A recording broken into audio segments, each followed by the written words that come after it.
siguro ang pinaka-mag-iiba na lang dito is kung paano yung magiging nature ng XP lane na gagamitin. Kasi kanina with the Hilda from Kirk, naging madali na hanapin din si Haji Z. Alam kasi natin na yung strength ni Haji Z is more on biglaang, yung biglaan na lang siyang mag-ultimate, tapos parang grabe na pala yung damage niya.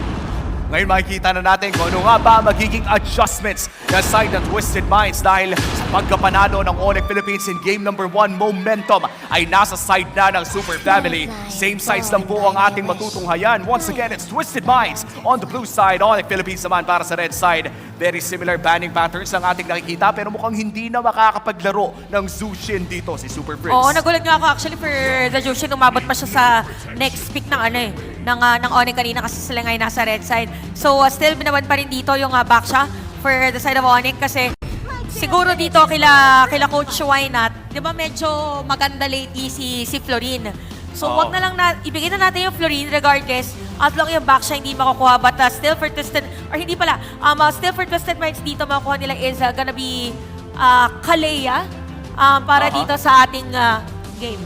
At yung Kalea na to, no, nakita na rin natin kanina na talagang masasabi natin na napaka-effective naman sa kamay ni Escalera dahil sa totoo lang, no, ang dami naman yan nahanap ng mga opportunities ng maaga pa lang. Sadyang hindi lamang talaga nahuli si King Kong sa may bandang dulo. So I feel like itong take 2 na to para sa side ng Twisted Minds would be really nice, especially for their mental kung sakaling gumana man ito.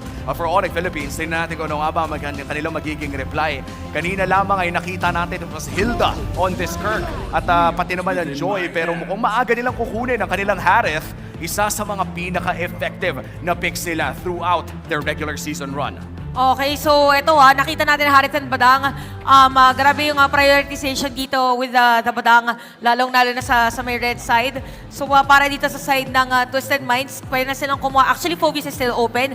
Napakaganda niyan against the Harith, not unless lang sobrang taba na talaga ng Harith. Pwede rin sila mag-secure ng phosphor dito since nagkaubusan na nga din. Dahil tinanggal na nila dito yung hero for Super Friends. So, makukuha dito is gonna be Hayabusa. So, jungle na agad yung inuna nila para dito sa ating game. Same with the Granger, which is a really nice answer or a nice option kasi at least stacking, infinite stacking yung kanyang pwedeng ibigay para dito sa ating laban. So, para sa side naman ng Onic, wala na si Luyi, wala din si Jushin nga para dito sa game. Pwede sila mag-secure ng tank na nila, not unless kukuhanin nila yung tank or kung gagawin nilang tank yung Badang. Oo, at yung Badang tank na nakita natin kanina, no, naging effective naman. Sadyang nakakancel lang paminsan-minsan ng Phobius. But this time around, wala naman ata pa tayong nakikitang Phobius mula dito kay Coach Bonchan. And it's going to be the lane this time around para kay King Kong na nilaro kanina ni MP the King. So ang magiging palitan dito ngayon ng side ng ni Coach Wine at ni Coach Bonchan ay Hayabusa naman para dito sa Twisted Minds at para naman sa side ng Onic Philippines Ling. Kung titignan natin yung jungle matchup na to, Shantel, para sa akin may konting kalamangan ang Ling dahil nakakancel ang Ugi Shadow Kill ng isang Tempest of Blades. Oo nga pala, parang pwede sila ditong parang unahan niya na agad. Or actually siya normally ang gantong mga moments, paunahan sila kung sinong nagkamali. Kung sino unang nagkamali, parang yun yung magiging, sabihin na natin malalamangan siya nung kalaban. At naghihintay na lang tayo ng last 2 picks natin sa laban na ito.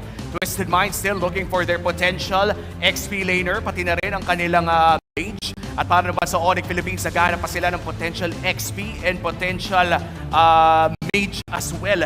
Midnight, nandyan ka ba? Ano ba mga pwede nating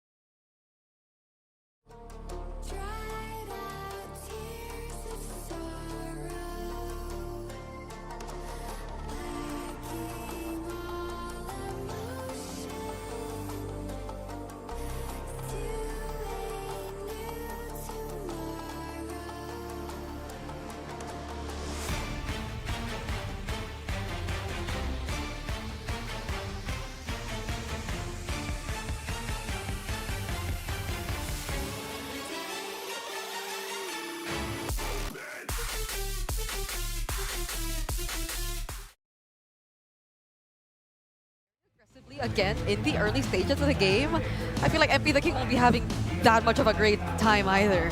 Yeah, he's becoming one of those Selena prodigies. So here in this one, again, not gonna be surprised if Kimmy makes an appearance.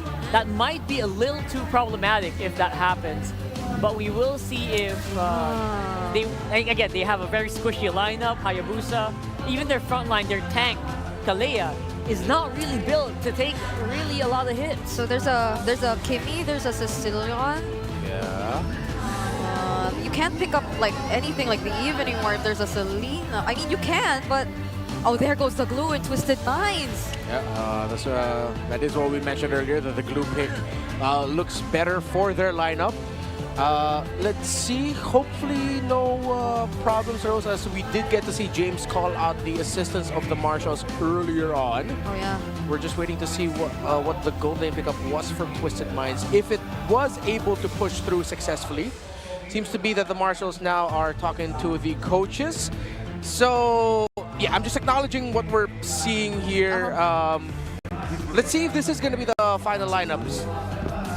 We're gonna have to wait and see, though. Yeah. Yeah. So we'll find out how well this is gonna work. If this is the actual last pick, they might be talking. They might have done like a possible read. We might do a possible redraft on that last one if they called it before the pick happened. Yeah. So we'll see. And for this one, if Onic locks in something, we will see Edith. Yeah. A very classic for Kurt. So I think they are going for it. They might just go for it here.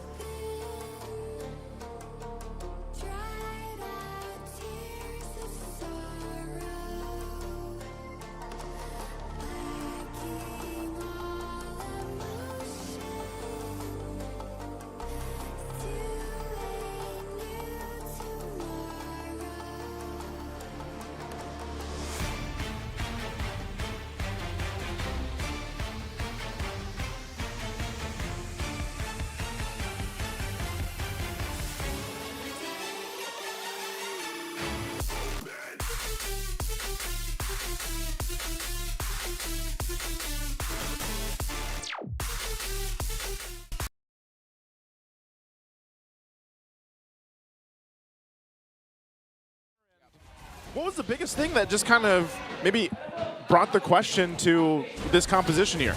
Well, for the side of Twisted Minds, they decided to go with a lineup that's very all-in. Dive, fight as a team, even though you do have an option to go for a 4-1 split with a Hayabusa, doing essentially what a Ling does for the lineup of Onic Philippines, which is to open up the map and split push. But Onic Philippines responded to the Faramis very well by picking up the Edith. What we've always talked about was, if you're going up against a lineup that has a Faramis and likes those longer extended team fights, an Edith is a perfect answer for that. Because if you time your Primal Wrath really well, either you take out Faramis's ultimate right away, or just when Twisted Minds thinks, okay, it's cool, we forced out a lot after we use the Nether Realm of the Faramis, suddenly a Primal Wrath from the Edith comes in and it just shakes up Twisted Minds so much.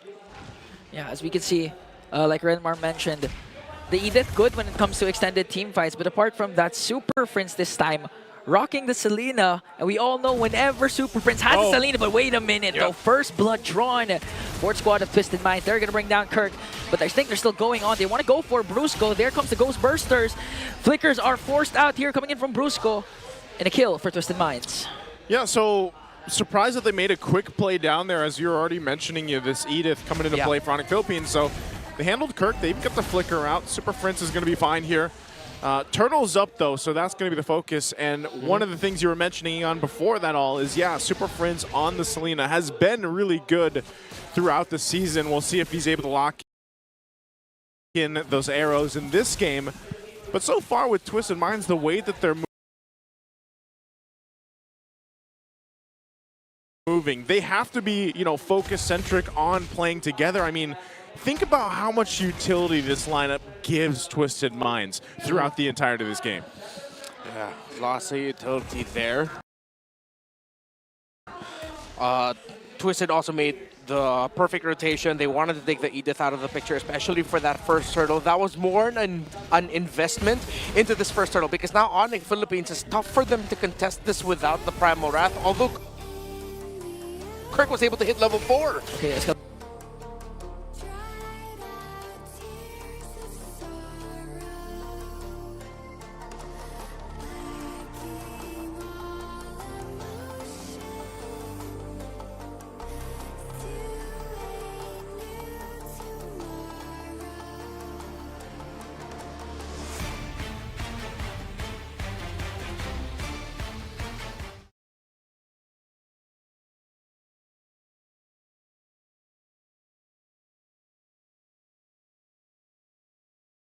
The Tsunami Slam. He was prepared to clap back and evens out the kill scoreboard 2-2. And that's why they're known as the Super Fam. They did, I mean, early decisions like that, think about it. Kelra came all the way for that to help, because they knew, okay, we lose this. Brusco wasn't at level 4. They're going to put pressure on the purple buff. We know how important it is when the Ling comes into play, that he needs to have that purple buff. And so they have to rely on each other to make that happen, because that's the same thing that Twisted Minds wants to do with this lineup. They're playing around each other down the mid lane. There's the combo from Escalera connecting on to Kirk. Kirk was able to flicker out, but Brusco manages to turn things around in the sacrifice for the bruiser of Onic Philippines. Shadow Stampede, perfect by Hajizi, able to get the pullback so that they could at least secure the kill onto Brusco. It forced flickers out of the two frontliners, and with Brusco burning his flicker but not escaping, that was a good trade for Twisted Minds. So they were able to make up for their missed call into invading. As MP the King now getting pressured by King Kong. We're getting an anime battle, but it's a stalemate. James is here, 2v1. 2v1 situation here. King Kong, I think he's going to be able to escape though. Already forced out the Tempest of Blade, but Hajizi is in the picture this time, and he's going to be able to escape. Yeah, and that's the thing. I think, at least for Game 2, Twisted Mind's doing a great job in this early portion of the game. Just going back and forth. You know, they're trading blows with Onic Philippines, and that's kind of what they have to do. The lineup lets them do that.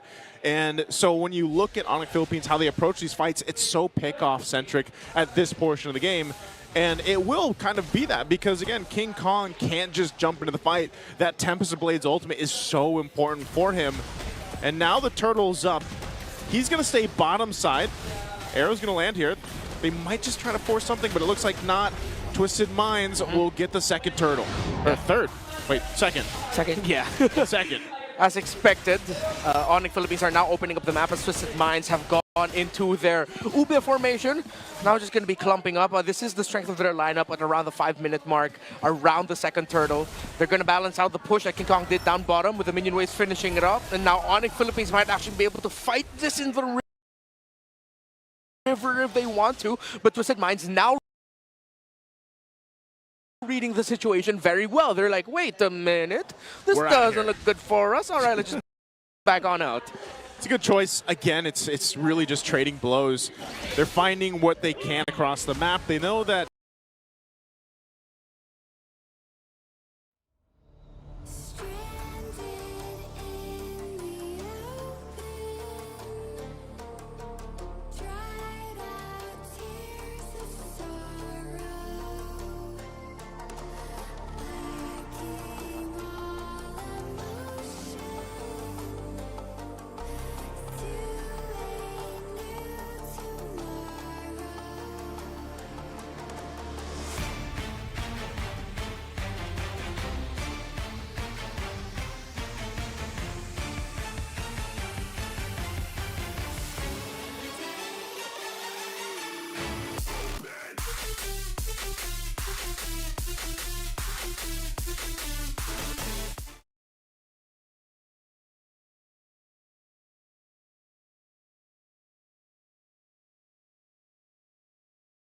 For the side of Onic.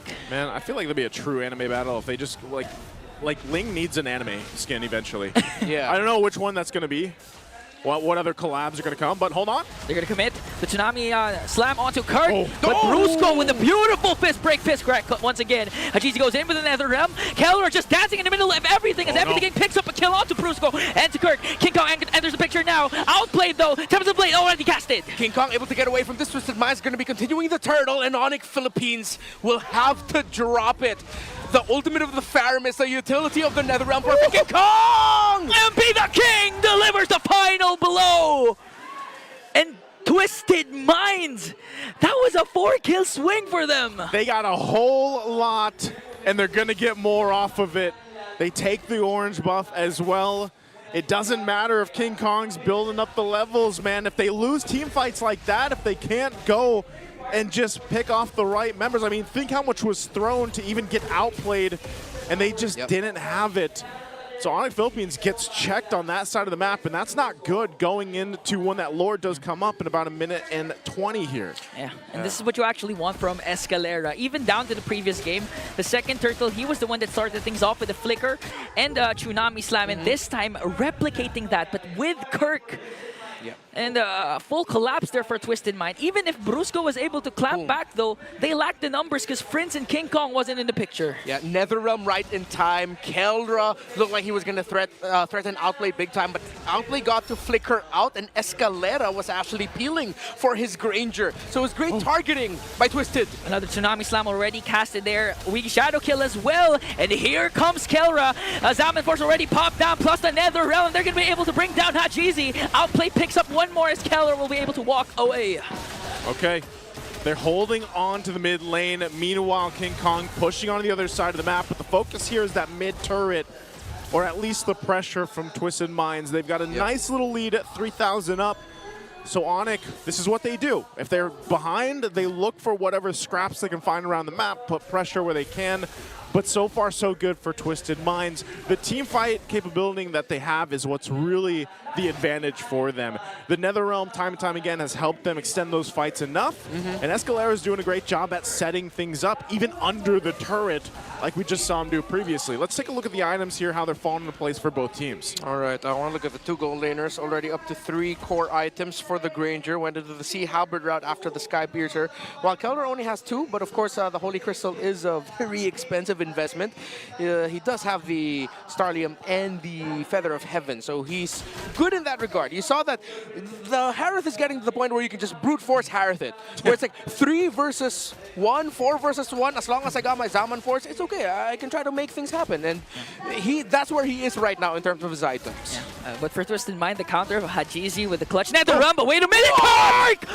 But still, Tsunami Slam already connected. Brusco goes from the back with a fist break, fist crack combo. Keller being able to free hit. Escalera might be the first man down, but Hajizi again with a clutch Netherrealm. He threw him while he was flying, and now Onic Philippines looks like they're gonna fly. King Kong's battle. King Kong flies into the back, and he wants more, but MP the King survives. Used up already the Tempest of Blades, and what a turnaround again for the defending champions. That little moment just gave them a whole lot. Goodbye 3,000, 4,000 gold deficit that Onic Philippines had to work with. And that was what? Kirk that started it all. Yeah, that was a split-second delay that favored and turned the tides for Onic. I mean, Flicker casted, Tsunami Slam already used up, but Kirk was able to use the onward to delay the attack of Twisted Minds. Yeah, I thought it would be a moment where Escalera, the animation of the title strike is still going to lock in, but no, it seems like he just jumped into the arms of the mech of Edith, got thrown on his head, and then suddenly Twisted Minds was like, wait a minute, how did that happen? And Onic Philippines just took over. That was crazy. I haven't seen that interaction. Hey man, they don't call him the Kirk attack for nothing. Yeah. That was something that an architect would basically do. They put together perfectly. But now from this point, Lord's going to be worked on. The shield will pop. Tier 2 turret in the mid lane is going to go down, and King Kong will continue to put pressure where he can. So they hold on to base turrets. Twisted Minds is not out of this yet. They do find themselves facing now the deficit 2,000 gold against themselves. Their fighting capability is still good, but you can start to see the pendulum swing in the damage that Onic Philippines is able to put through, especially how they have to kind of burst through that Netherrealm. They have to deal with Escalera forcing the setups that they've responded really well to in the last couple minutes, especially. Yeah, I like the discipline that Twisted Minds showed, especially in that last sequence. Of course, I want to assume that they were somewhat rattled a bit by Escalera not being able to complete his initiation with what Kirk did. But at the same time, Twisted Minds backed off at the right time. It could have been much worse for them. They waited for the entry of King Kong. King Kong was even put a bit in the red. The King Kong had to go all right, I'm going to use my Tempest of Blades, but it's more of like to just deal a bit of poke damage, get out of here, I'm zoning out. Because if he decided to full commit that, he would have been punished instead, and you wouldn't want to lose the Ling in that situation. So Twisted Minds know when to back off. Seems like they've learned from that mistake that they did at the beginning of the game, wherein they invaded the purple buff, not expecting or respecting Kelra being able to rotate down there. Arrows again. This is where the thing, too, comes in the clutch for Super Prince. The scouting capabilities with the arrows, the traps, too. Brusco also playing front side. It's their turn to go ahead and put pressure on the purple buff here. They still got 20 seconds for the Lord to come up, and they'll go ahead and take that. Now, MP the King, you know, at this point, he hasn't died. He's been able to relatively do well. Yeah. But when we think about this next objective coming up in 10 seconds, what does Twisted Minds need to do to win that fight, to secure themselves an objective and possibly be able to push towards the base of Onic Philippines here? Yeah, it kind of has to start with Escalera again, connecting his Tsunami Slam, catching Onic off guard. So just not let Kirk do that again. Yeah. If he'd be able to catch up onto Kirk, and he won't be able to utilize the Primal Wrath, that would be a good sign, because that means that Hajizi will be able to use the Nether Realm for the Zaman Force of Kelra. Yeah, I also like the more counter-punch approach that Twisted Minds is going for here, playing around the Nether Realm. Just continue that. They're not completely in the red. It's only 2,000 of a gold lead for Onic Philippines at this point. They can definitely turn something around, but what hurts is they're losing that push up top. They need to send the Hayabusa to push there. So the 4 that's going to be left around the Lord bit have to do what they can to make sure that Onic Philippines can't rush, which they're rushing. Okay, they're trying to rush the Lord. Brusco goes in for the delay. Kelra as well. There's the early engage for Onic, but Brusco is going to fall down. James leading the charge for Twisted Minds. Very early for Brusco. Yeah, that was not what they wanted to do. He also had to burn the flicker in that. So Onic Philippines might adjust it. Even down Brusco, it looks like they'll just go ahead and keep putting pressure. They know the purple buff's going to be up shortly too. King Kong will focus on that. So this is actually a window of opportunity that Twisted Minds could take advantage of. Oh, an arrow. Oh, they have to play this right though. They cannot bait out the Nether Realm. King Kong knows he's there. They have the information. Oh, they're going for it. King Kong from the back! Eliminates MP the King! 2 abyssal arrows from the Monster Mage to completely break and twist the formation of Twisted Minds to set it up for King Kong. Did I not say Super Prince will provide the vision? And that whole exchange came from Super Prince scouting them out, giving the information, especially to King Kong, to swoop on in and clean up the kills. And now with that, again, it's a swing in favor for Onic Philippines. The base turrets are in trouble here for Twisted Minds. I mean, if you can recall how Super Prince picked the Selena early in the season, it was actually his decision. His recommendation to their coach to let him play the Selena, and now he's showing why he wants to use the Selena. My goodness, 2 arrows, and we're where we are right now. Onic pushing into the base, Twisted Minds losing ground, losing gold. Heartbreaking for Twisted Minds, but for Onic Philippines, that was just damn good MLBB. Even in the base, playing the dodging game, just dodging these arrows. A conceal is going to be used. Brusco goes up the front side again. Just wants to get this turret down. They still hold on to it, though. So Twisted Minds, both turrets 1 hit away. King Kong will clean up the top one. And now Wave's still pushing in. We'll see if they clear this out completely. This is the discipline that we've seen from Onic Philippines in the past. Even with a lead like this, they're very calculated. They know they can play around Super Prince. And if they really wanted to force it, Brusco as well, as that flicker is up. But there it is! Brusco! With the combo though, but he's gonna fall down. That was well worth the trade. They were able to take down the inhibitor, but they were going for more. Another Tsunami Slam committed onto Kirk. He was able to cast the ultimate, but he's gonna fall down in the hands of Twisted Minds. 2 members down for Onic. Let's see if Twisted Minds can get more. King Kong has to run away. 3 members of Onic left on the map, but the map state does not look good for Twisted Minds.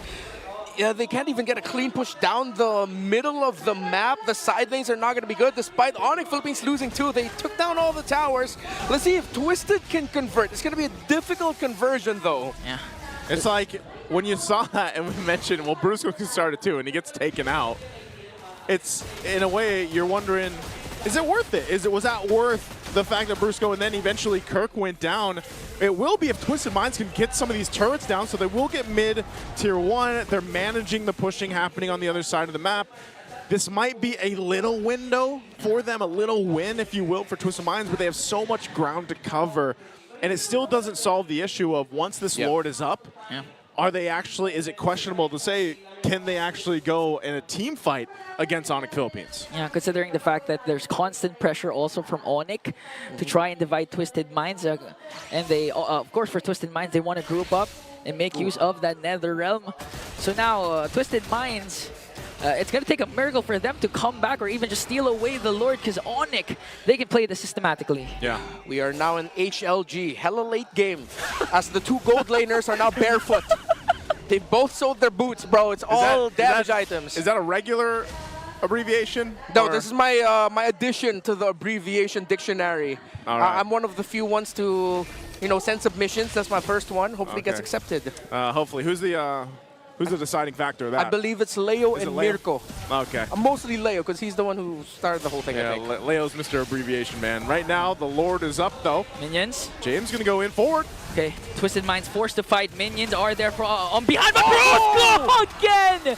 Connects with the flicker. Oh, an This arrow. flicker combo to bring down James. The arrow connects onto Escalera. King Kong just playing with his prey. Forced out the Nether Realm. Tempest and Blades will connect. Kelra from the back as well. They're just bringing down bodies for the side of Twisted Minds. In a 4-kill swing for Onic. MP the King trying to delay, but Onic says 2-0. Man, Onic Philippines, even when they're trying to chase down the members of Twisted Minds, it was so systematic. There's always an abyssal arrow flying into the back, threatening the back line. The members of Onic PA just going forward. That was crazy. That was crazy, and I know the panel's going to highlight that too, because the way that Super Prince was playing those angles and just throwing out those arrows at the end were perfect. Again, a dominant, strong game for Onic Philippines. Let's see what the panel has to say about this one. You know what? They're right. They do be crazy. That was super crazy for me. That we get to that point where it was just beautiful to watch for Onic Philippines. It felt like they were like pincering their opponent in that last one. Oh my Super goodness. Prince could do no wrong in this game. And to think that we didn't see much from him during the first few minutes of the game. But towards the latter portions of the game, it felt like he has been the highlight of majority of the plays which took place, especially towards the HLG as mentioned. HLG! I personally am I like it. approving the HLG, although I am not part of the approving committee. Yes. It sounds great. And that was a surprise for us because, again, Twisted Minds had such great hold of the first few minutes of the game. It was actually really fun to watch for me, personally, seeing the back and forth. At Yeah. least for, it was a Faramis lineup trying very hard to ube it up Yeah. as much as they could, try to withstand that onslaught. But in the end, Kelra really came out on top with that MVP. His Harith really shone and really gave the damage that Onic needed to close out that game. Yeah, honestly, Kelra felt like he went unnoticed for majority of the game, and until that one moment wherein they had a team fight where he was just too free to deal the damage, it felt like Kelra served as a great way for Onic to save a lot of the unsuccessful attempts that were done by, let's say, Brusco, because we can't count out the fact that there were some fist break, fist crack combos which were either too early or which put them in a slightly dangerous position, but to consider that there is still Kelra with the Zaman Force that's readily available to at least provide the damage during those scenarios, you still can't fully commit even as Twisted Minds. You were saying, word for word, Brigada said earlier there was so much gigil from Brusco, and I think that is correct. We did see a lot of that, and then again, that might be the reason why they pick up this Badang. Yep. They want to give them that scenario. Maybe the call from them was like, okay, Brusco, just keep throwing out those fist break, fist crack combos. We got you, win or lose. And that's what happened. It worked out very well for them in the end. It felt like Brusco had to do those sacrificial plays Yes. willingly, because it'll either way reward them in the end. So now they're able to actually redeem themselves, as we're seeing in some of these MVP highlights again, because this was, I feel, the final sequence before the game actually was ended there by Onic Philippines. And if we are to look at it right now, it actually lasted up until nearly 20 minutes. 20 minutes. So that just goes to show how well Onic Philippines were able to hold everything out. And this was a slightly different composition compared to what they decided to field in game number 1. It's not Kirk on the Hilda, which was the one ideally starting things out or providing the information that was necessary for Onic Philippines to decide on whether or not they wanted to go for this or that. It was Kirk on an Edith, who was more of an additional layer of damage, some sort of deny towards Twisted Minds whenever they wanted to go for the aggressive plays, but it was what Super Prince was doing all along. Like, in the early stages of the game, we don't get to see all those flashy abyssal arrows connecting towards the members of Twisted Minds. It's because he had to do much more than that. He was the one serving as the vision, as the person providing all the vision here for Twisted Minds. So even with the presence of a Kalea, even with all those potential surprise setups from Escalera, by the way, we didn't get to see a lot of them. There were multiple times or instances, however, where Twisted Minds definitely they were on a roll. MP the King, he felt unstoppable on the Hayabusa, even trying to hunt down King Kong all by himself. But that's just Onic Philippines really playing it safe, waiting for the right timings all over again. And this is proof as well that, you know what, the link can really work. Yeah. As long as you can kind of just give it a mission. Oh my gosh. Not like the super carry link. Not the super carry. In this specific game, it was King Kong just absorbing the attention of Twisted Minds, going into their jungle non-stop. He was a team player kind of link in this game. Like, I mean, that 15-minute mark highlight, if you haven't, please check it out. Bring it back to the 15-minute mark of the game wherein King Kong was just able to look for both MP and Haji, who was just trying to go home. Everyone was screaming at that point, and he's the only one we're seeing here as the rich guy amongst the other members of Twisted Minds. Because again, for majority of the game, it felt like Twisted Minds had it under control. But this guy, you barely notice it, but on the Ling, he was still able to keep that turbo farming pattern we were talking about in the keys to victory earlier. Yeah, it's scary that he can keep doing that in a hero that doesn't really see a lot of attention, especially here in MPL Philippines. Yep. So he's able to do that in, it's not like a 5v1 King Kong wins, it's a King Kong do this specific set of tasks for us to win. Yeah. And he did not have to worry about his other teammates because they did their jobs too really well. Like dulu gak sih guys? Like dulu guys, like.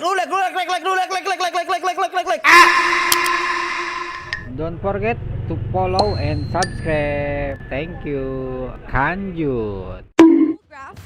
I believe we have to do a quick recall of what happened because earlier it was actually Twisted Minds starting the first objective, but King Kong went in for that sudden steal. But after that, Twisted Minds no longer allowed it to happen, and they were just really keen on taking control of the game, as you could actually see right here where it felt like it was just really tight, like they were just close to each other for majority of the game. But during the 7-minute to the 9-minute mark, that was when we felt how Twisted Minds was almost in full control, literally pressuring even King Kong in his very own jungle. But this is also the part wherein other members of Onic Philippines really went unnoticed. Like, you barely got to take note that there are other members doing things on opposite sides of the map, that there was Keller just farming things up because we had majority of our attention, especially on Outplayed, who, by the way, by the 13-minute mark, already had his complete item build, and he was the first to actually have his complete item build.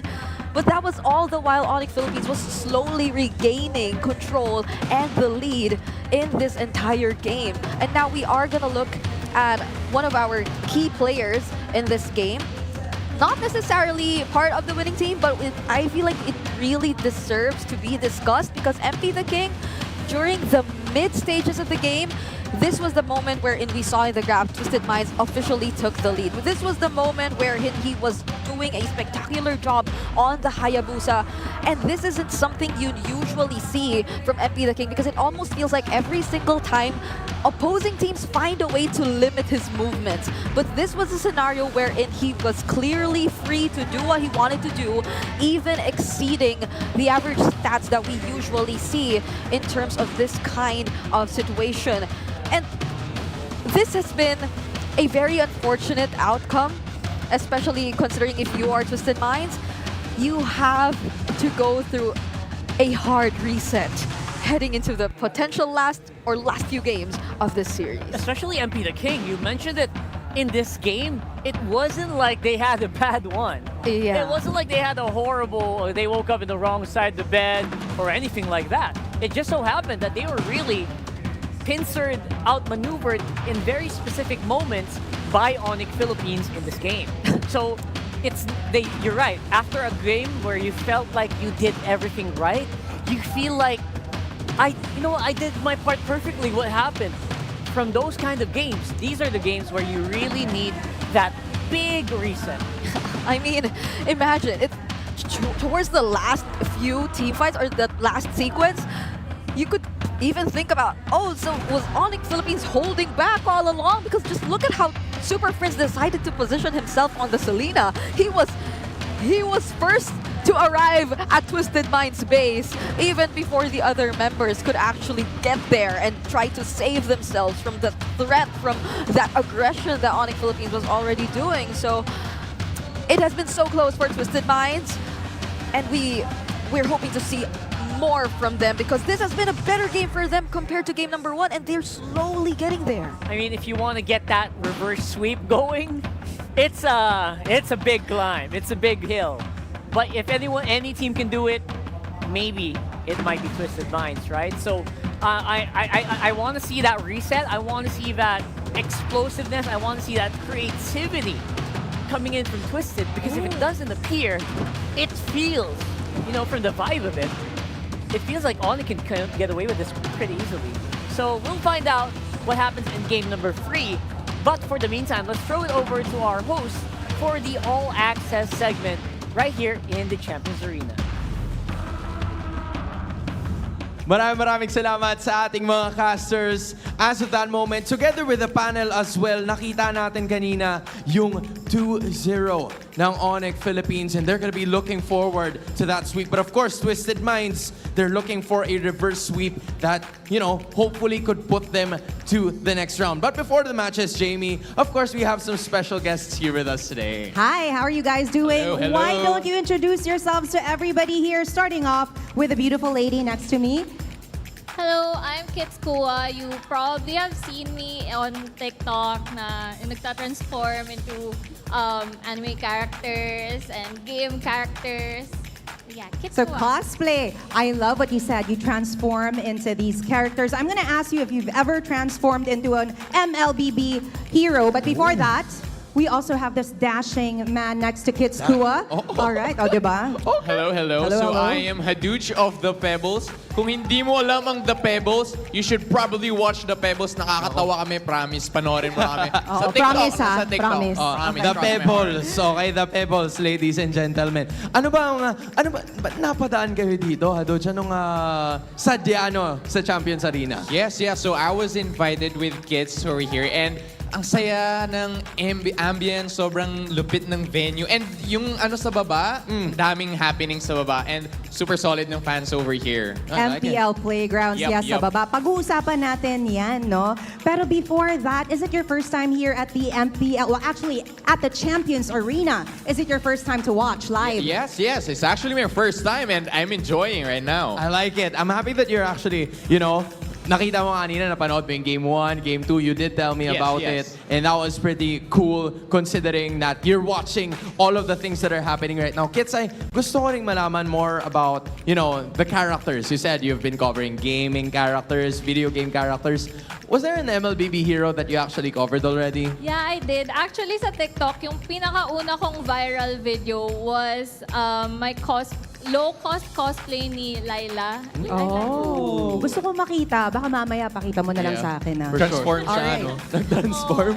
I like it. Are there other more? Actually, lately, meron kasi kami nung Naruto collaboration. Right? And I know for a fact that you are a Naruto fan. So, are there some other, characters and anime characters from Naruto that we can look forward to in the future that you'll cosplay? In the future? Yeah. Yes, what do you want to do next? So, since nakita ko yung collab ng Naruto at ML, kinosplay ko na si Naruto, yung guy version, tsaka yung girl version niya, pati si Sakura. So, tapos na yun? Tapos Okay. na yun. So, gusto ko naman itry si Sasuke. Tsaka si Kakashi. Bubuoy niyo yung Team 7. Bagay kasi bilog na bilog yung face ko eh. So, Di naman. Hindi naman. Grabe ka naman. Bubuoy namin yung Team 7. I like it. Aabangan namin yan.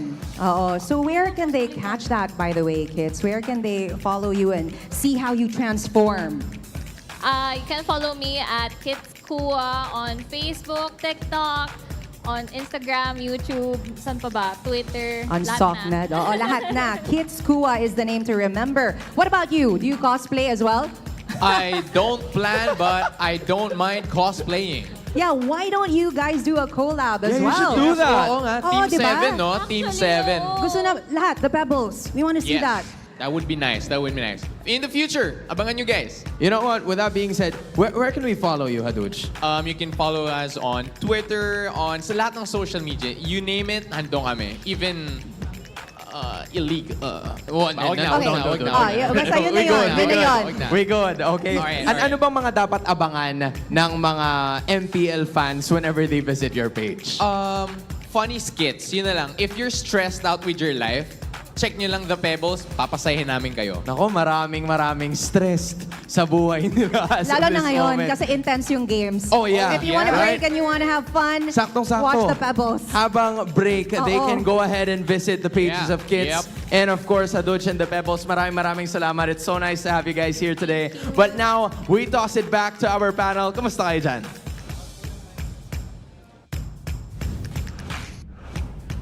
We are doing great. Honestly, we're still recovering from that last one. Especially if you guys really don't see this, but while cameras are turned off, she just jumps around a lot. Oh my goodness. She's really engrossed in the game. So I was kicking the air. just kicking. Because there were so many unbelievable plays which took place in that game. Some super unexpected turnarounds. Crazy stuff, honestly. Honestly, it was. If you're probably part of the mines, you're really devastated by now. But we have a lot of guests, by the way, here at the Champions Arena. It's really nice to see that we have so much guests, even in as early as day number 1. It's pretty cool. It's pretty cool. And the Pebbles, they're really funny. That guy he's telling the truth. So check him out on TikTok. And here in Super Friends Playoffs, KDA so far looks like he is having a pretty solid time, I'd say. First in all time, honestly. In the playoffs, he is ranking 2nd so far overall. And in MPL Philippines, he is ranking 7th in Season 15. Yeah. Earlier when we were with Dilar, we were talking to him all the while the player entrance was ongoing, the walk-ins were ongoing, and he was just very vocal about how much he looked up to Super Friends. Yeah. Like if there's one player he really looks up to in Onic Philippines, he said it. Like, it's really Super Friends. He just looks up to this guy so much because he plays so well. He's just such a standout in terms of the entire lineup. And on the other side of the coin, we got Haji, who seemed to be, again, when the season started, he's Hajizi, rather, not Haji. He changed his name. And at the beginning of the season, he said, you know what, I'm hoping to change my name because I'm trying to get that KDA machine back. Because when he was named Hajizi, that was the time he was like the leader of the KDA. Yeah. And so far, it has been a bit of, again, very difficult. The competition feels so strong right now that it's proving to be very difficult for him to actually get to that point. And then again, I guess KDA doesn't really matter as much as long as you get that W.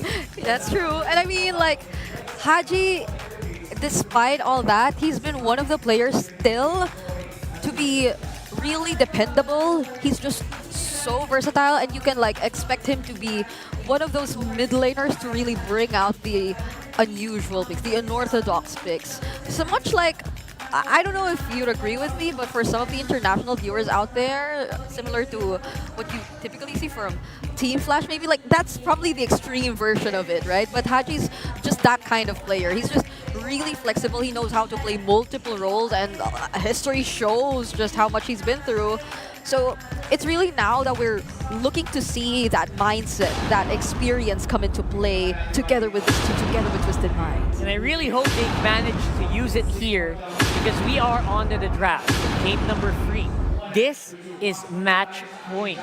This is a series point here for Onic Philippines. One more, and they will be joining us tomorrow. And now, of course, joining us is going to be Renmar Santa Cruz all the way from the land down under, under our stage. Hi, so I actually have a problem with a questionable purchase with my credit. Wait, is this BPI customer service? Oh, it's not? Oh my god! Oh, wait, that's Rock Hard and Bring It. Oh, it's the draft. That's us. Sorry, I That's thought they passed me through to customer service. But Oh no, now we know about it. Now we know he has credit card thing. It's fine. Okay. Customer service with BPI is fantastic. They usually solve all my problems. Here, there's number 1. Oh my goodness, it's the exact or almost the exact same draft, except the Kalea right now won't be a first pick for Twisted Minds. Wow, that's them going, we're not going to play the Kalea. We won't let you have it. We'll pick up the signature pick of King Kong instead. I mean, he still has the Joy Suyo trade active. Hayabusa still available for him. He already showed that he can still play the Ling really well. Yeah. There's so many options still available for King Kong. Is it still gonna be the Badang though? Like, they've been very consistent in terms of picking it up. I mean, it's really a flex pick. So. Yep. Oh wait. Wait a second. Wait a second. There it is. Why did Badang. why did this show up just now? Loyi, right? I'm trying to rack my brain. This was banned out maybe once earlier, but otherwise I feel like it was open. I believe it was I'm gonna have to double check. I think it was actually banned both games. Oh, was it banned both games? There we go. Maybe it's the one in Kalea's slot. Yeah, it was banned both games, and now with the Kalea ban, it opened up the Loyi for Super Friends. So Twisted Minds decided to do this. This is very specific, and I actually feel like they are gonna keep picking the Badang all playoffs long. Yeah. Do they pick up the Granger here? I mean, I know for a fact that the Granger no longer gets to reveal the opponents, you know, but like that might be of help to them since they might want to get the range, but they decide to opt for the Moskov and the Phobia. Yeah, it has to be the Moskov in this regard. You have the Joy with you. It'll be difficult to play up against the Moskov. Just to be safe, pick up the Moskov with you to pair it up with the Joy. And I really liked it because this is a bit of a... This Twisted Minds basically going back to DNA.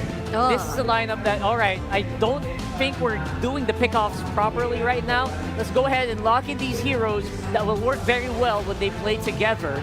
And yeah, they're staying with what they know. Nothing too crazy from Twisted, which is a bit of a letdown for me personally. But if this is what it takes for them, and this is what they think will work, I'm all for it. Yeah, and I mean, I feel like they've been really working on mastering the way they pull this entire lineup off, or this entire strategy off, but this is so cool, wait! Wow. That's one of the biggest banners we've seen in MPL. Heck yeah. Oh my goodness! That was cool. Thank you so much to our drone for capturing that angle. I think that was actually the baby blanket I was born in. Oh my god, come on, Renmar. Not like that. That would be a cool blanket though. I would love to have that at home. Oh wait, a 1-1 ban? Okay, so gold lane is going to be the focus here. Twisted trying to get that gold lane leverage. Gold lane picks might also include the Bruno in this sense. Yeah, the Kimmy's still there. Kimmy's still there, yeah. Although we did see how a Joy answers back to a Kimmy every now and then. So, in terms of the gold lane, Still so many options available, honestly. They might actually go down the magic route for their gold laner. With the Harith gone, Kimmy is available. That might be the pick to go for. Because if they don't go for the magic damage dealing gold laner, they're just going to be overloaded with physical, and it's going to be the low Yi as their main source of magic. Unless, of course, they shift things up and they pick up an EXP laner that also deals magic, but that's really just what? Esmeralda and Edith in the options available. Clue isn't really damage dealing when we think about him. He's there. Yeah, he provides some magic damage, but he's not a magic damage dealer. There are some builds of glue that kind of go for glowing wand right away, but also you don't want that if you are on it because you need that tankiness. Yep. But Badang's gonna be a bit busy, you know, setting up. Yeah, and that's been a trend so far for like Onic Philippines and their frontliners. But they pick up a Clint. Interesting pickup so far. Not too surprising for Kelra, you know, but like at least for day number 1 of the playoffs. I like Guinevere. It's a very... Escaler's been trying to make this work all season long. Yes. Honestly. And it has had its moments. Yeah. But what about this refusal of Onic to go with a Kimmy Renmar? What's their last pick? I mean, they've overloaded it with so much physical, they don't need to pick up another magic damage dealer. We know the damage profile of a Clint into the mid to the late game. They have the high boost up with the Badang there. They don't necessarily need to go magic. They still might go for the Edith though, but at this point you need the strong frontliner. Oh, that's another one that deals good magic damage. You go for the Gacha up against the Farsa, so they still go down that route. Good balance. I like the Clint pick. However, Twisted Minds has a great answer with the Farsa. It's going to be a lot for Kelra to deal with in team fights though. Yeah, that's probably one of the biggest influences too as to why they opted for a Gacha. So there's some sort of threat for the Farsa and for it to not be as free in terms of just throwing out the feathered airstrikes, because that's going to be a problem definitely for Twisted Minds later on if ever they're unable to do that with Haji on this Farsa. That's right. So overall, if this is the biggest surprise that Twisted can do, by the way, just a reminder, this is do or die for Twisted right now. They lose this match, Onic is the one going tomorrow. And we will see if there is going to be some fight in this Twisted Minds lineup. Let's throw it over to our casters to give us, or take us into the game. And we'll take you right into the game. Here we go, ladies and gentlemen. Game 3 upon us. It's match point right now for Onic Philippines. Can Twisted Minds hold on to the chances of moving on? They need a win here desperately to stay in the series. Once again, it's me, Naisu, Ingan, and Renmar to bring you the action in this game as mid lane is already seeing some early poking happening here. What do we think of the lineups that are presented by both teams for us, Ingan? For now, I mean, the Clint in the picture for sure will be able to dominate the early stages of the laning phase, so they're going to have to watch out for that, and for Twisted Minds to be able to hold on long enough for MP the King and Hajisi to eventually scale up. Twisted Minds, you see outplayed, struggling in lane against Kelra, who decided to play very aggressively. Brusco supplementing King Kong's invades, making rotation for Escalera a little bit difficult. Onic isn't giving an easy time here for Twisted Minds. They know they have Twisted with their backs up against the corner, and they really just want to end this series right here. If you give Twisted some wind, then Onic wouldn't want that. You know, Renmar, I gotta ask you, because I feel like you're the one that usually gets excited when the Clint gets picked up. You know, I feel like I haven't heard enough yeehaws. And yeehaw. Thank you. That's what I was waiting for earlier. But, you know, why the Clint? Why does Kelra go ahead and lock this in? How is this going to give him an advantage? Is it in the lane, or is it just kind of as the game progresses here in the way that they've been playing throughout the series? I think this is something that we see from teams in MPL Philippines for the first in the play-in round of the playoffs. You want to see them try stretch the capabilities of the meta. So Onic Philippines, I feel like this is one of those picks where let's see how the Clint will work. This is Kelra going in here thinking, okay, I can use him to dominate up against the Moskov in lane. When it comes a little bit later in the fights, yeah, he'll have a lot to deal with. They pick this Clint knowing that the Farsa is still open, but they have full faith that the presence of the Gacha will be enough to take the Farsa out right away, so that Kelra will just be left untouched. Because Onic Philippines have a very strong dive forward lineup, which means that the Clint could be untouchable. Early pokes on Escalera, forced out the flicker already, plus spatial migration. Meanwhile, James on the chase onto King Kong, but King Kong still secures the turtle, plus a combo onto Brusco. Kirk trying to catch MP the King, diversion play. They're gonna go to the purple buff of Twisted Minds. Oh, James! Whoa! Okay, up against 3, was able to take down 1. Paired up with the Revitalize, he's able to go for more against Kirk and Brusco out of nowhere. What happened to what did James just do? Well, he took like I assume what is a 380-pound muscled man and just jumped on that ninja. It's that simple. Yeah, ladies and gentlemen. I mean, this is what Phobius is built for. Even early on in the game, especially when the other team doesn't have a lot of items, you can bully 2v1, 3v1 as the Phobius. There's almost always going to be a trade if you're not careful. Yeah, I'd be pretty scared of a guy that's... What is he? He's got what? I don't even know what the weapon is. It's like a. It's literally, I think, a piece is it of a tower, like an obelisk or something. Yeah, an obelisk.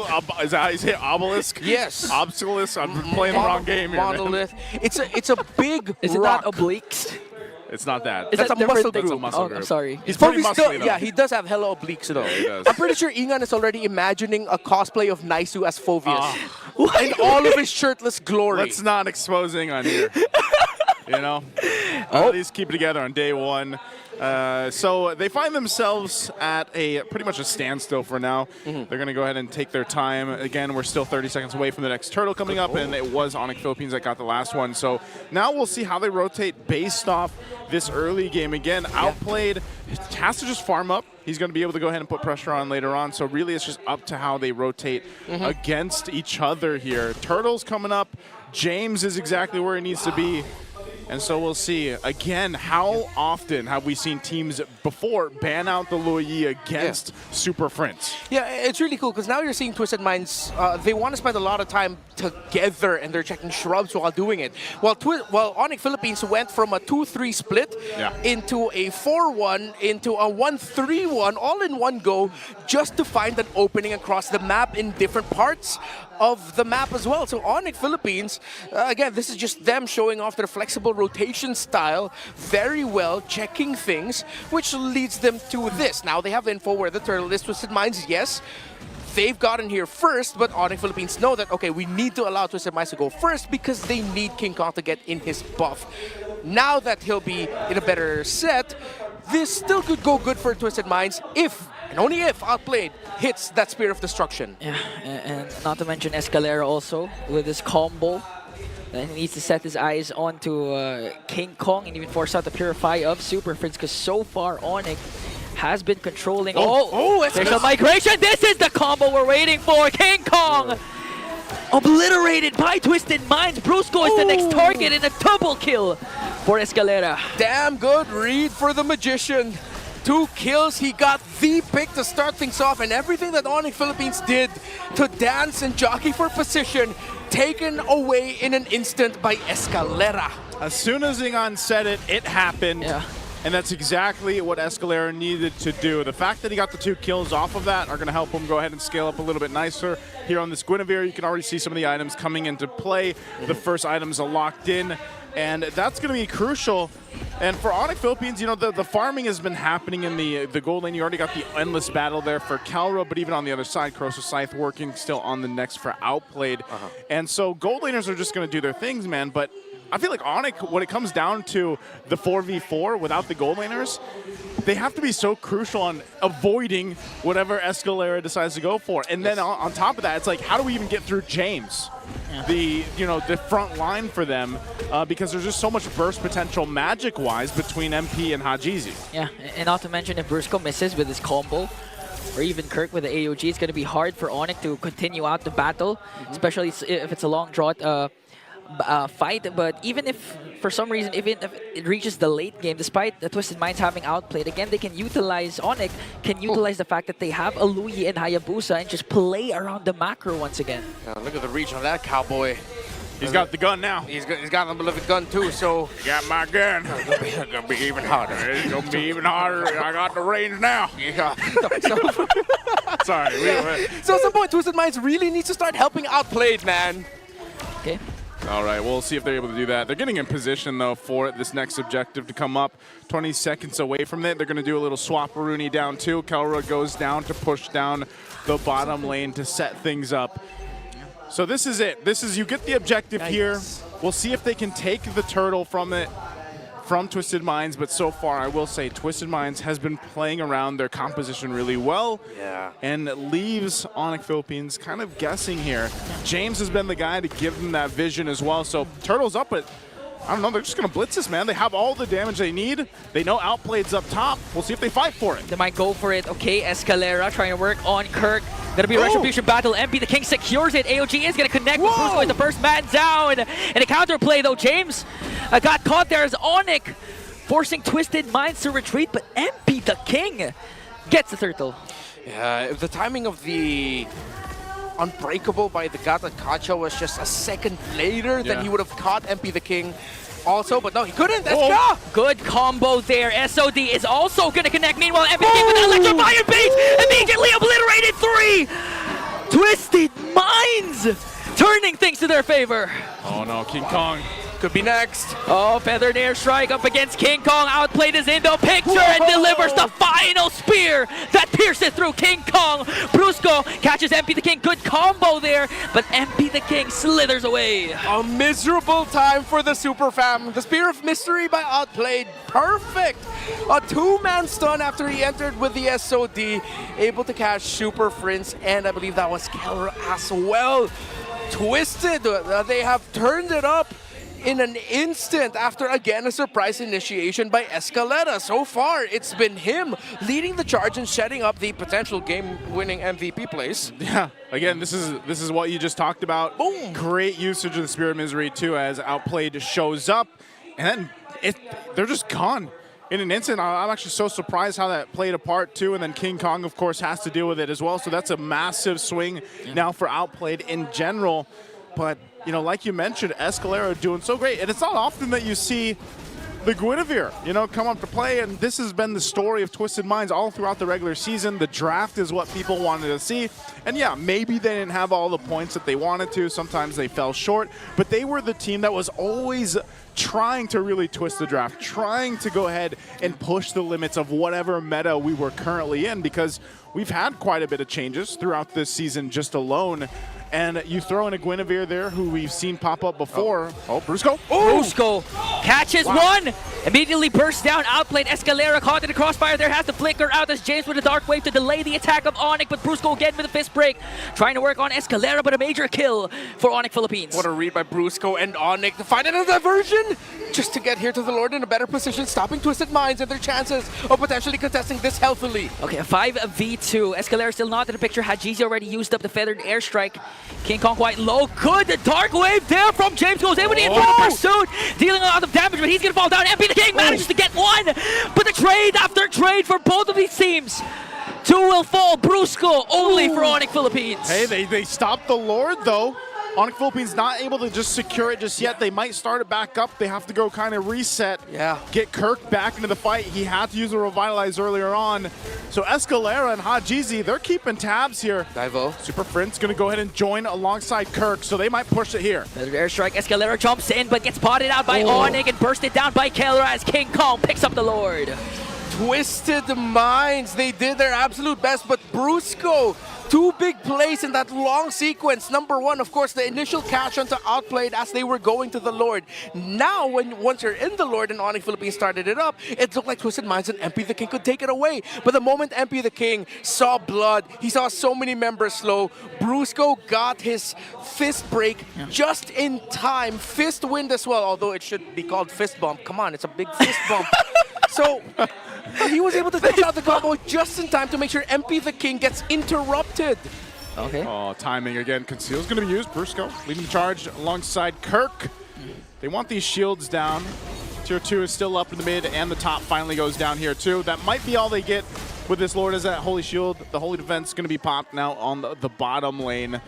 So Onic Philippines, being down a few thousand gold, earlier on, have now just turned the tides with the recent interaction. And Brusco, man, he's been doing this all series. You know, he's been the Badang. 3 Badang games. It's just like, I don't want to say it's an easy job for him, because sometimes we've seen him get caught out. Yeah. But it's literally what Renmar said earlier. Just throw bodies. Like, that's what Badang does, and maybe that's why he's so buff. But like, you just throw the bodies at them, and you're probably going to force a reaction or something else from Twisted Minds. Yeah, that's why he's been so good. Every time that the wall comes up, even if you take out one, you only catch 1% out of the wall, that's either already a -1 or one dude that you're forcing to flicker, to use a dash. All very important resources in the pro scene. And Brusco's been fantastic so far in the recent sequences. Diversion. Okay, it's not going to lead into anything too crazy.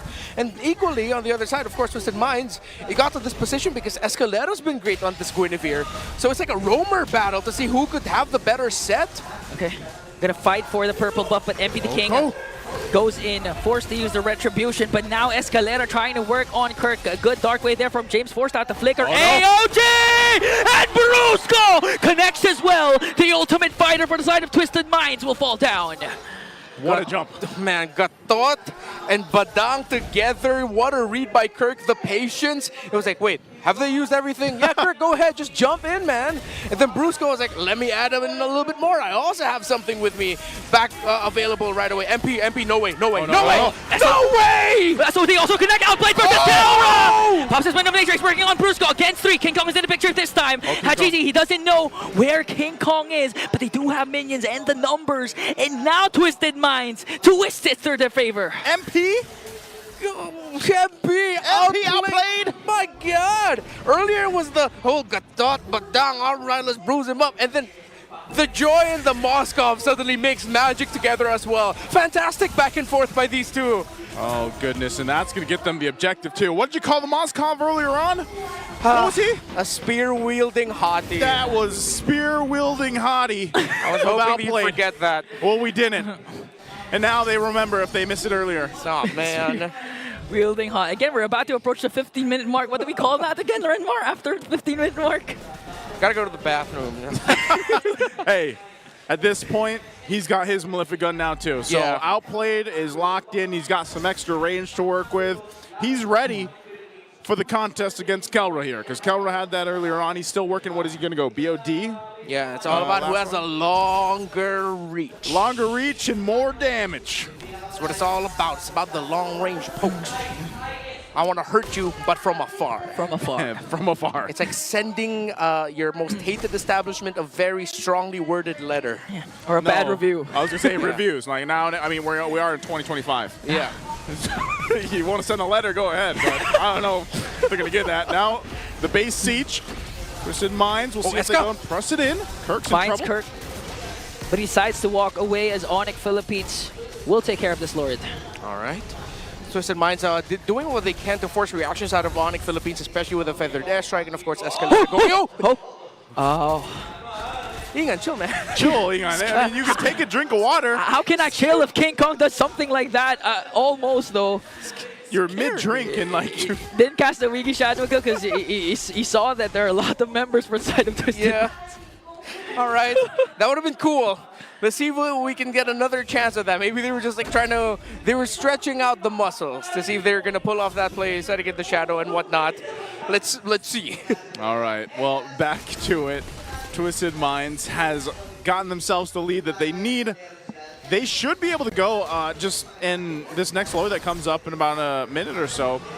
Kind of take control of the area. You saw the Divine Glaive picked up by Hajizi now. He's been really good with the feathered airstrikes and just surviving too. And that's always one of the advantages of having that Farsa there.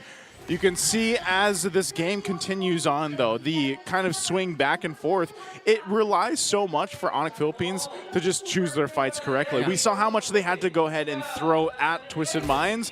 And then eventually it's like, okay, we could possibly surprise them with a diversion. Yeah. We could go ahead and utilize the Gatakacha's jump with the Avatar of the Guardian, but even Brusco. So if they run down that checklist and they run out of options there, I think that's where Twisted Minds really kind of shines. And they are able to go ahead and be quite bursty in the magic department. But then you kind of throw in the focusing mark emblem there too, and that helps with some of the bursts that we're seeing and why I feel like Onic Philippines is left in check in some of these fights. Because if they get even a couple shots down with a feathered airstrike, we know how aggressive Hajizi is with a Farsa. That's a lot of times where they're just kind of left there being like, all right, we probably don't want to take this fight. So they don't take that diversion. They're going to conceal. Lord has started up kind of a Twisted Mind, so they get in position. Brusco's going to jump in. Okay, who's gonna initiate first? Escalera has the conceal, but gets spotted out by Kirk. Now, oh no, they commit everything onto Kirk, but he has the revitalize, so Onic was able to free hit though, and they were able to take down Kirk.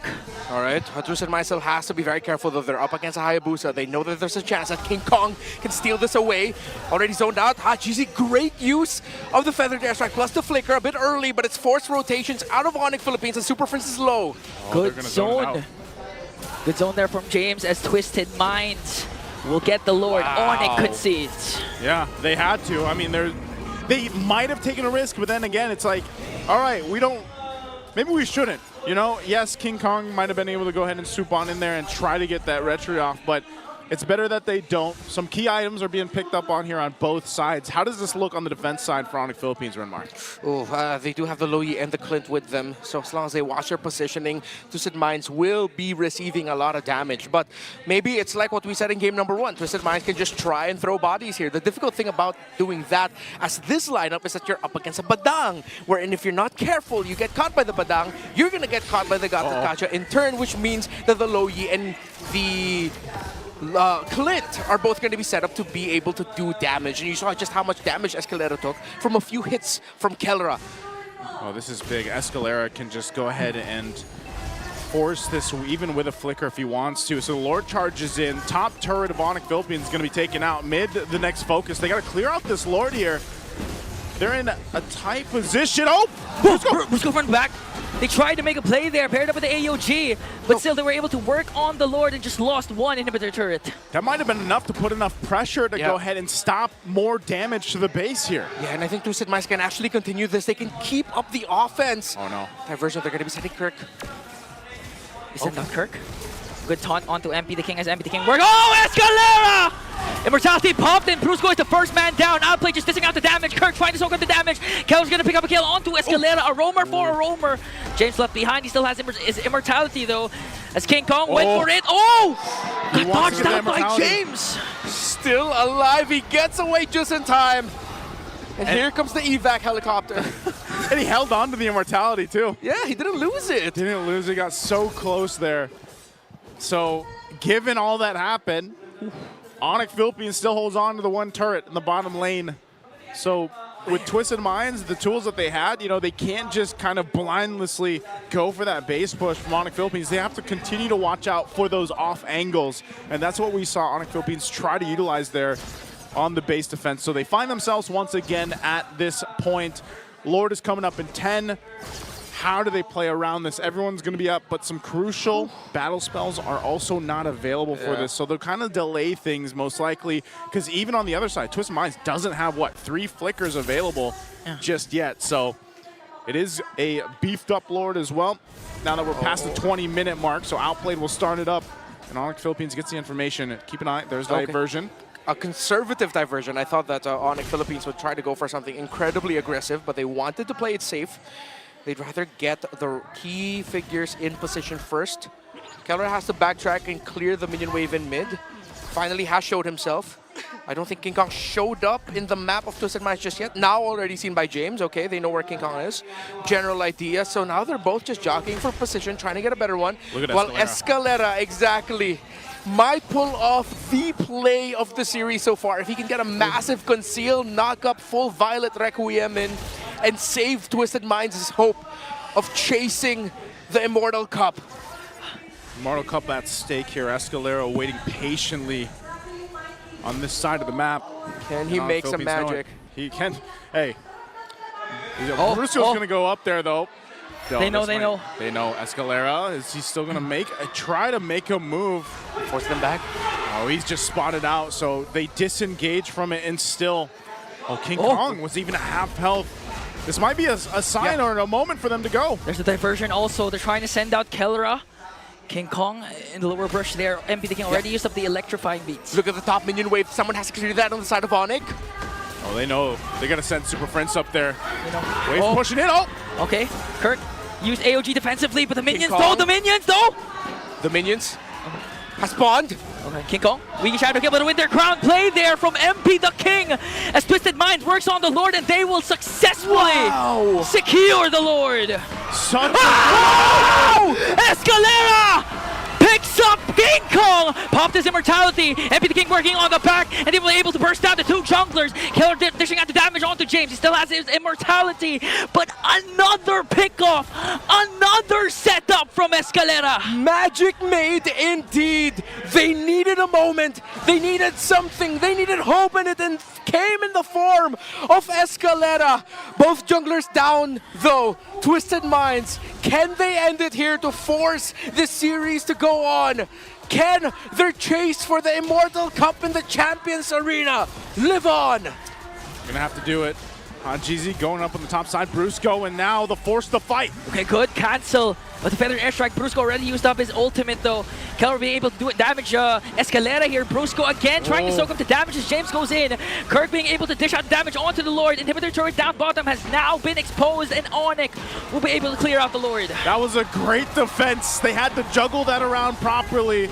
And yes, both junglers being gone. Onic Philippines holds on. All base turrets down though. A little bit of damage to the base, but ultimately still in this game, almost at the 24-minute mark. A question that might haunt Twisted Minds though. Did they play that too safe? I understand why they were playing it safely. Them getting wiped out at that moment meant that Onic can just rush it straight into the base, and it's gonna be what? MP the King, most likely the only one left to try and defend it. But could they maybe have just stayed a little bit longer to try? It seems like they were trying to count King Kong's respawn there, who was very close because they knew him coming in with a shadow kill. But my mind cannot stop lingering on the thought of what if, right? Yeah. What if? Yeah. And that might be the question. Yeah, they need to start throwing bodies like what Onic has been doing. And now, 24-minute mark, Renmar, this is your HLG. Yeah, another hella long game. Yeah. Hella long game. And this is a hella long series. It was like almost 16 minutes in game 1, 19 minutes in game 2, and we're getting close to 25 minutes in game number 3. And it's a best of 5 series. That's great. I hope we get to witness another game here too with Twisted Minds. The way that they've been playing this, they should have total control of this next Lord even. You can already see the positioning happening here. Yeah. King Kong will go ahead and scout some about. I think we have to see Onic Philippines pull some of their own magic, you know, utilizing Super Friends especially for this.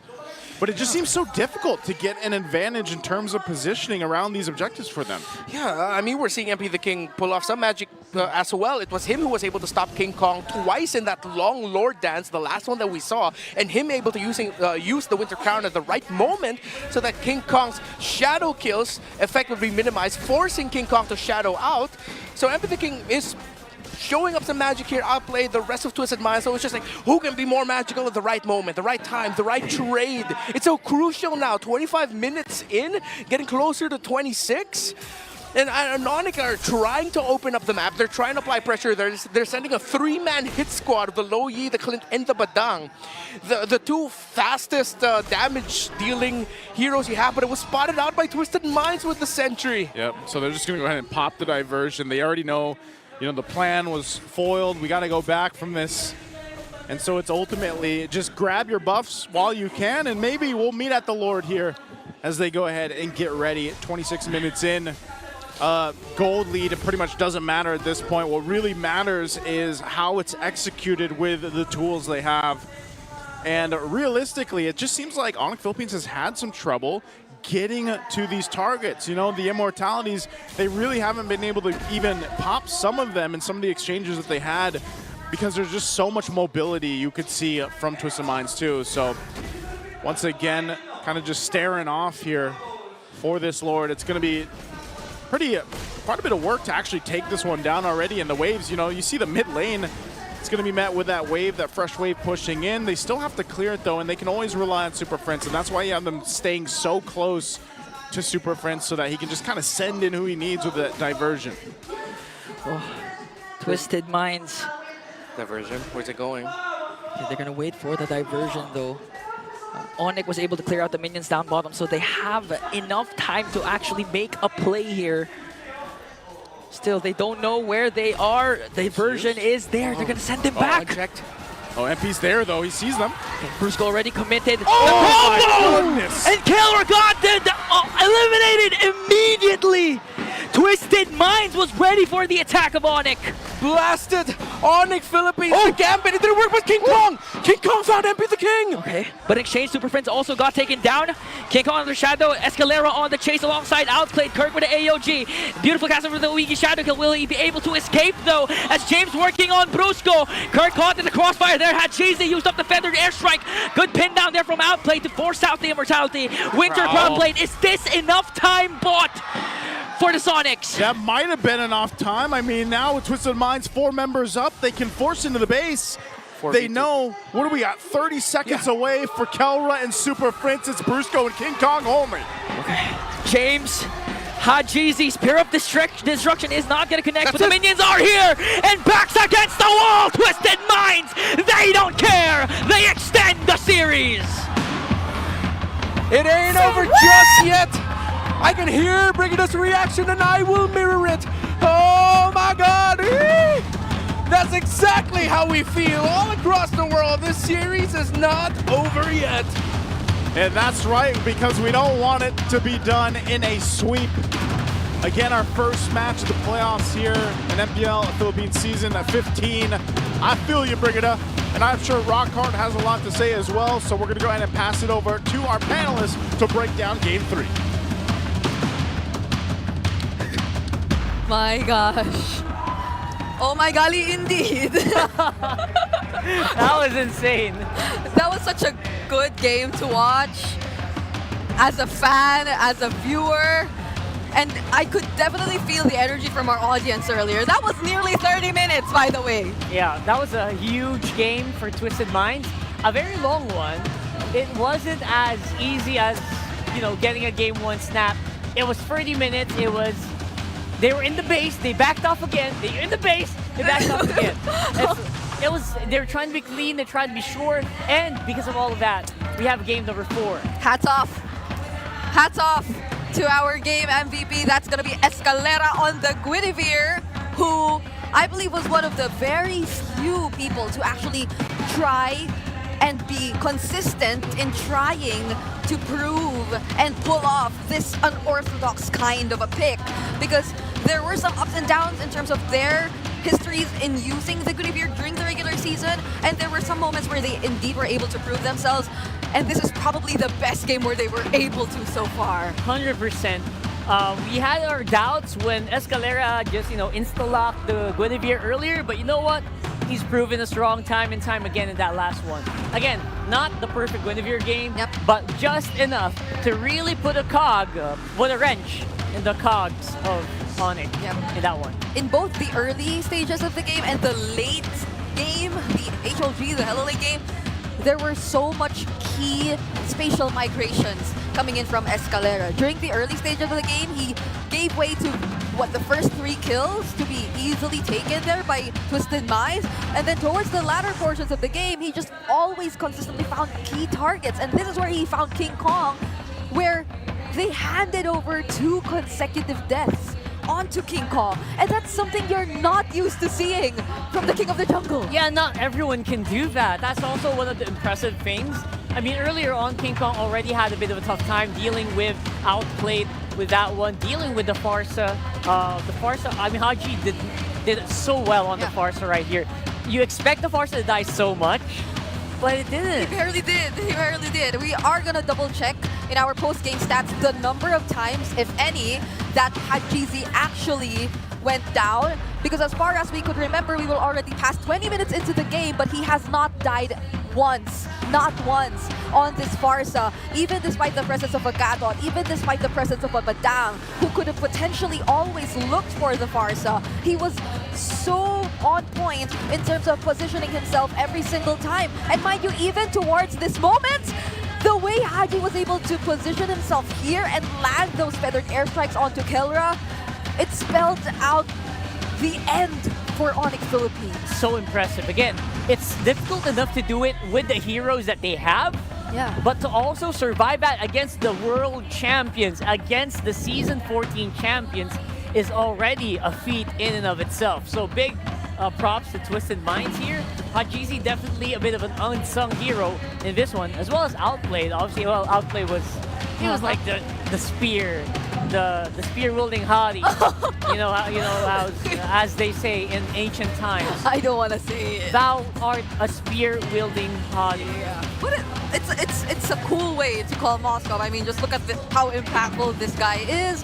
Whenever there is a spatial migration landed by Escalera, and when it's close to a wall, it's almost always a sure kill when Outplayed is within the area. And when you need him to either do the split pushes, when you need him to catch up using the SOD, he's a very reliable gold laner. Yeah. Even dying just once in this game. And to confirm, yes, Hajezi did not die at all. He's 407 on this Farsa.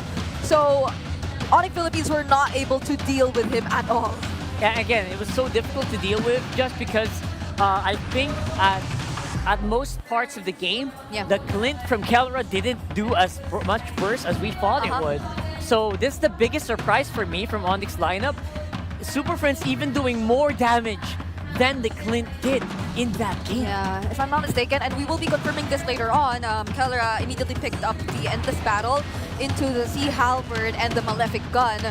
So it wasn't necessarily like that all-out damage kind of build that you were expecting to see, or from, I'd say, other kinds of gold laners that could have been picked up, which are purely DPS and just all about shredding those members that'll come out from Twisted Minds. It was a different story this time around for Kelra, but we have to look at how Onic Philippines still is able to take home all of these titles in that game. That was such a close fight, and they were still able to do relatively well, even up until the 28-minute mark. It just so happened that during that particular setup for the objective, it was Twisted Minds that was more prepared and well positioned.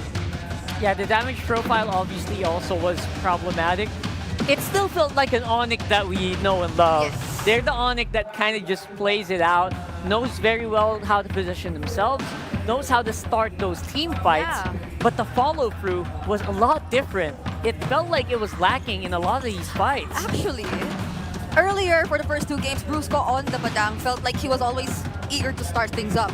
But now, up against Joy, up against MP the King, it's almost like Brusco had to do something to stop him. He had to respond and deny MP the King of whatever he wanted to do.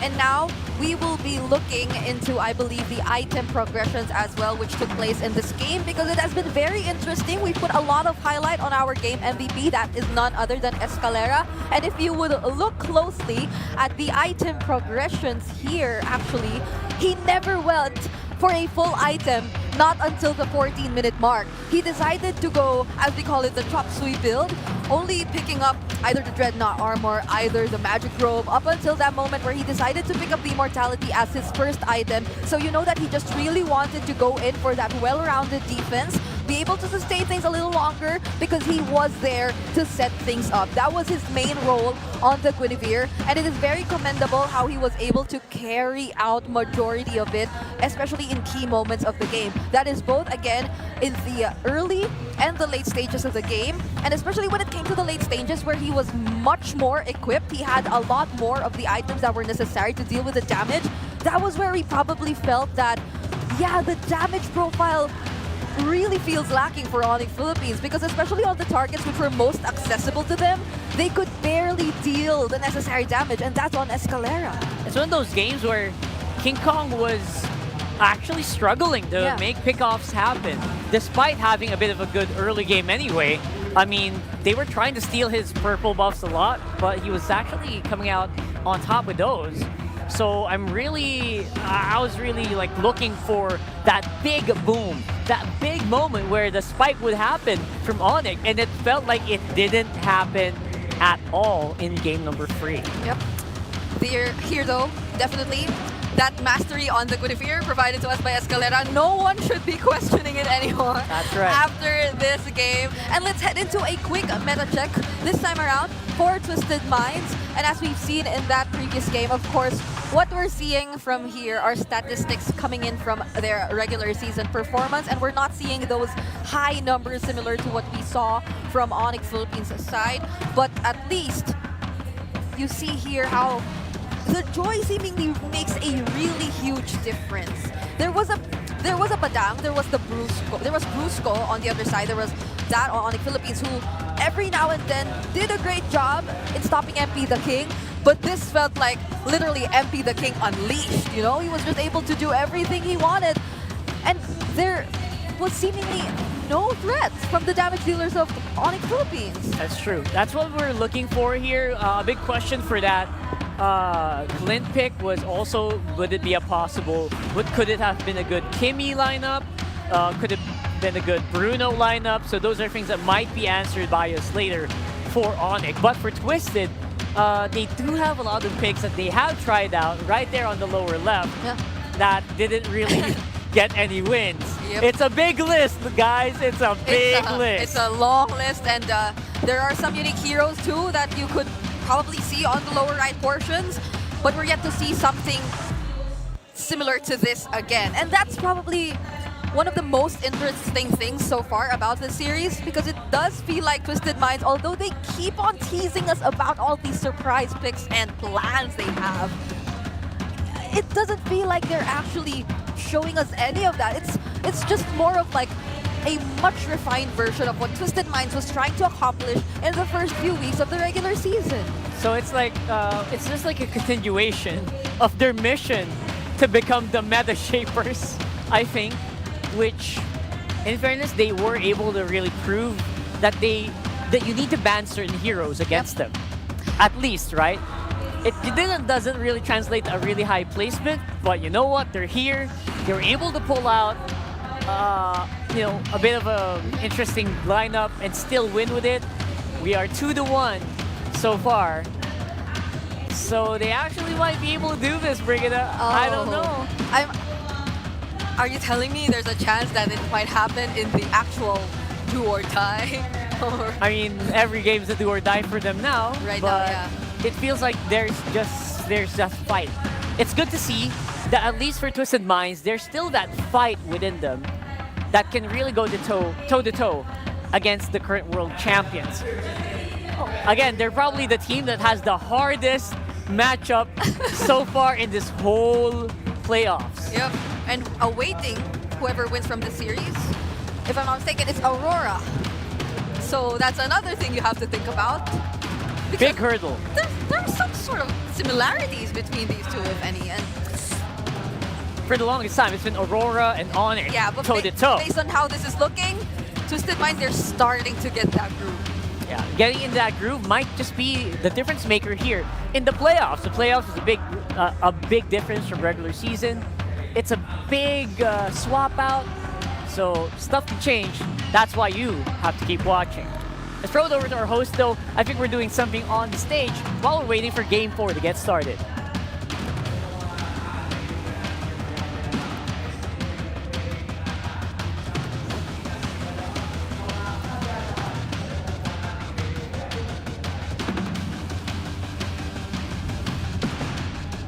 Thank you to our panelists, Romy and Chantel. Nararamdaman niya that they will continue to twist the game. Narinig ko nga kanina si Midnight sabi niya, they're twisting the game, let's do the twist. Mangyayari kaya yon sa Game 4? Pero you know what? What? Before we see that, Hans, we have champions in our mids here. A big round of applause for our MDL Season 5 champions, Onic 9 Lives! Gusto ko yan moves na yan. Paki-flex naman ang inyong trophy. Ayan. Trophy, raising it all up. And hi, guys, welcome. I know na you've been here for a while kasi nakikita ko rin kayo every now and then na nanonood talaga kayo ng MPL dito mismo sa arena. But now the spotlight is yours. Go ahead and introduce yourselves para sa lahat ng nakakita sa inyo for the first time.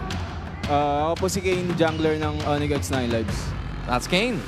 I'm Sean po, post-for ng Onic 9 Lives. I'm Kaloy po, Rom ng Onic 9 Lives. Lanzo po, explainer ng Onic 9 Lives. Coach Wright, coach ng Onic 9 Lives. Rex po, Godley ng Onic 9 Lives. Kryptonite po, tank support ng Onic 9 Lives. Nasha po, Godley ng Onic. Wow, thank you so much for joining us here. Unang-una, no, before we talk about your kuyas right in front of us right now, ano yung feeling na hawak-hawak nyo na ang MDL trophy nyo? Yeah, Kaloy, kamusta? you wanna take this question? All right. Anong feeling na naging champions kayo for this season for MDL? Ano po, nakakaisip po ko, taas po, di po kami mapaniwalang champion kami. Coach, what about you? How proud are you of all of them here na kayo ang naging champion? Sobrang saya po. Tsaka proud na proud ako sa kanila kasi yung iba dito rookie lang pero nakuha na agad nila yung champion. Diba? Grabe. Yeah, So, isa pa coach, no? I'm sure you're proud of all of them here. Pero as I said, yung mga kuyas nila ay nandito and they're fighting for their chance to get the Immortal That's Cup. right. Yes, so what is your message for Onic right now as they're about to have Game 4? Sean? Gusto ko lang po sabihin sana ma-close out na yung series tsaka good luck sa mga future games nila. Tapos ayun, get the championship na mga guys. Get the championship, kuyas. Okay. What about the others? I like it. I like it. Yeah. I mean, at some point in time, gusto ko rin malaman kay Sean. Because again, this team, I think you've been together for a while now. Di ba? Madalas tayo magkakasama. Talk to us kung paano ba nabuo ang team na to at saan kayo nagsimula before you got that championship. Ano po talaga, nagpa-tryout po si Coach Wright. Then, ayun, napili po kami ni Coach Wright. Tapos, yun na. You were Si the right Coach, choice ikaw yung of start. Coach Wright. Coach Wright, ano Ikaw bang yung meron sa mga beginning. batang tot nakitaan mo ng potential? Bali, last season, nandun na si Kane tsaka si Sean, tapos si Kryptonite tsaka si Codrex. Then, nung nagpa-tryout ako, nakuha ko bali si Lansu, tsaka si Nosha. All right. Hindi, excited lang si Coach to be here in front of us right now. So how long have you been playing as a team? Yung core team nyo, Coach, before you had, how long na kayong naglalaro together as a team sa MDL? 6 months po, kasi maaga rin yung preparation namin para MDL nung last time. Oo. So ano yung naging preparasyon nyo? Kasi sabi mo nga may mga bago sa team. Ano yung preparations nyo for the MDL playoffs? Kasi kitang-kita naman nag-work. Kayo yung champions for this season. That's right. Preparations nyo. Bali, yung sinasamahan namin ng team bonding yung practice namin para mas mabilis kami mag-sync. Kasi yung iba dito, first time na nakapasok So, parang ayun yung way namin para mas mapabilis yung sync nila sa mga all players. Alright, and speaking of team bonding, ano yung ginawa nyo? Last question, last two questions. Ano yung ginawa nyo nung nanalo kayo sa playoffs? Ano yung ginawa nyo to To celebrate? celebrate. Kumain lang, tapos tulog na. Kumain, tapos tulog, tapos laro That's ulit. it. That's it. You're Alright, I want to ask you to invite everyone there sa mga nangangarap na maging part din ng MDL and MPL. What's your message for all of them here to be like everyone here To be na naging champions din? Sa mga nangangarap makapasok sa pro scene, wag lang kayo susuko. Then kung gusto niyo talaga is, wag kayo susuko. Kung gusto nyo na talaga, kaya nyo yun. Huwag kayong sumuko. With that said, we still have teams here who do not want to give up. They want to continue their stories here at MPL PH Season 15 playoffs. With that said, let's throw it back to our panelists. Womi, Chantel, it's up to you now. Take over. If there's anything we learned from that interview, Brigida, Don't give up. and don't give up. Don't give up. Don't So give up. don't give up and don't give up. Yep, those are the MDL PH Season 5 champions, Onic Congratulations. Lives. Congratulations to them. I was there when it happened. It was a very jam-packed venue, and We were literally sitting like here, like this. It was a close series too. I think they maxed out the series as well, and they were up against Aurora Hunters, Aurora MLBB's MDL team, and it was a very emotional one, you know? Like, I saw their players, like the Aurora Hunters, being very emotional after that, but even in MDL, that's just how competitive it is here in the Philippines. It really is. The Aurora Hunters were really good as well. They were able to get a game. Yeah. But after that, I think it was 2-1, right? Or was it 1-1, and it became a 2-1, and then it was just over at some point.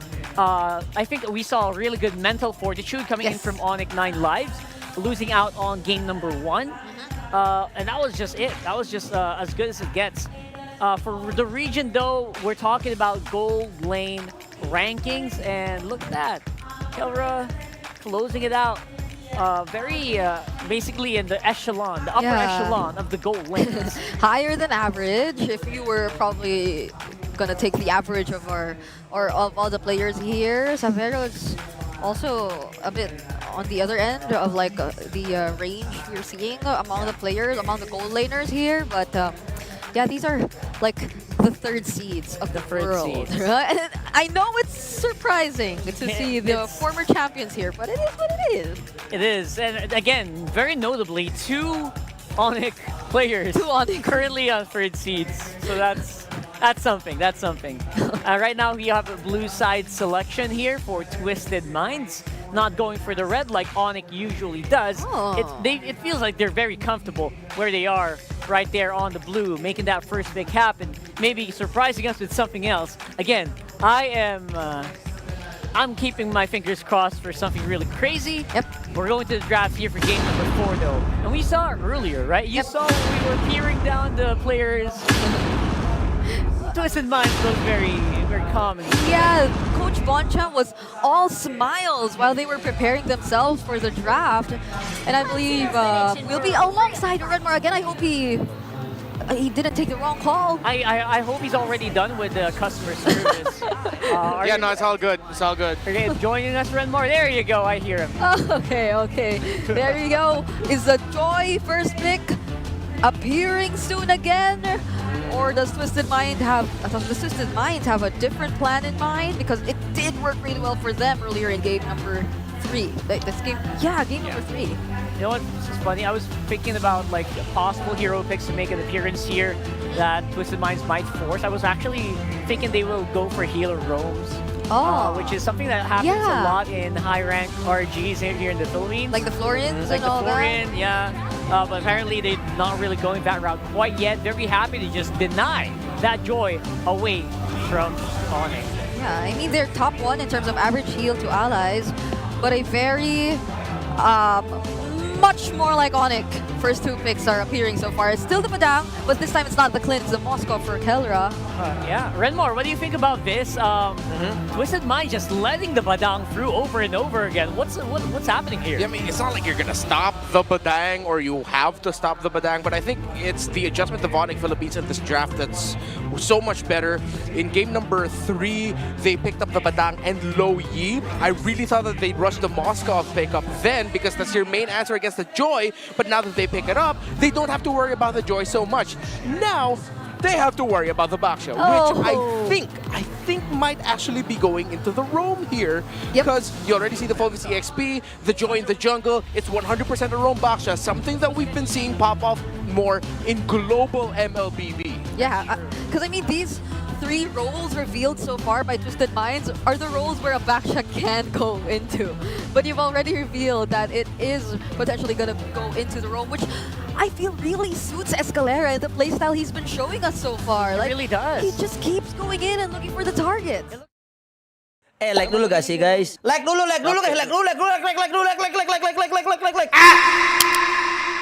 Don't forget to follow and subscribe. Thank you. Kanjut. They did ban it out though. Yeah, I mean they didn't need to ban it out, but you know, if in case Onic thought about picking up the Kimmy, it was a very good pick against it. So now we're trying to see if we can get back to that mid focus.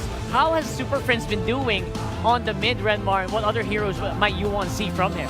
Ooh, considering that there's a Baksha on the other side, I would not be mad if he went up and picked up a Valir here. Considering that he was one of the players that... Actually, no, he was the player from the regular season that made the Valir really pop off. And I think that's an option that they're going to be considering. Usually, you want to pick it up against slower lineups in the jungle. But even though it is still a Baksha and Phoveus, I'd still consider that as a pick. However, they're going to be locking into the sheer burst damage. So they might still go down the burst damage route, but I wouldn't mind the Valir. Like something about it just seems like it'll be a really good pick. Although it doesn't necessarily match, or it doesn't directly answer the speed and the aggression that can potentially come in from Twisted Minds.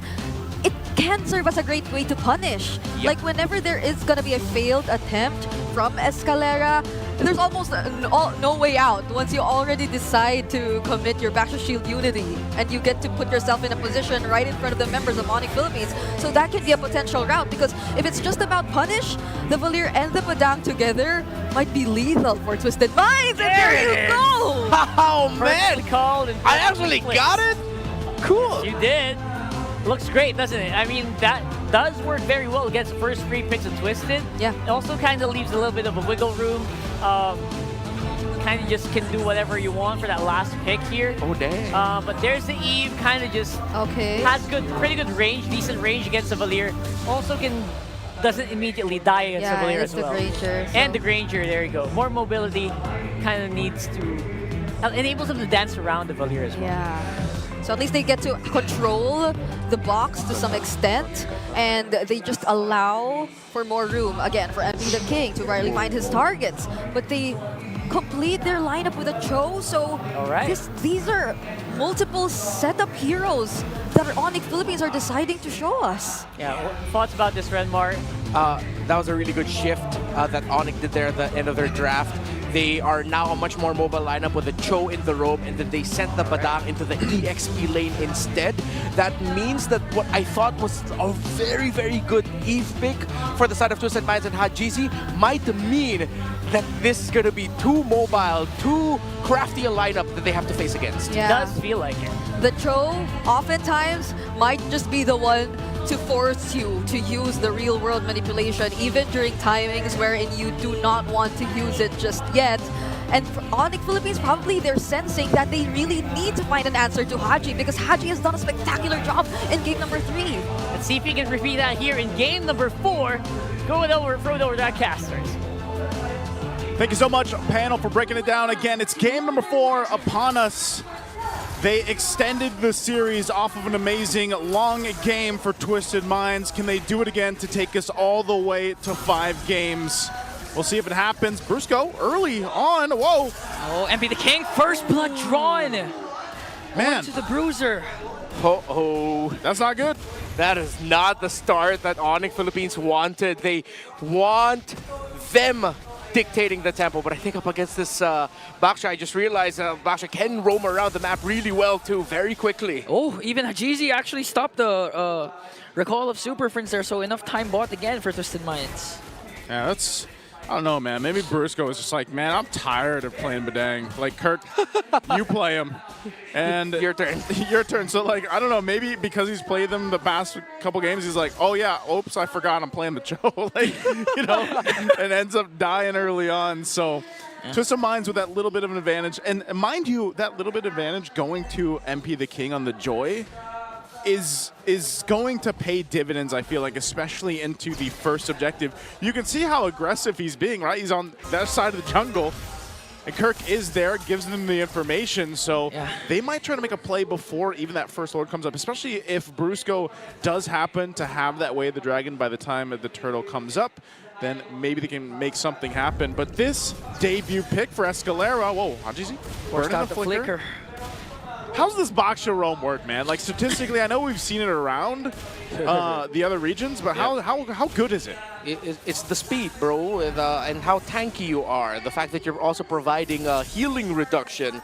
It's just a solid pickup. I'm not sure of the total win rate globally, but it does pop up often that I ended up having to make a post about him. You made a post about it right now. Yeah. That'll help him go ahead and secure the first objective. Turtle secured. And outplayed too. It looks like he's going ahead and winning his lane against Kelra right now. So a lot of good things happening for Twisted Minds in this game 4. And yeah, MP, like I said, the fact that he's got this early start's great for him. I'm wondering how King Kong's going to go ahead and play catch up here a little bit, or if he's able to just kind of farm up, you know, do his thing. Yeah, he might even pull off his very own turbo. Is that turbo jungling pattern?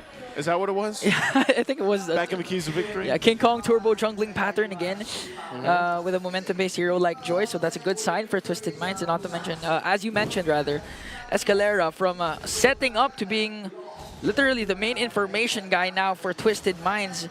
They always know where King Kong is rotating and where Brusco is hiding. Brusco's level 4. I don't think you kick Escalera, obviously. Escalera, by the way, previous game, just had a hell of a game. I like to see that we are in this portion of, well, I guess Twisted Minds has always been like this. Escalera playing the more unorthodox picks. You know, the Guinevere, and now you have the Baksha here. Really takes a certain type of player, but also team to go ahead and let that happen and play around it. And again, I think as we get through this game and get through some of these objectives, it's like Brusco, he's got to be the guy to start these fights up. There isn't really going to be much anyone else to do it unless Kirk is around the area. But he's kind of just forced to be in his own, lane and follow around James. And we know that James has been the player, or like the guy to play the Phoveus to a pretty good game. They might not have win all the time, but it's usually James that is just kind of wrecking the opposing teams when he does get his hands on the Phoveus. Yeah, this might be one of those games where it's just going to be determined a lot by the major objective team fights. Usually when we have a Cho game, even a fast roaming pick such as the Baksha, there are skirmishes and little actions that happens in the river, in the jungle, but I think both Brusco and Escalera have just turned the page a bit and just decided, you know what, let's just focus on the major objectives. But wait, up top, this could be a big play. Oh! Yikes. KK connection. Gets one on to outplayed as MP taking trades instead for the turtle. So outplayed for a turtle. All right, so the two roamers have their eyes set on the major objective, but the difference is the junglers. King Kong wanted to help Kelra. MP wanted to get the major objective instead. But now it's a losing trade, it seems like, across the map for Twisted Minds, because Onic Philippines were able to get the tower up top. Yeah, they got quite a bit. They gave up the turtle, sure. That's 2 in the hands of Twisted Minds, but you get a nice kill for King Kong, and then you get that turret down. They're going to go ahead and bring them a little bit of an advantage. Nothing too crazy, but still a play nonetheless for Onic Philippines. Now, Yes. Twisted Minds still in, I would say, the majority of the control here and working through it. You can see how the XP is going, too, across the board. And that's what I was wondering, how would King Kong deal with that early advantage that MP had? And he's doing relatively fine, at least keeping up the levels, and that play up top was part of it. Yeah. I mean, jungling pattern uninterrupted. Even if Escalera provides a lot of vision for Twisted Minds, it doesn't necessarily translate to getting King Kong out of his rhythm. And at the same time, yeah, the kill up top plus the turret takedown as outplayed gets a turret for himself. This is like one of those games where it's like you don't want to fight. So it's like we're just going to go on opposite sides of the map and take these objectives while we can. And when we're ready, we'll fight. Because I feel like it's Onic Philippines just kind of waiting to see what Twisted Minds even does here. Mid lane might be the focus. Want to go for the mid lane and got Super Prince. Brusco got caught in the crossfire again. Up against 5 members. Kirk just has to walk, but still he went in for the combo. Enough time bought to delay and save the turret. But gets taken down. Kelvin joins in the picture. Not going to be able to bring down anyone.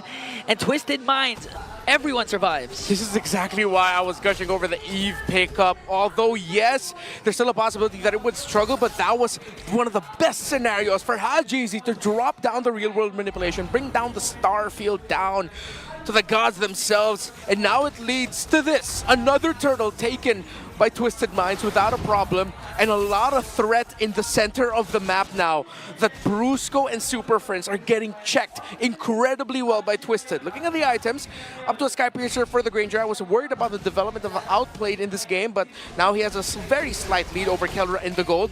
And he has his core items. Brusco! Connects with the kick, finds Haji. This time, Kelra was able to dish out the damage to bring down one. They want to go for James. Escalera joins the picture. James was able to flicker up, but Kelra goes in as well. Super Prince was able to take down James. Next target is Escalera and a 4-kill swing for the Sonics. Brusco. And meanwhile, the whole time, here's King Kong pushing another turret down, and will take a buff on top of it. Man, they came in and they said, I want it all. Bro, it's all of the efforts of Twisted Minds in the past 2 minutes. You know what? Past 7 minutes of this game, just completely dashed, head bashed right into the wall as Onic Philippines. I thought that they'd only walk away with 1 or 2, but Twisted Minds decided to fight into it. The fact that Kirk timed his fist break and fist crack. Oh! King Kong found Hajizi, what?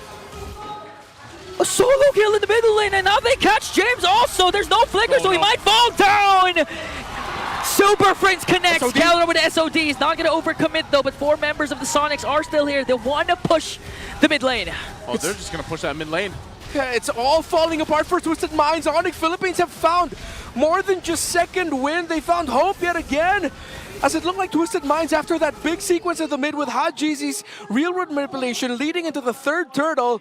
In a snap, in a flash, Onic Philippines have taken total control of this game. Yeah, you know, Brusco took that first blood kill of MP the King personally. Yeah. Yeah, after that first blood, he wanted to make a play for Onic, and that play in the mid lane that resulted to 4 kills for Onic was the turning point for the Sonics. Brusco, every time I see Brusco, man, he's like the Hulk, you know? Like, he gets beat up, but it's like the more that he gets beat up, the more that he takes damage, like the angrier it gets and the more plays he pops off. Oh, mid lane again. Infernal Pursuit forcing them out of position, and Brusco got caught again by MP the King. No, you won't like him when he's angry. King Kong joins the picture, and Kirk with a combo again to bring down Hajizi also. Oh, Spirit Destruction isn't gonna connect. Kirk, though, caught by 3. Just doing enough time to delay, and Twisted Minds catches 2. Would have been a completely different story if Keller's SOT hit. But at the end of the day, it's Twisted Minds who walks away with the victory there. It seems like they're rushing the Lord. They're looking for King Kong. MP found King Kong! Oh, or did King Kong find MP? He's got to get out of there, though. Oh, but Escalera stun! Beautiful outplay, dishing out the Rhapsody and shut him down! Right in the perfect moment, even James pops in! Beautiful cast with Dark Wave plus Flicker, but Super Friends was able to cast that ultimate, so it's King Kong down for Onic. This game, it feels messy, but they're making so many good plays where they need to. The fight for this Lord, though, is crucial. And Onic Philippines, they might want to stop this. Real Manipulation dropped down already. Spirit of Destruction is going to connect. Kelmer goes in, but outplayed. Not going to be able to sustain it. Kelmer just wrecking havoc. Going to pick up 2. James might be the next target here. Super Friends in the picture. But they still be able to take down Brusco. A double kill for Escalera. But an answer from Super Friends. It's only the Magician left. The Lord will be marching out. Onic did enough to minimize what could have been an absolute destructive Lord take for Twisted. They'll be able to stop the Lord. Now Twisted has to recover from this because it looked good for them. While Onic Philippines, both of them recovering, tripping, falling down, getting back up again. It's a back and forth in the most epic proportions. Oh, man, I love it. I love what we're seeing right now for Game 4. The biggest thing that sticks out for me, too, for Onic Philippines really is Super Friends again on this Valier. The draft, you know, our panelists were even surprised with it, and Super Friends has been playing really well. As the scales up with the items, though, that's where the Valier really turns into a menace for the opposing team. Yeah. And we're already starting to see that build up. And they fight for this space around the jungle. King Kong looking for an angle here, or maybe just to take the buff. They might try to go ahead and bait Twisted Minds into a fight. But they might want to not take this as they secure the buff for MP. So crucial, crucial things on both sides. Let's take a quick look at the items here for both teams. All right. It's written in the star field right now for Twisted Minds. For the ultimate of Hajizi, only up to 2 items, but similar to Super Friends as well. Still neck and neck in terms of the gold. No one with a clear advantage. Wind of Nature already for the Granger. No Wind of Nature defensive item style yet for Kelra. Pure damage for the Moskov. Only up to Holy Crystal is MP the King. Actually decided to rush it as the second item. So that's just a slight adjustment for that. Malefic Gun just built up there for the Moskov. Oh man, this is it'll be very interesting. If you notice, no Dominance Eyes built just yet. Still on the way for the third item is for Escalera. But their Twisted Minds has been really relying on the passive of the Baksha to be able to reduce the healing coming in on the side of Onic Philippines. Now that Keller's built up, Twisted Minds are going to be building that Dominance Eyes on that Baksha at the right time. Question is, will they need another? I feel like they'll need another one. And that has to fall onto James's hands. James, yeah. And with that, Onic Philippines, the biggest advantage they had is the amount of space they can maneuver. You know, they've got, what, 5 turrets down to 1 for Twisted Minds. And that's where the advantage on the macro level comes in, especially when we start having to consider the Lord takes here. So for Onic Philippines to continue to put pressure on the map and work with that advantage is what Twisted Minds has to deal with, and how they are going to approach that. Now, Brusco too, we've seen it time and time again. This Cho is so risky. if he decides to kick the wrong target to go in, James, Tried to go in there with Infernal Pursuit, MP the King as well. But Twisted Minds decides to back off. Yeah, you see the threat there of that Valir once he got the Vengeance Flame up, the Burst Fireballs, stopping Twisted Minds just enough. MP the King really thought about popping his ultimate, but decided, no, it's going to be way too risky for me if I did that. And now the space provided means Onic Philippines will be able to start this Lord comfortably. They're just going to be waiting for Keller to get here with an SOD later on. Twisted Minds, if they can pull this off, force a game number 5, momentum will be in their favor. Okay, Lord is up. Quarter of the health is down. It's going to go for some resets, though. Kelro will stay bottom side. And I feel like that's what we see every single time we have the Moskov come to play. We're just holding our breaths once that Spirit of Destruction is thrown out. But it looks like he's just going to join this one up as he makes his way for this fight. Oh, hold on, Kirk. Like dulu gak sih guys? Like dulu guys, like dulu. James, look at him, cast a winging shadow kill and brought down James! One more hit! Hajis with the RWM to bring down King Kong. MP the King working on Super Friend, takes him down as well! 2 kill swing for Twisted Mind, but the base, Kelra working on the turret! Okay, it's Hajizi. He got back in time. Can he stop Kelra? Can he stop the Moskov? Twisted Minds are able to get this Lord! Kelra! Okay, Kelra with a beautiful knockback, working on Hajizi with the ground play. This time connects. Escalera, Kelra! Escalera wins the fight! Escalera and Hajizi just in time, stopping the split push. The Lord marching with Twisted. This could be road to game 5. Oh my goodness. Oh my golly, as Brigida would say, because that could have been way worse for Twisted Minds. But they made it happen, and good thing that is a boxer in the hands of Escalera to join the fight that fast. If this was a Grand Prix, Twisted Minds literally just changed to the hardest of tires, and it's working out very well for them. No way, don't tell me Twisted Minds will actually force game 5. It's a 5v5 though. Okay, they're trying to deal out damage. James goes in as well. As Escalera tries to zone him out. RWM already cast it down. Kirk got caught again and got bursted down by Outplayed. That's 2. But MP the King will fall down. That's 2 for Onic. King Kong, Kelra working. That's 3. 3 members down for the Sonics. Kelra versus James. KK connection. Will they be able to do it though? Kelra was able to walk away as King Kong with a wee shadow kill. Gonna bring down James. Outplayed. Escalera has to back off, but they got one inhibitor turret. And it's not over yet. KK holds on for the gods. King and Kelra holding on for Onic as Twisted Minds have solidified a lead here. It's not the lead, it's just a lead for a moment because the towers are too close and this game is too close to call. Oh my goodness, taking a look at the replay again, this was a crucial defense for Onic Philippines, but even with this, again, that Spirit of Destruction, Kelra and King Kong, they're together to deal with that and even get James. What a play coming out for Onic Philippines. But man, you got to remember, Twisted Minds is facing elimination from the playoffs with this. They have to win this game to get to a game 5 to keep the hopes alive for now. And once again, we're going to look at the items here before this next objective comes up.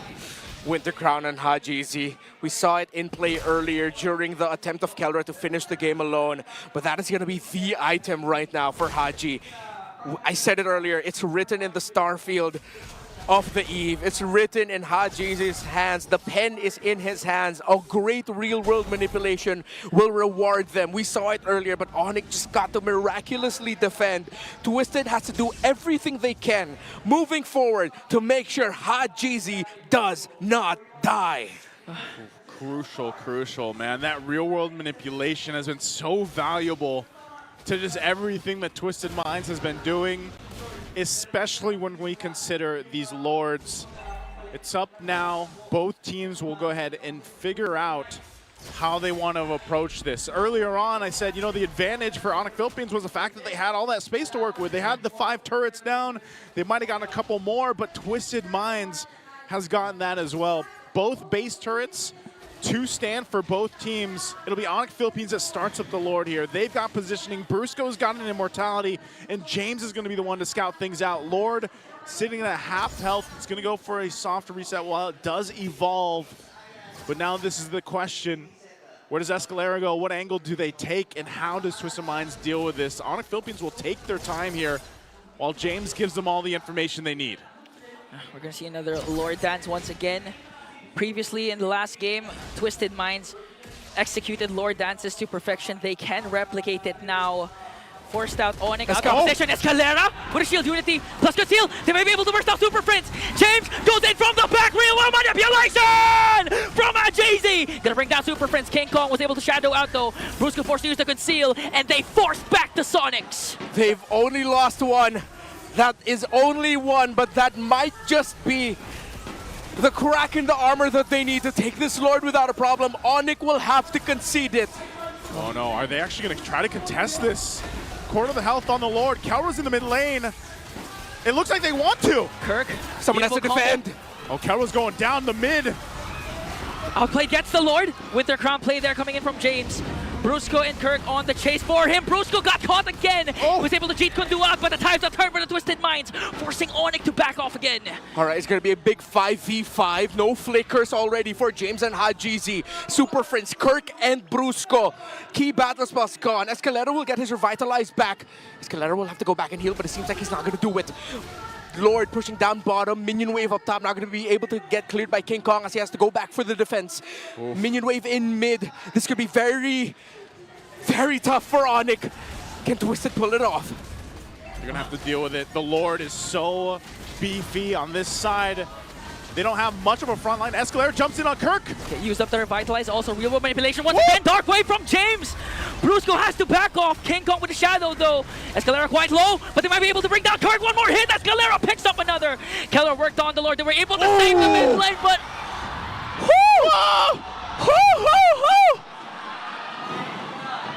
All right. Which side was this on? All right, inhale. Oh, it looks like it's... Exhale, all right. Breathe with me. One more. It happened right as Kirk went down, and there was a lull in the sequence. It looks like it's on... We get, as of now, we cannot tell which side called the pause. Called the pause, excuse me. But we are 20 minutes in. Oh, there, it's up there in your corner right now. So it is Onic. To the side of Onic Philippines. Man, talk about a series, right? I mean, this is a 20-minute game we were just talking about earlier. Yeah, and as I was saying, literally everything that Twisted Minds are doing in team fights is to keep Hajizi alive. They either die with a Starfield or they don't. And so far they're picking the route of let's make sure he just doesn't die. We use this real world manipulation, we make the most out of it, and if we need to go back to just make sure Hajizi stays alive, then we will go back. They're living and dying on the hill of Haji. The hill of Haji. That's what they've got right now, man. Ooh. They're in his world, and it's not manipulated. It's real, though. Onyx world right now is they have to defend the push of Twisted Minds with just 4 members. Kirk again got bursted down. Although James had to back off, he was 1 hit away. And prior to the pause, he was, I think Super Prince might be able to take him down with the burn effect of his Valir. We're heading in. So let's we're see. about to head on in. We got to catch up. What are we looking at with this base defense? We get a nice look at that turn in the mid lane. It's going to go down. They hold on to it. Oh.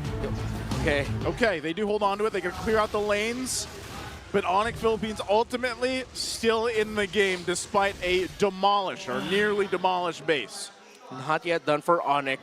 We thought this story was so obvious that everyone knew how this was going to be told, but I don't think anyone expected this. A game number 4 on the way potentially to a game number 5 with Twisted Minds 6th, barely making it into the playoffs, taking it to a team that has won in Malaysia again. Did they win in Indonesia? Yes, they did. They've won in so many countries across the world in the past few months. You saw the if you missed the graphic that we showed earlier in the broadcast before the series even started, it was all the accolades and achievements that Onic Philippines has achieved just throughout the, last year or so. And right now with Twisted Minds, this is why I was saying going into this, I was like, yeah, they had their downtime in the regular season, and they probably didn't perform, but they were the team that was testing the limits of the meta. Yeah. And you can see it here. It is actually really working in their favor. Those 2 weeks, 2.5 weeks or so that we had off from the regular season and going into the playoffs. Yeah. It seems like Twisted Minds is a different team from what we saw in the regular season. And in case you missed the one important plot hook that was discussed in the panel, Coach Bonchan has never been dropped in the first round of the playoffs. I'd say that's a Bonchan bless. It's the Bonchan effect. Now for Twisted Minds, 1.1k gold lead. Lord has spawned, but Onic Philippines putting a lot of pressure, trying to push in the lanes up top and down bottom. They actually created a slow push down there. Wow. Calra even getting a little more defensive. Picks up the potion here again, quite locked in. What is that one called again? Is it Rock Potion? What's the defensive potion called? I actually forgot. It's the defensive one. But it's the yellow-orange one. The yellow-orange one. For some reason, I feel it's a Rock Potion. Wasn't it Rock Potion? I remember it. I think it's Rock Potion. So Don't doubt yourself, Nice. Picks that up. Oh. A little more. Okay. Okay. Prior to the pause, again, Kirk already committed the fist crack. So no ultimate for the Badang. Yeah. Okay, I have to correct one thing though. Rock Potion. No. Not the Rock Potion. Coach Bonchan, specifically at the beginning of his coaching career, yeah, he hasn't dropped out of the first round in a while. He actually has. Only once though. When was it? It was in Season 6 against Omega Esports. The score then was 3-2. Man, that sounds like a long time ago. It was a very long time ago. Season 6 would have been what? 3 years? No, excuse me. Four. Yeah, it was 2021. So it's been a very long. No, excuse me, 2020. It was like, yeah, we were like in lockdown. I remember what happened in 5 2020. years. Yeah, I was locked in my room in 2020. That's what. We definitely weren't looking at each other. Yeah, we weren't. I didn't know you yet, sadly. So, yeah, it's been 5 years since Coach Bonchan has been dropped out of the first round of the playoffs. But ever since he started racking up championships in Season 7, yes, he hasn't been dropped from the first round since then specifically. Yeah, but at least one thing for sure is he never got swept in the first round at least. Yep, that would be a big part of what's made Bonchan, such a formidable figure in the competitive scene of MLBB. I mean, I even like to tune into his own content that he puts out. Like the way that he breaks things down and explains things is always really enjoyable. And like I said, when you come down to the journey that Twisted Minds has been on throughout this regular season and to where they are in the playoffs, they've improved so much just in the series alone. I mean, think about it. They're going long games against a team like Onic Philippines, with all the accolades, but it looks like we're jumping back in. So what are we looking at? Another little breather. That's what we're looking at while we get things situated here and figured out. So, man, I don't know. That Lord is up. Yeah. That Lord is up, and this is high stakes for both teams because honestly, I feel like for something like I'm a little like I've been, super fan. But I feel like when they're under those pressurous moments in some of the series, like let's say we get to a game 5, with this kind of drafting from Twisted Minds, it might be enough to kind of like maybe mess the super fam up. I don't know. Yeah. The last time we saw Onic in a situation similar to this was last season's grand finals up against Aurora in that game 7. And that game 7 could have gone either way. It looked like Aurora was on their way to winning a championship. But one final play. What are we looking at here? That he was able to complete the Naruto Escape collection, it looks like. I only got 3. But again, imagine if Onic loses, not just this game but the series, it's the second consecutive time that a defending champion got dropped in the first round. Bro, yeah. Bro, I wouldn't be surprised if at that point, if we actually get to like game 5, Coach Bonchan's gonna go, Escalera, it's time. Play the Estes. Let's run it way back. MP, you know how to play jungle Aldous? All right. Nah, I mean, I don't think that's going to happen, but it'll be funny. They're like, come on, it's... Coach Bonchan on social media has been very vocal about his confidence in his team in this series. I mean, can't blame the man. Like, you have to hype up your team as your head coach, saying about how it's like... one of the things that he was telling his team is that Twisted Minds, our team should be the team that teams in the playoffs should be wary about going up against. Because... No, that was it. It ended there. He never explained it. He never explained why. He just said... Just one of those mystery moments. Yeah, one of those Bonchan mystery moments, you know? Bonchan mystery moments. He's had so many of that, but... let's see what happens. I did not expect the very first day of our playoffs to be like this. But I'm very glad it is where we are right now. I mean, I wish we weren't in a pause, but you know what I mean. Yeah. I think a lot of people, and I saw this even on socials, like leading into the series, a lot of people are throwing out sweeps. Yeah. Like they were throwing out sweep predictions for Onic. I mean, they did go 2-0. So imagine if what we see here is this game 4 wins and then Twisted Minds reverse swept. Yeah. Like, what does that mean for the rest of our playoffs, man? Yeah, because this, if ever Twisted Mind wins game number 4 and then wins game number 5, they snap 2 streaks. The win streak in series that Onic Philippines ended season 15 with, which was at 10, and the championship streak that they've had. Ever since MPL Philippines season 14, every tournament that they've been part of, they've been champions. What is this pose, by the way? Why is everybody doing it? I don't know. Why are we like putting our hand there and sticking our tongue out? Like what are the kids doing? Is that the trend thing? Hang on. I don't know what the Lord's doing with XR. He's got the drum. Okay. There's the voice. Oh, there's the voice. Hey. This is just the default reaction for Burrito now. Like I feel like. Actually, yeah. You know, like whenever the camera. Oh! Let's go in back to the game. That's my default reaction. When I see our boy bring us back to the land of dawn. Here we go. Lord's already half health, and it's Onic. Onic. They're taking it. Control of the Lord pit now as King Kong jumps in. They're working on Escalera. A lot of combo committed, but he's still alive. MP the King is in the picture as well. It's going to be Retribution battle! And King Kong will secure the Lord. Don't tell me it ends this way. With one red tree, not even a kill trade.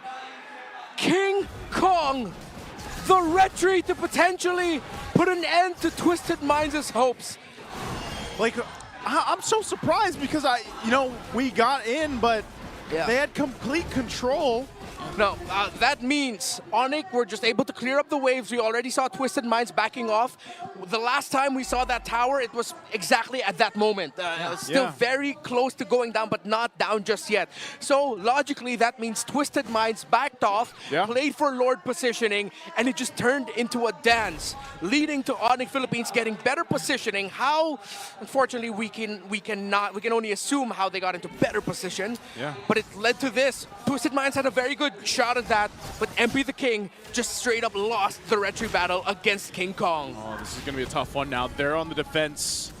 Again, Onic Philippines lost the 2 base turrets earlier on, and with this beefed up Lord at the 24.5-minute mark in this game 4, they're looking to punch in the base. Last base turrets, 2 in base Twisted Minds in the mid and top. Waves are pushing in. They want to put the pressure. A couple immortalities here are available, but they're going to have to deal with the Lord here. Super Friends already casted the ultimate. Brusco has his flicker. James got stuck. Immortality will be popped. JC dropped down the RWM as King Kong works on the top lane. Lord still up. Twisted Minds trying to defend as much as possible. King Kong jumps in once again, forced out the Winter Crown onto GG. Discipline not over yet. Onic Philippines, though, might be able to continue the siege with focusing on the tower in the mid lane. No more real world manipulation for Hajizi. Oh, watch Brusco. Watch the Bruiser again. They're not going to overcommit, though.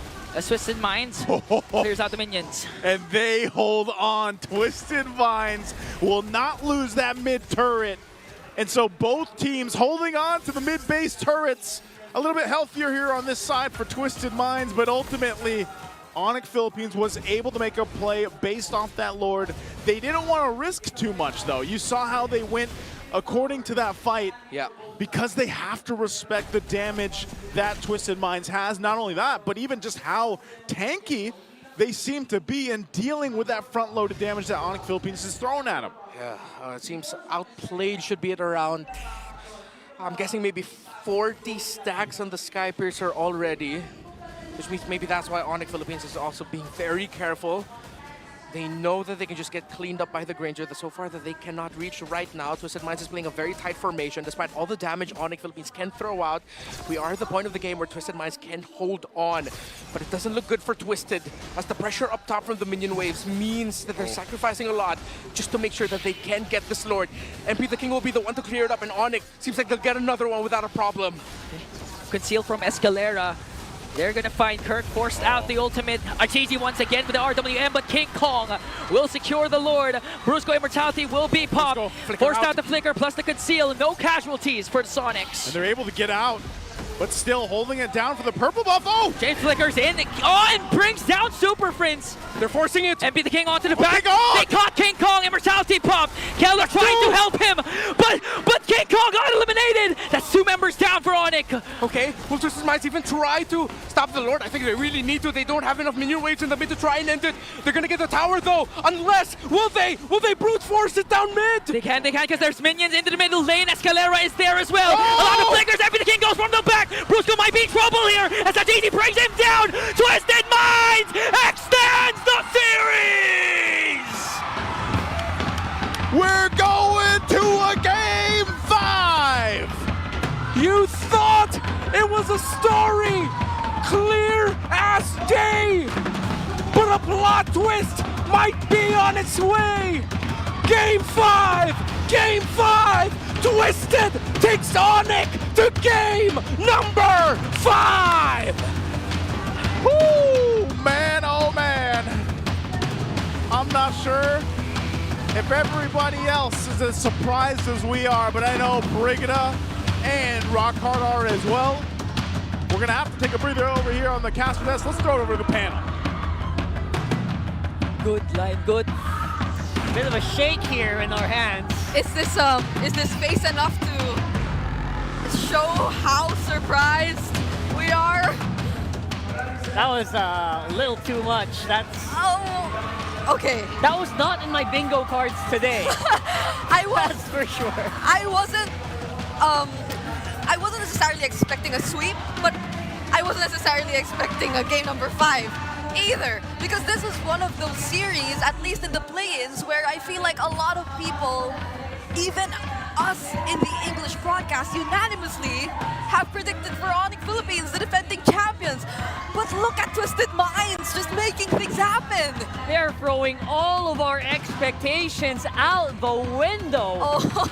My goodness, even with multiple attempts from Onic Philippines to just get control back, multiple Lords taken at the very end of that fight, it was still Twisted Minds coming out on top, outplayed with MVP on that Granger. Man, and we were so close to breaking records yet again. You know, I felt like for every single game that goes by in the series, we just keep getting longer and longer game times. But Twisted Minds, they didn't let us reach that point anymore, and it was just everything falling into place, because during that last objective fight, it wasn't them who got their hands on the Lord. They lost the Red Tree battle for the 2nd consecutive time, but their decision to just keep going for the fights, knowing fully well that they are able to take out several members from Onic Philippines, it just allowed them to, again, as mentioned by our casters, just brute force their way towards the base with that single minion wave they had marching in the mid lane. It almost feels like Twisted Minds are like running on pure grit, pure heart at this point. Just pushing back every single attempt of Onic Philippines to macro their way into victory. Yeah, because like, especially for the first few minutes of the game, Onic Philippines, they weren't necessarily set on contesting against Twisted Minds. It felt like they were just set on taking the objectives, and which led me to even wonder about, how can we see the rotational speed of the backshow of this lineup of Twisted Minds be fully capitalized if Onic Philippines aren't necessarily in places where you expect them to be, because they're almost always somewhere else trying to take down either a turret, which is greatly beneficial for them, by the way, and worked wonders for them too, but when it all came down to Twisted Minds or Onic Philippines having to fight back against Twisted Minds, that's where we saw the lineup, that's where we saw the team fight prowess actually take effect. This is so threatening if you're Onic Philippines, because you're seeing the DNA, the ube kind of like playstyle come into play for Twisted Minds. It's like you can see their spirit coming out of their bodies and going into the game, forcing their way through sheer will into a game number 5. My goodness. Twisted Minds, definitely, they are having that momentum right now. They know that they brought Onic Philippines all the way, and it's Onic Philippines right now who we actually might need to see undergo that reset, which we were just talking about a few games ago in the case of Twisted Minds. So this is a really surprising turnaround. It's a 27-minute game once again, and it was very close, by the way. And for the second time around in the series, I have to commend Escalera once again. Be it the Guinevere, be it the backshot, any unconventional roamer, he's just making it work. And honestly, it feels like, obviously, it's a big trust from Bon Chan himself to be able to, you know what, Escalera, this is the time. This is the time. We need to bring this out now because we are on the brink of losing. We're on the brink of elimination from Season 15. And you know what? That trust really paid off well because they also comboed it with a very niche hero at this moment, which is the Eve, controlling that mid lane. I wonder what suddenly switched in Twisted Minds after them being put in a spot where they're suddenly in a do or die, where they're just one game away from saying goodbye to this season. They just bring out that confidence of using and pulling off the unusual quote-unquote picks and then constantly winning at it. Right? Like, one chance suddenly after them being in, or after Onic Philippines getting match point, he's just, oh, okay, let's try all these things now. Yeah, and again, that's probably one of the reasons why, you know, we saw him smiling earlier after that 2-1, after they got that one. It feels like they could control, or he could kind of just foresee how his team was going to perform in game number 4, where it felt like there was a lot of pullback as well, and they're able to like kind of read Onic's movements in the jungle. King Kong did not have an easy time in the jungle this time. If any, the other half of the KK connection though, which is Kelra, as we see right now as the BPI rich guy, he was that one player from Onic Philippines, I feel, who always forced a reaction out of Twisted Minds. Like, he was constantly there with the pressure on the waves, and that, if I were in Twisted Minds' shoes, I definitely would have panicked multiple times by now. And I think we saw it too, based on how they just were trying to respond from everything that was happening. There were not just one, not just 2 times wherein Kelra actually decided to go for a split push attempt. There were multiple times where he actually tried to do that. And now I feel like we should also be taking a look at the overall goal, the difference timeline, which took place between these 2 teams. And compared to that one game we saw earlier, this is a way closer goal difference timeline. You could see how there were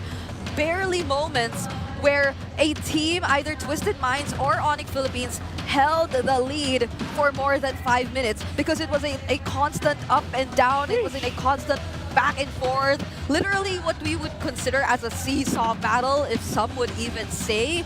And this is, if you would look at the 7-minute mark, that was the first time we felt a significant difference. That was when Onic forced a team fight up against Twisted Minds, and they were able to go straight towards the mid lane, taking down the necessary turrets away from the mines. But then, come to the 14-minute Lord, we see another switch, which significantly favored Twisted Minds, and then it just happened over and over again, even all the way to the 22-minute mark.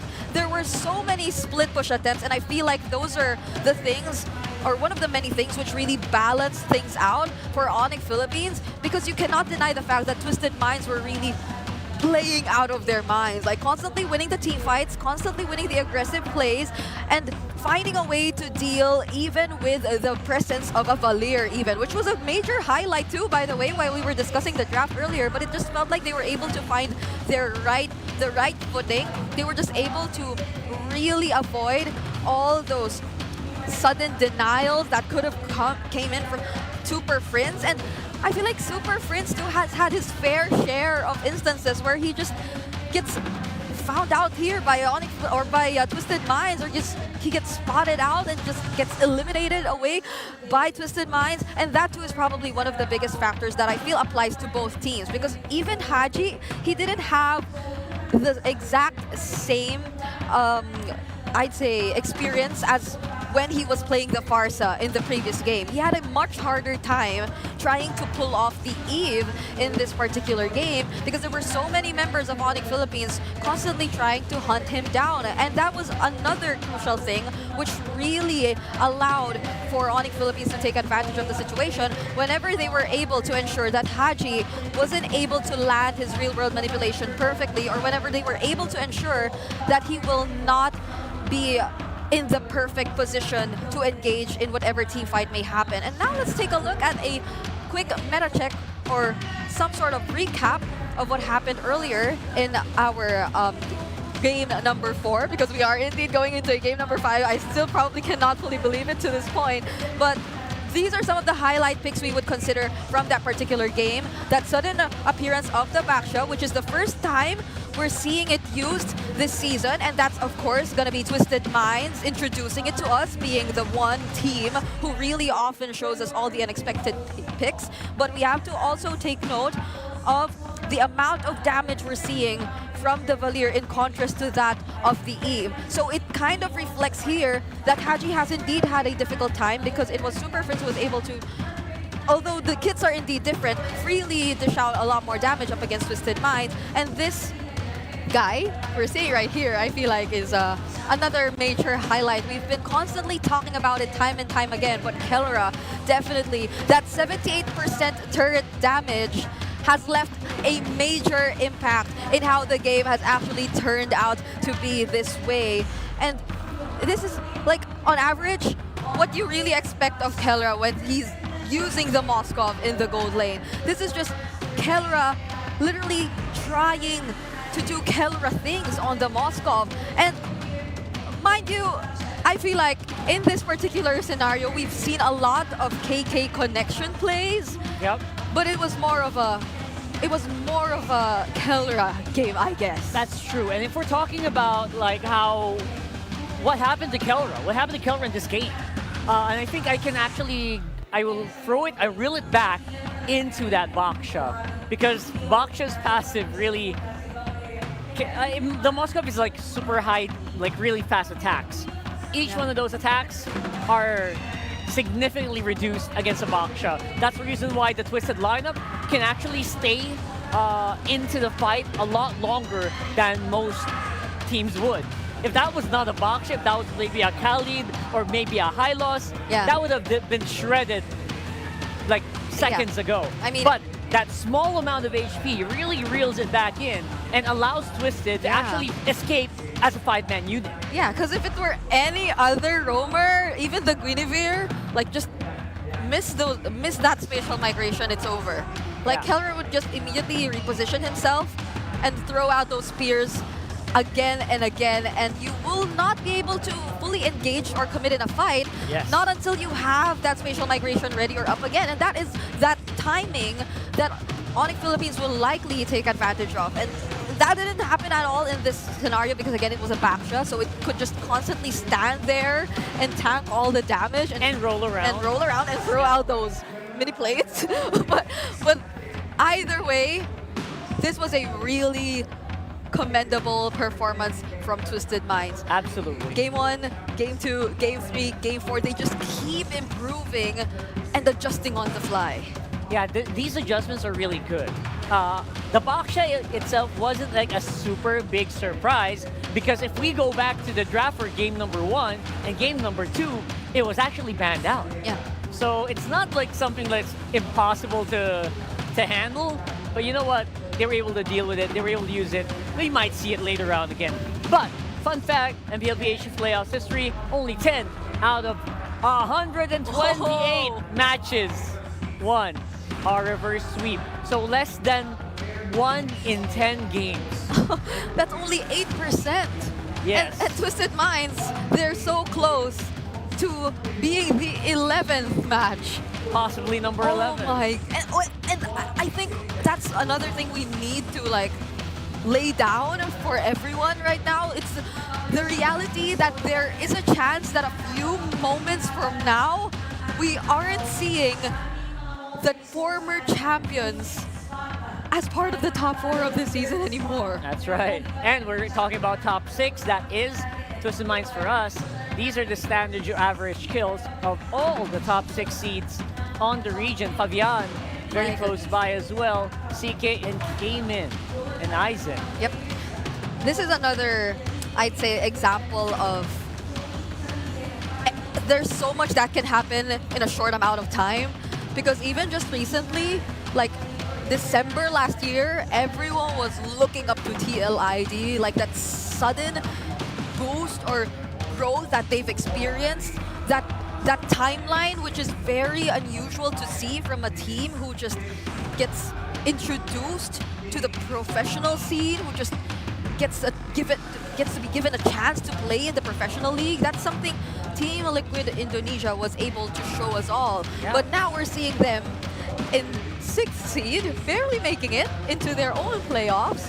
So literally anything can happen in a short amount of time, and there are just so many teams already stepping up. That was a big skyrocket, obviously, from Team Liquid Indonesia. But like we had Dilar here earlier, and he was. I think when you asked like who's a really good guy that you learned from, Dilar kind of still mentioned Fabian. So I think he's still doing something very, very good there, despite their placement right now. Yeah, and I mean, Fabian, he's gained a lot of like Filipino fans.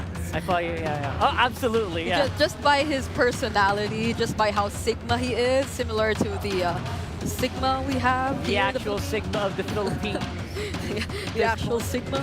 Yeah, King Kong right there. And by the way, speaking of Onic, look at that. They took a really big hit on their red side win rate because of that. My. From 82 something to 77.78%. Unbelievable. And they are going to be going red side this time still for 5 games in a row, I think.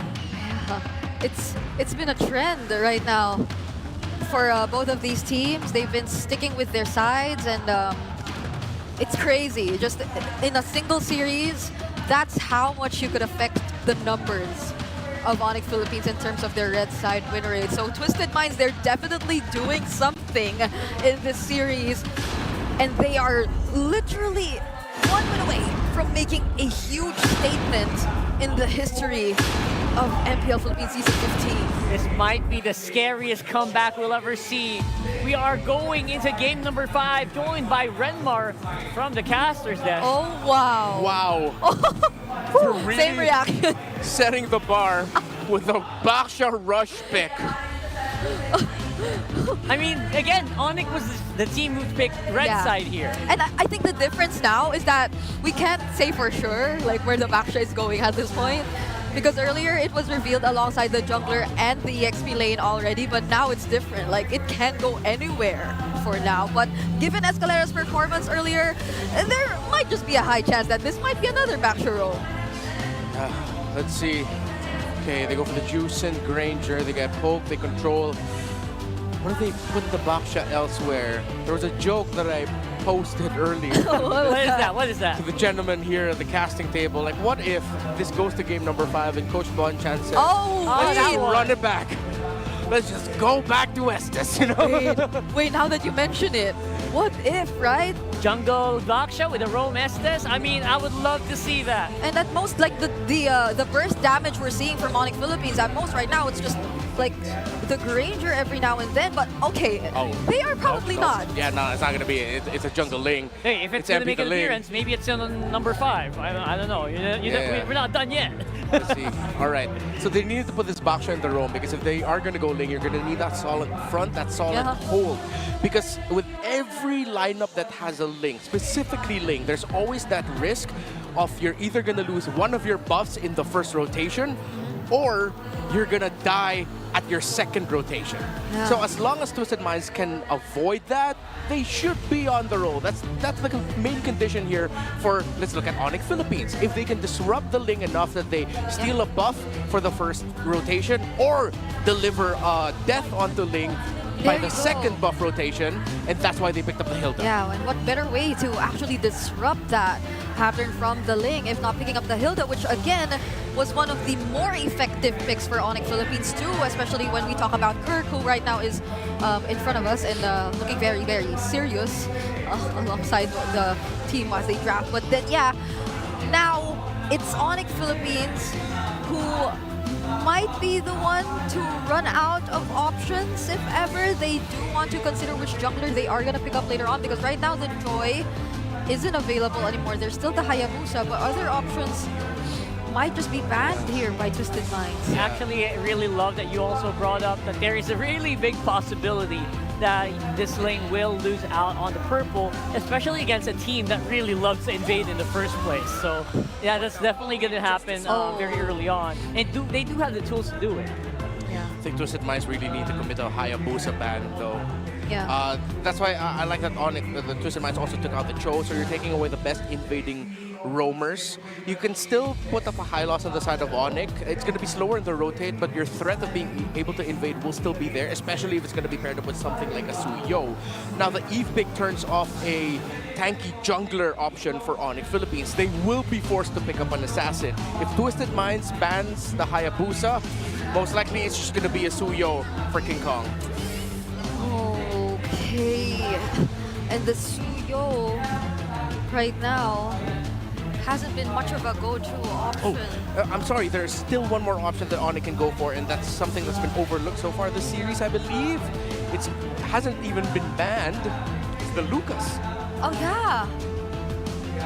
Now that you mention it, We haven't actually seen the Lucas a lot today. And we did talk about it with Dilar earlier too, right? Like the Lucas just appears more often in the jungle, barely in the EXP anymore. Wow. But could they be really considering that? I recall a moment, a week in the regular season where Why Not was joking about how they weren't confident with King Kong on the Lucas just yet. Yeah. That's true. Twisted Minds decided to play very defensively. They took out two roamers that can apply so much pressure to the lane. So what we were saying earlier, Twisted Minds is also thinking about that.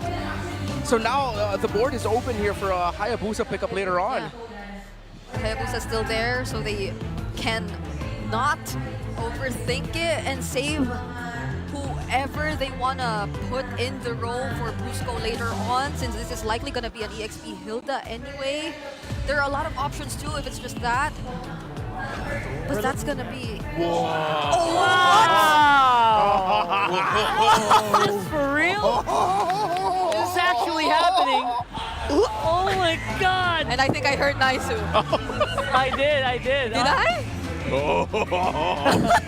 I think you did. This is a Lancelot. How long has it been since we last saw a Lancelot? We definitely will be pulling up the stats later on, but... It's the debut pick this season. Will a Thorned Rose be enough to save Onic Philippines this season? I think the last time I saw King Kong play a Lancelot, which might have been in TNC days. I'll double check that later. But it feels like such a long time ago. I don't know if Twisted Minds planned for this. Airfield coming out though. And it's a Tigreal. It's a Baksha EXP lane. Oh my god! What a shift up by Twisted Minds. This is crazy. Okay, that means they also still have an option from the EXP lane that can disrupt the Lancelot's rotation. What a switch up, and that Tigreal pick could be massive. Yeah. I feel like crowd control should be an option for Onic Philippines at this point. Might they want to have some sort of catch? I mean, the Hilda is there, but like, there's just, compared to Twisted Minds, they have multiple ways to set things up. There's a Khalid. It's a Khalid, okay. They want to play it fast. Fast rotation. A lot of activity outside of the EXP lane for Kirk. It's up to Khalid and Hilda, to Brusco and Kirk to set the tempo here. Of all the lineups that Onic will use to hold on to the season, this is not what I was expecting. And I was expecting the surprises from Twisted Minds. But Onic Philippines came into play-ins day number 1 saying that we too have a bunch of surprises to show you guys. That's right. And here in the Champions Arena, we are back into a game number 5 situation. And MP the King on Ling. We're gonna see some sword fights in the jungle for sure. That's loaded up into this game. Game number 5, Twisted Minds versus Onic Philippines. It all comes down to one.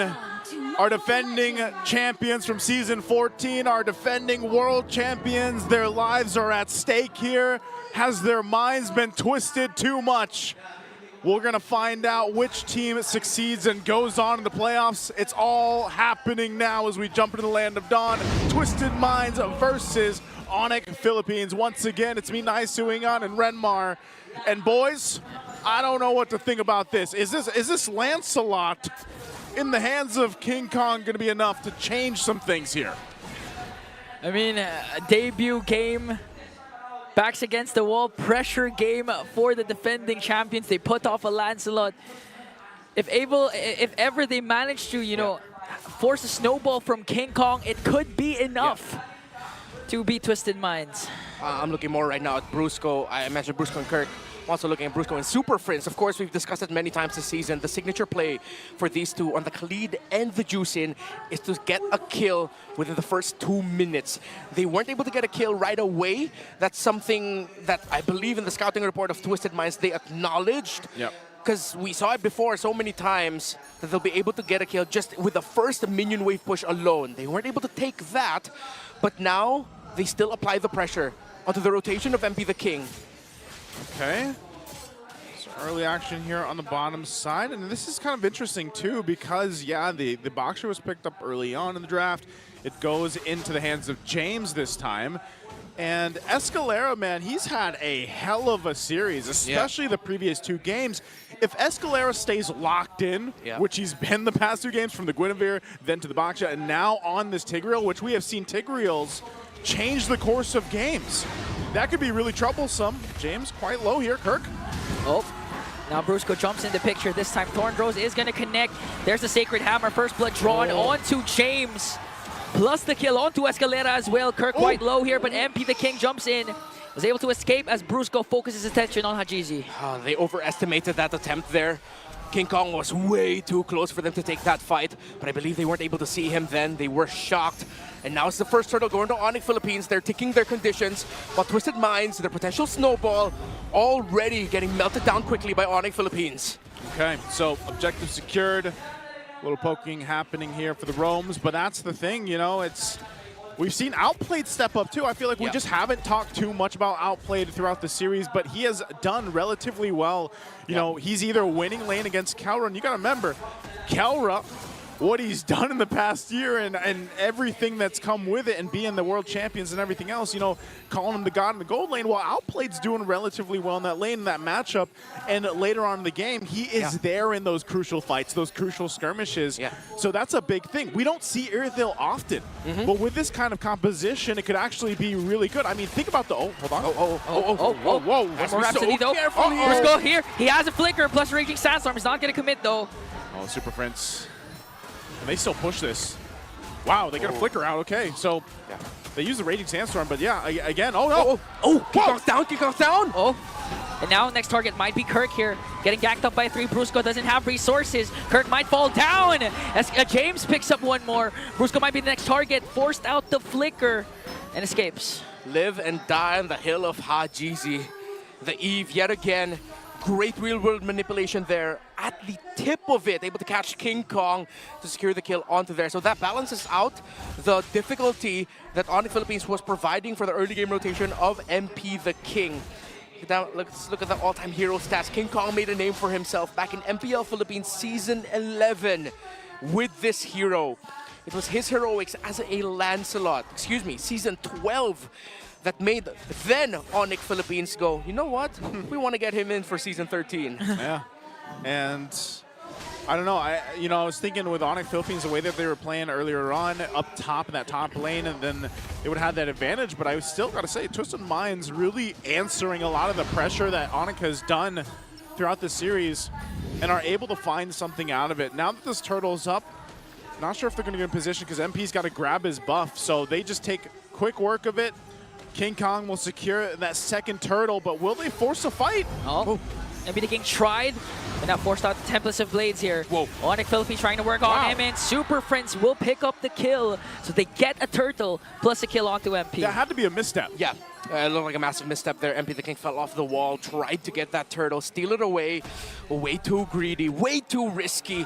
And now Onic Philippines have ballooned to a 2.2 gold lead. 5 minutes in, it's starting to look very bad for Twisted Minds, and Onic Philippines might just run away with this. The Ka lead pickup might have been the perfect one because, yes, as we mentioned earlier, Brusco and Kirk have to set the tempo, and they have been doing just that. James going to the back. James from the back sets his eyes on Kellera. Kirk with a beautiful zone onto outplayed. Brusco jumps in as well. Super Friends comes in with the Crimson Beacon Lantern Flare. There's the revitalize from James. But getting chased down by 4. Onic Philippines working on bringing down James. A couple more hits and he's going to fall down. In hands of Prince. Twisted Minds are losing their discipline. Too desperate was their attempt to try and take Keller down, to try and get something there. 4.3k gold lead. The gold lead has doubled since the last time we checked it. And as we look at the items, Irithel not suffering as much. Mid lane not that much as well, but it's in the EXP lane. It's in the Baksho versus Hilda. It's crazy that in the past couple minutes you ballooned to a 5,000 gold lead. I mean, they're getting everything now, and they're not letting up. Yeah, now the invades are starting as Kellera forced to use the ultimate, but a response from Onic, though. Hajizi again picks up another kill onto Kirk. King Kong caught in the middle. James trying to soak up the damage as MP the King walks away. Conceal use to be able to retreat. All right, so they burn a couple flickers and battle spells, too. They're going to pop a conceal. They're going to go for the buff here, so MP's going to lose that one. This is not looking good here for Twisted Minds. Yeah, Twisted Minds have made some incredibly desperate decisions. Again, going back to turtle number 2, MP the King trying to steal it away, and then the gank of James and the answer of Twisted Minds to try and get Kellera down, only to force a Purify out, and he got away without a problem. They have to slow things down, Twisted Minds, if they want even a chance to keep this close. But this point on, this big a lead, this is signature Onic Philippines. Punish mistakes, punish greed, and make sure that you walk away with a victory early on. Oh, that's good. Escalera with a Sacred Hammer forced out Brusco's Raging Sandstorm. Right on time with the neutral objective up for grabs, so Twisted Minds, they can contest and play around the real world manipulation. That's the thing though too, man. King Kong, 3 levels ahead of MP. There's no way that MP can really even contest the objectives for now. He's got to play catch up until the Lord comes into play, and I'm even worried for him for the first Lord. Now that's 3 for 3 for Turtles.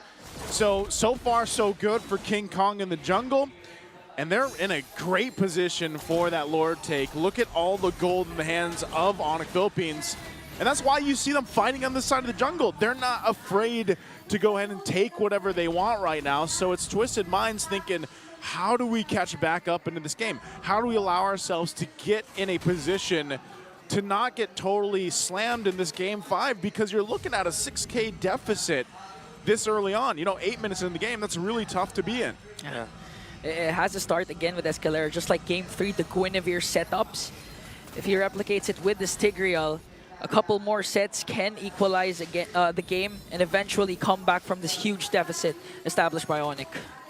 6,600 and climbing. MP the King can only split push to try and break turrets. Twisted Minds have completely lost their chance at the early game to dominate and take hold. They now have to pull off the defense of a lifetime multiple times to try and keep this game close. And that's one of the problems. Multiple times is just kind of showcasing how much ground they have to cover. And honestly, throughout the whole series, they haven't been in this position this far behind. Right? I mean, every single game has been somewhat of a close back and forth until that first Lord even. But now they find themselves in a position where, if you try to contest this Lord in 20 seconds, you're probably just going to be gone, and that's going to be the series. So they really have to be calculated about this. King Kong already max level, sitting at 15, while look at MP, still 10. So they can take everything they want. They'll take their time, though. Onic Philippines not going to push it or press it. Now, with Escalera on the Tigreal, wow, level 5. Outplayed, felt that. Oh, no! We're going to commit the Raging Sandstorm, and Kellera picks up Outplayed with the Death Sonata. Out of the 5 members of Twisted Minds, they pick out Outplayed. 5-level lead for King Kong over MP. Make that 4 now. But it is an insane snowball. MP desperate. Jumps in, tablets to plate, might be able to bring down Kelra, and he will do so successfully. That's a huge kill for MP the King, but gets traded out for his own life. So is that, like, I know he wanted Kelra, but that's something. I guess it's also just because you know you can't really contest the first Lord, but then you lose your buff and everything else. So, yeah, I guess you just go and get what you can? Yeah, that's something. That wasn't a massive shutdown. Keller only had 1 kill when that happened. So at this point, that was just Twisted Minds trying to get something out of nothing. They can't contest. They have to wait, try and defend. As Onic Philippines, again, we've seen them do this time and time again since MPL Philippines Season 14, since the start of their rise. And they can just continue. They just have to stay disciplined, stay focused. They have the lineup, they've had the lead, they have the items. Honestly, they can actually end it with the next Lord push if they get the opportunity. They might just get that, man. This kind of lead, I mean, even thinking about how Outplayed's not really even something that Onic has to worry about too much. Like, he's so far behind in terms of Kelra, or in comparison to Kelra. And if he's caught out, that's the problem. You mentioned the Khalid. I think that is part of the big thing here. And Brusco had a tough couple of games.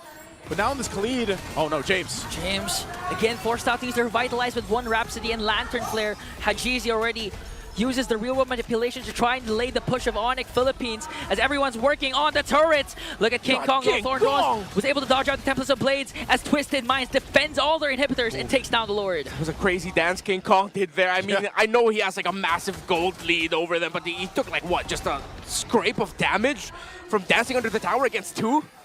And he's taking all these buffs. Mid turret goes down in the base of Twisted Minds. Conceal. Bottom turret gonna be next.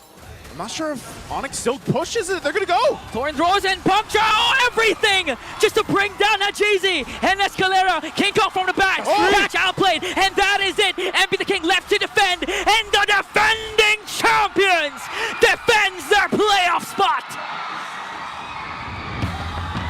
And the Super Fam makes it happen in Game 5. What a quick one it was. Oftentimes, the price of immortality is your own legacy. Onic Philippines are not ready just yet to pay that price. To cap off their legacy, they still want immortality. Their story lives on. Plot twist denied.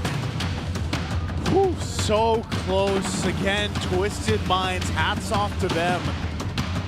They went the distance with our defending champions, our defending world champions. It almost sent them home in that first match of our playoffs, man. What a series here. And I mean, it's a little bittersweet for me, guys, because I was like, we had such good games, you know, 4 games, long games. Not that this one wasn't good, it was just played so perfectly for Onic Philippines. It was what?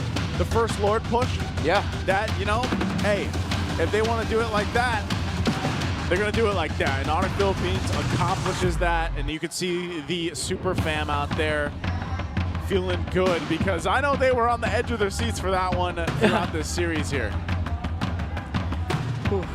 Again, we got to take a breather. We still have another match, by the way, today. Oh, yeah. You know, so another 5-game series. We got another 5-game, hopefully. But let's go ahead. It's me, Naisu, Ingon, and Renmar. Let's throw it over to the host to hear from our fans. What an amazing series that we have witnessed para umpisahan ang MPL Philippines Season 15 playoffs. Here with me now are Twisted Minds, a valiant effort mula sa inyong lahat. You were able to do so much and give the defending champions such a hard time to finish it off. Coach Bonchan, you talked to us about possibly twisting the game way before, and you were able to do that, giving them a hard fight, but your journey ends here. A lot of people acknowledge your abilities at para sa lahat ng mga sumusuporta sa Twisted Minds, anong mensahe nyo sa kanila? Unang-una, hindi man namin nakuha yung result na gusto namin. Sobrang proud pa rin ako sa inyo dahil pinakita nyo na despite na maraming nang mamali at kaya nyo pa din makasabay sa ating defending champion. Once again, for the final time this season, give it up for Twisted Minds! Gentlemen, you may now make your exit. We appreciate you for being here, and we do hope that they can come back stronger. But the one that they're going up against and the victors of the first match, it's Onic Philippines!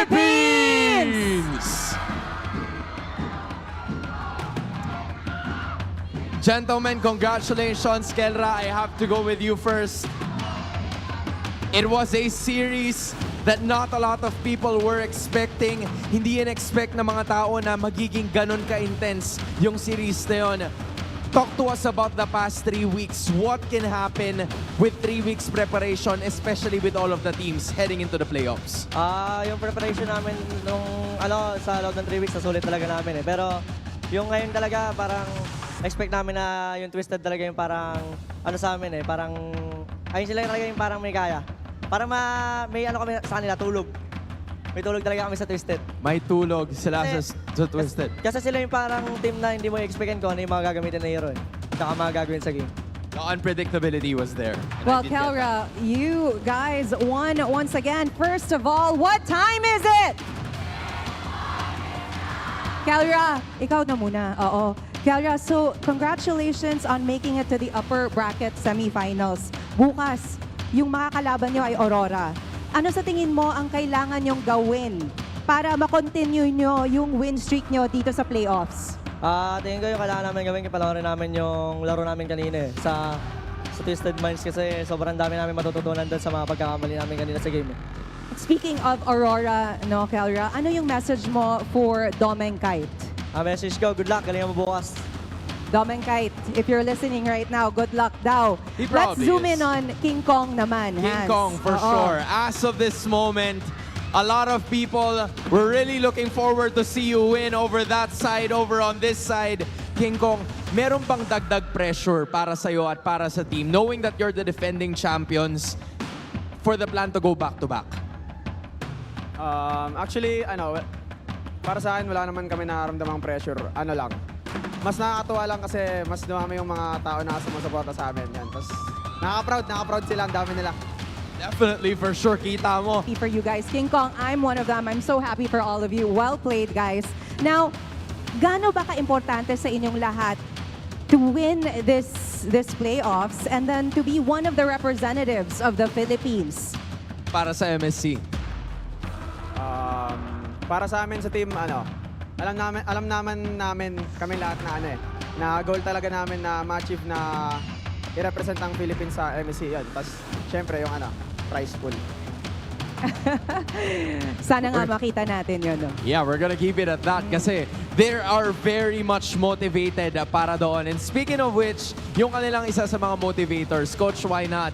Coach, I know you're hiding, please come here. There, pero feel ko naman hindi ka nag-hide. Knowing that this is, season 14, season 15. Season 14, you were able to dominate. But for season 15, ano sa tingin nyo yung magiging difference as you move on the next preceding days? I think wala naman masyado eh. Kasi kumbaga season 14, competitive pa rin naman lahat eh. Ganun pa rin yung nakikita ko ngayon. Siguro lang mas gutom lang din yung ibang team. Pero I'm pretty sure itong mga to gigil na gigil eh. So, very happy na Twisted Minds sa kalaban namin kasi dinala na nila kami sa last game eh. And with that, ang daming lessons na naman dyan na I'm pretty sure makakatulong para sa mga susunod namin laban. May mga nakatulong sa mga susunod ninyong laban. And I think I haven't talked to him yet dahil wala pa siya dito for every time you step on here, right? So si Wolf ba? Do you mind talking to Wolf this time? Because Wolf, where is Wolf? Wolf, how does it feel that there. you're on this side? You're on this side and you were able to contribute to victories para sa Onic PH. Masarap pala yung pakiramdam dito. Siyempre, feel na feel mo yung support ng team. Parang gano'n. Parang nararamdaman mo na pinaghirapan nyo as a group. Yan. And ano namang mensahe mo para sa lahat ng Sonics na sumusuporta? Ayun, yung Sonics, iba yung ibang klase ng support yung pinakita nila. Grabe, tutor in MVP, Sonics. Very finally have it. Moving on to the next round of the playoffs. This is Onic Philippines! You may now take your walk of victory.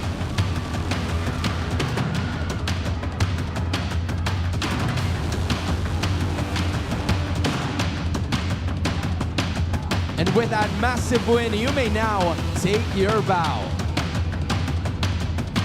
Jamie, welcome to the playoffs. Welcome to Season 15. You know what? I have to say, Hans, it's my first time to host here at MPL Philippines for the playoffs, and I feel like I need to have my heart checked. What an intense series that was. What a great match. Hindi lang naman tayo ang nagkaroon ng, quite heartbreak but also heart-stopping matches. Exactly. GG well played pa rin para sa Twisted Minds, but it's Onic Philippines getting that victory. But now, we move on to the panel.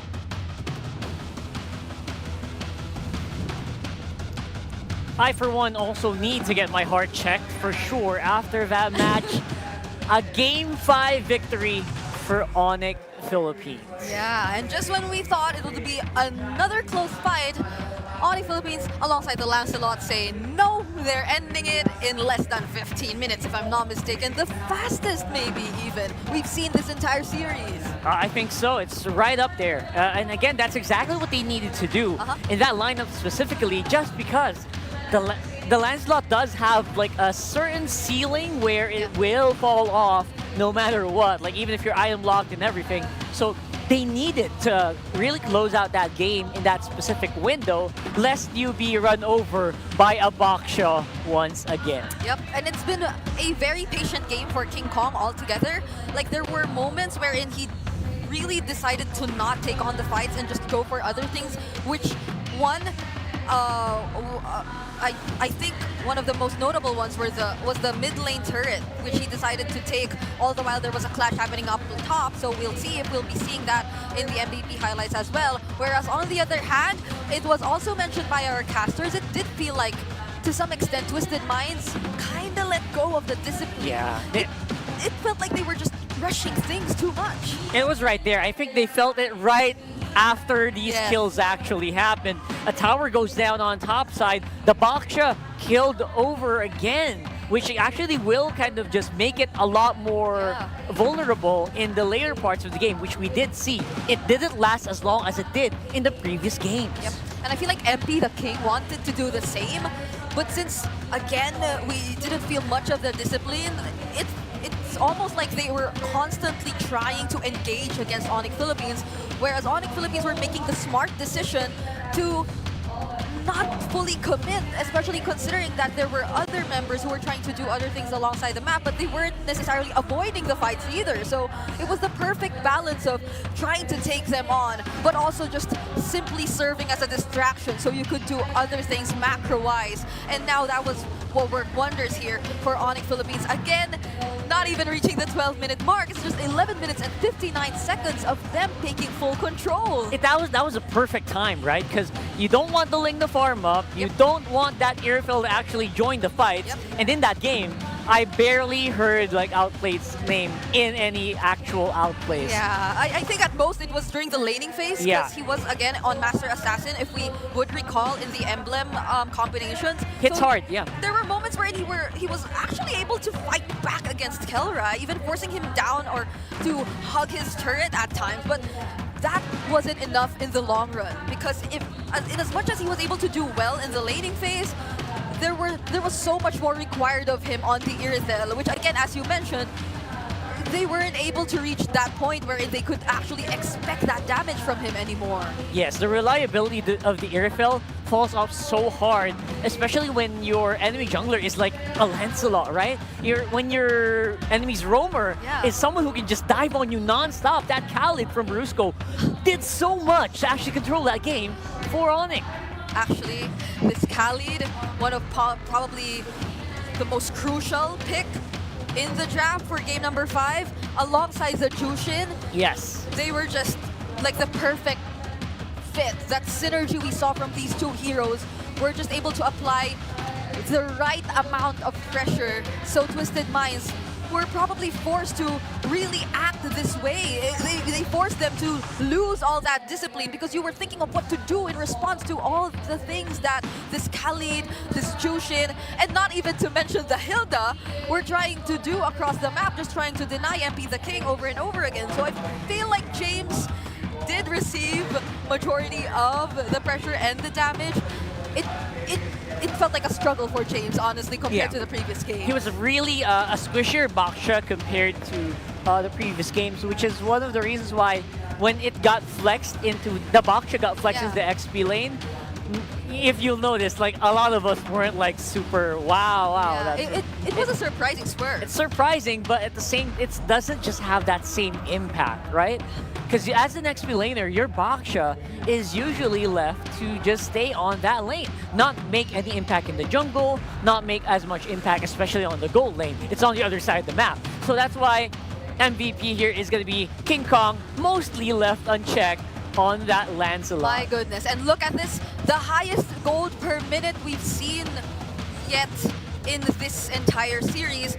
And possibly this number might be the only one we'll be seeing that's this much high, 978 GPM, because our average is ranging between 800 to 900, and that's already considering a good game or a fast game. But now I think we should also be diving into the item progressions. And one thing I mainly want to highlight, which just solidifies the entire idea of how fast-paced this game actually was for Onic Philippines, would be that 5-minute Sky Piercer, or that nearly 5-minute Sky Piercer pickup, which we saw earlier. No, it was around the 5 to 10 minute mark that Kelra was actually able to secure this item, and you would already start questioning the number of stacks he possibly already accumulated by that point, because no one in Twisted Mind's lineup could actually go for Kelra at that point. It was just so hard. It really was. How can you reach that guy when he has a Hunter Strike already and Sky Piercer stacking up,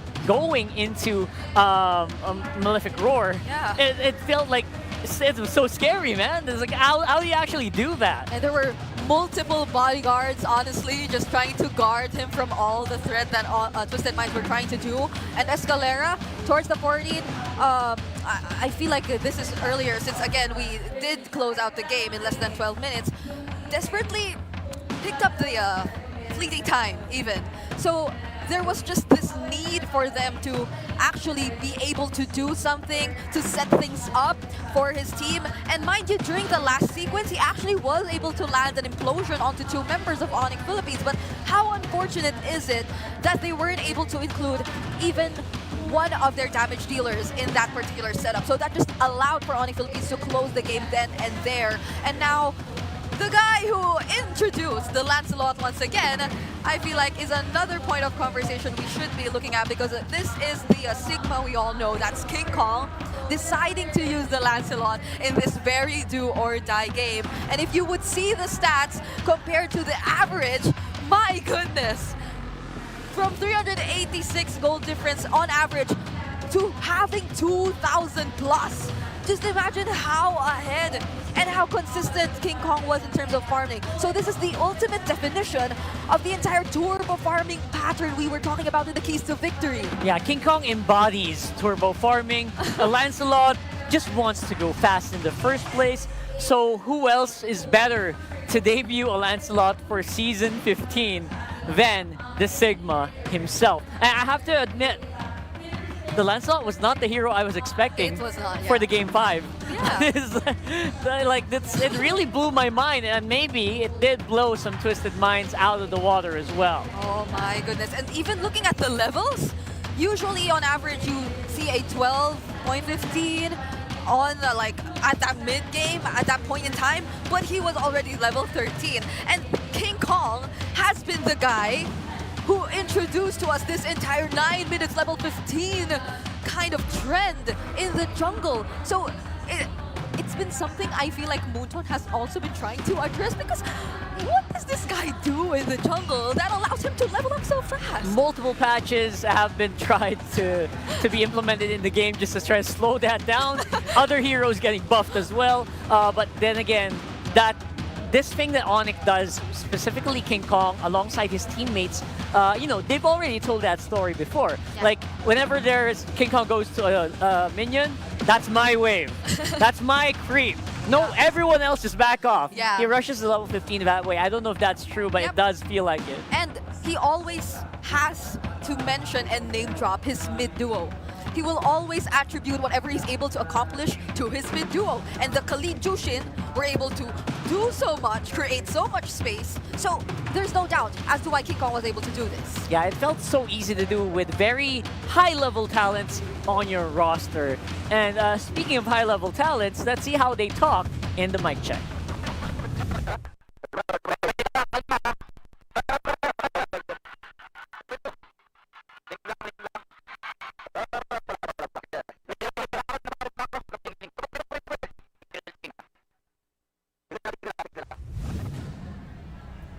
And that is how high-level talent talks on the mic in our Infinix mic check. Very clean, very objective-oriented. Very Onic, Single target. Let's talk about that, right? So that's very Onic. It's almost always like that whenever we see their or hear their mic checks. So it's nice to see how composed they remained even during that very dangerous game number 5. That's right. And for Onic, of course, we'll see them, or there's still a possibility to see them at EWC and MWI, of course, MSC participating countries. We have so many things happening right now. We have the allocations for MSC 2025. This is going to be happening in July. So 2 slots for Indonesia, Philippines, Malaysia, and the rest will get 1. We also have a wild card, which will be competed with by 8 other countries. We are going to see the reintroduction of Japan, by the way, who has a wild card called Zeta Division. Coming into MLBB. I know that's a very familiar name for sure for you guys. China also will get 1 main stage allocation and 1 wildcard allocation. That's very, very interesting. Malaysia also is obviously on the dominating. They are the current defending champions for MSC. Selangor Red Giants, also known as OG Selangor Red Giants as well. And of course, MWI is bigger than ever with Myanmar, Africa, and Turkey joining us for the first time. Imagine that. This has, or the number of teams we'll be seeing this year compared to last year, they increased so much. And even in MWI, the Philippines will actually be getting 2 slots. And if you were able to watch the Athena League, you know that it's Navi PH and Team Liquid PH who will be representing the Philippines. So they definitely by now are practicing really hard for this upcoming MWI. That's right. The EWC is happening in July in Riyadh with a free $1 million prize pool. I'll double check that. I think that's still it, right? So obviously MSC is still a very elusive title for the whole Philippines in general. Just a recap of the MSC winners by nationality.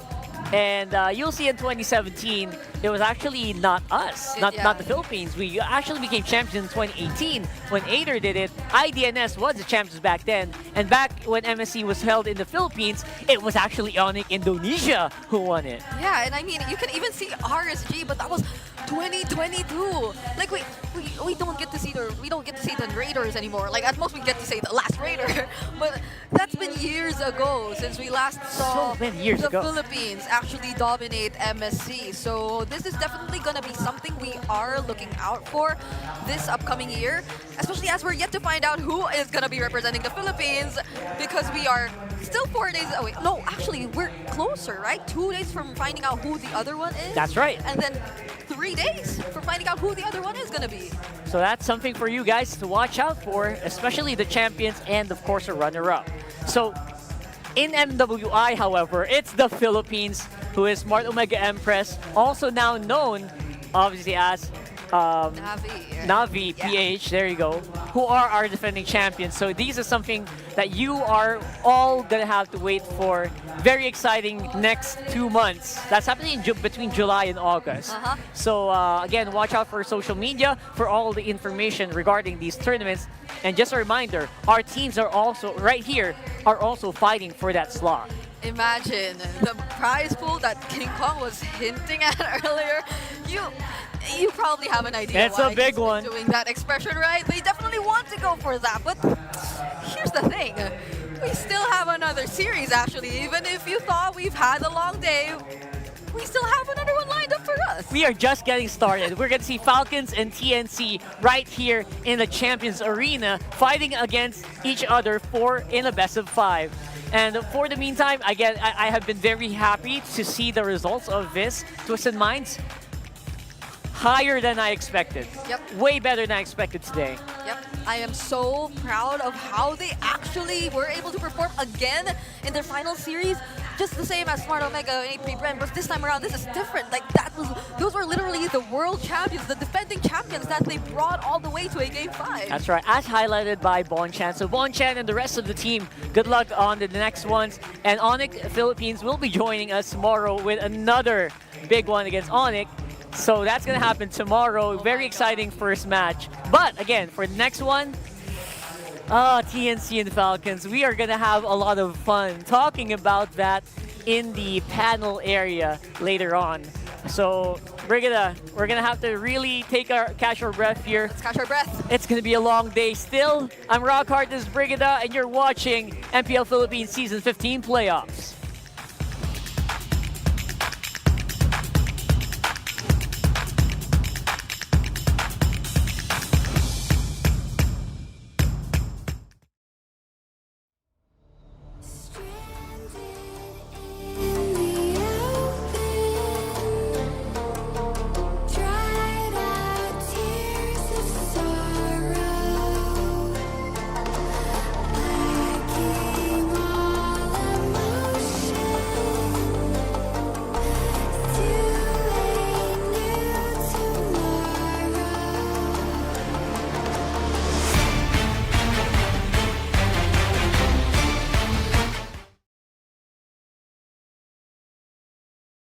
Jadi nggak bisa sembarangan.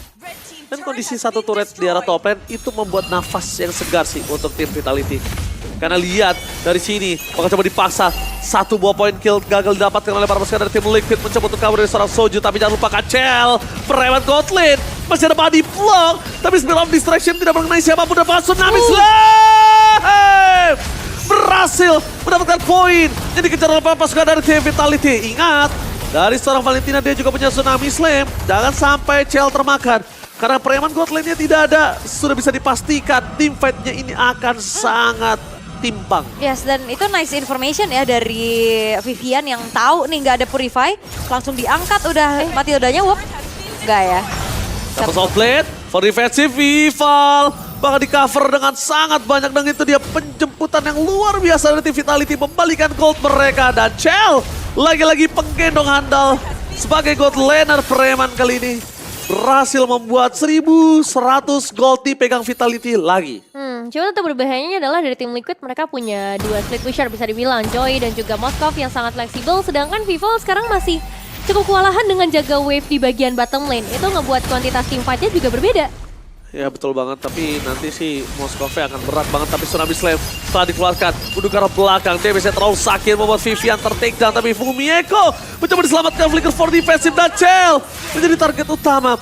Membuat para pasukan dari tim Liquid berhasil menumbangkan tim Vitality dengan objektif yang muncul. Iya, dan tim Liquid ini punya power banget untuk main Kate. Terutama dengan adanya Matilda dengan Flash of the Oasis-nya. Tapi jangan lupakan walaupun mereka punya Flat of the Oasis, tapi lihat di sana Vival kehilangan purple buff, tidak berhasil mendapatkan sosok dari Lord. Rugi benar. Ya ini rugi banget ya buat tim Vitality yang akhirnya goldnya tarik-tarikan. Mereka mereka tadi rugi. Terus mereka dapetin lagi poin untungnya. Dan sekarang udah mulai dipegang lagi sama tim Liquid. Sharing is caring ya. Ganti-gantian. Enggak sih. Tapi sekarang kita bakal melihat juga ke arah itemizations yang udah lumayan berbahaya. Satu langkah menuju ke arah Demon Hunter Sword untuk seorang Clark. Jadi perbedaan 1500 ini memang ngerasa tapi mungkin bisa sedikit diredam karena tim Liquid juga secara junglernya Ramichi udah mulai mengejar dengan satu buah Holy Crystal dan Valentinanya langsung ke arah Blood Wings juga ngebuat nanti bakal ada output damage yang lebih tajam ke arah tim Vitality yang secara defensif untungnya udah ada 2 Radiant Armor. Cuma 1300 gold dari Cel sendiri sih di situ. Jujur ya, ini berat banget karena kalau ngomongin one bar situation antara Moskov dan juga Link juga tuh lihat udah nggak bakal bisa damage ya, dan itu dia one last hit berhasil menyelamatkan diri dan bahkan Vival ter-take down bersama dengan Chini menutup jalan seorang celah, tapi belum ada yang bisa menjemput seorang Chini. Para pasukan dari tim Vitality lihat mereka udah mulai sampai di river, membuka 3 pemain akan ditutup, tapi nampaknya tidak. Sedikit terlambat, udah coba dikejar sampai ke river, tidak ada penyelamatan yang bisa berhasil menyelamatkan 2 pemain dari tim Vitality. Iya, dan ini yang dilakukan sama tim Liquid ya, mereka benar-benar main agresif banget sekarang. Dia tahu Moskovnya udah bisa lawan Link. Udah kuat dia buat diajakin buy one ya kan. Oke, dan Cel. Apalagi nanti ada Win of Nature, waduh. Ya kan? Makin aman ya. Wah. Dan asuransi dari tim Vitality kan ada di Cel ya, dengan gold yang mungkin sendiri berbeda nih. Tapi Cel ini bakal kewalahan ketemu Joy. Karena nggak targeting. Iya, ini kan Joy kan kalau nabrak Granger kan ya Allah. Enak gimana? banget. Arah tembakan Rhapsody-nya nggak bisa mengarahkan langsung kan. Dan ini temponya dibawa banget ya sama tim Liquid gitu. Mereka pengen main cepet, sedangkan tim Vitality-nya sedikit kewalahan.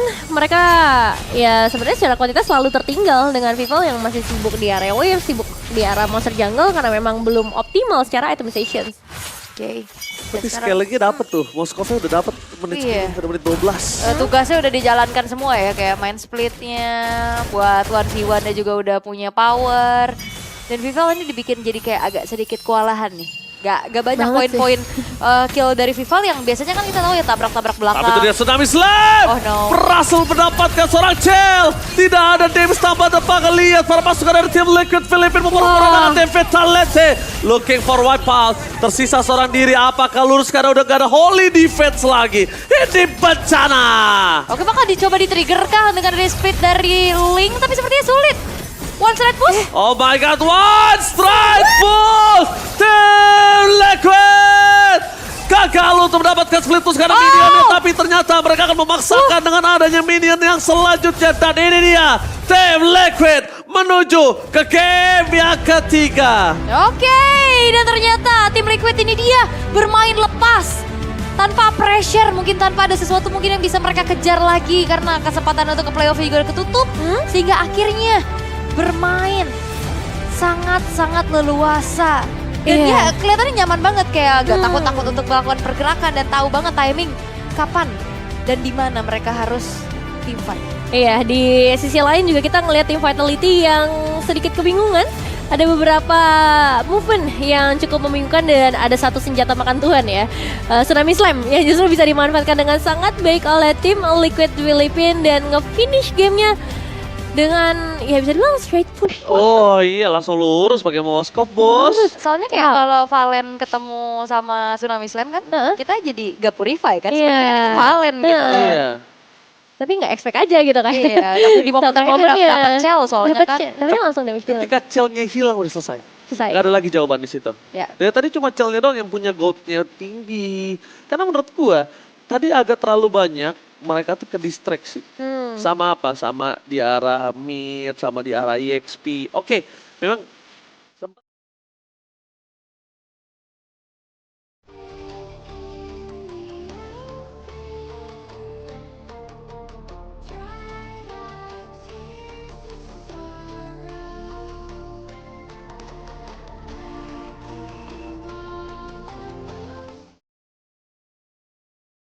tangkep aja Ramichi ya. Iya.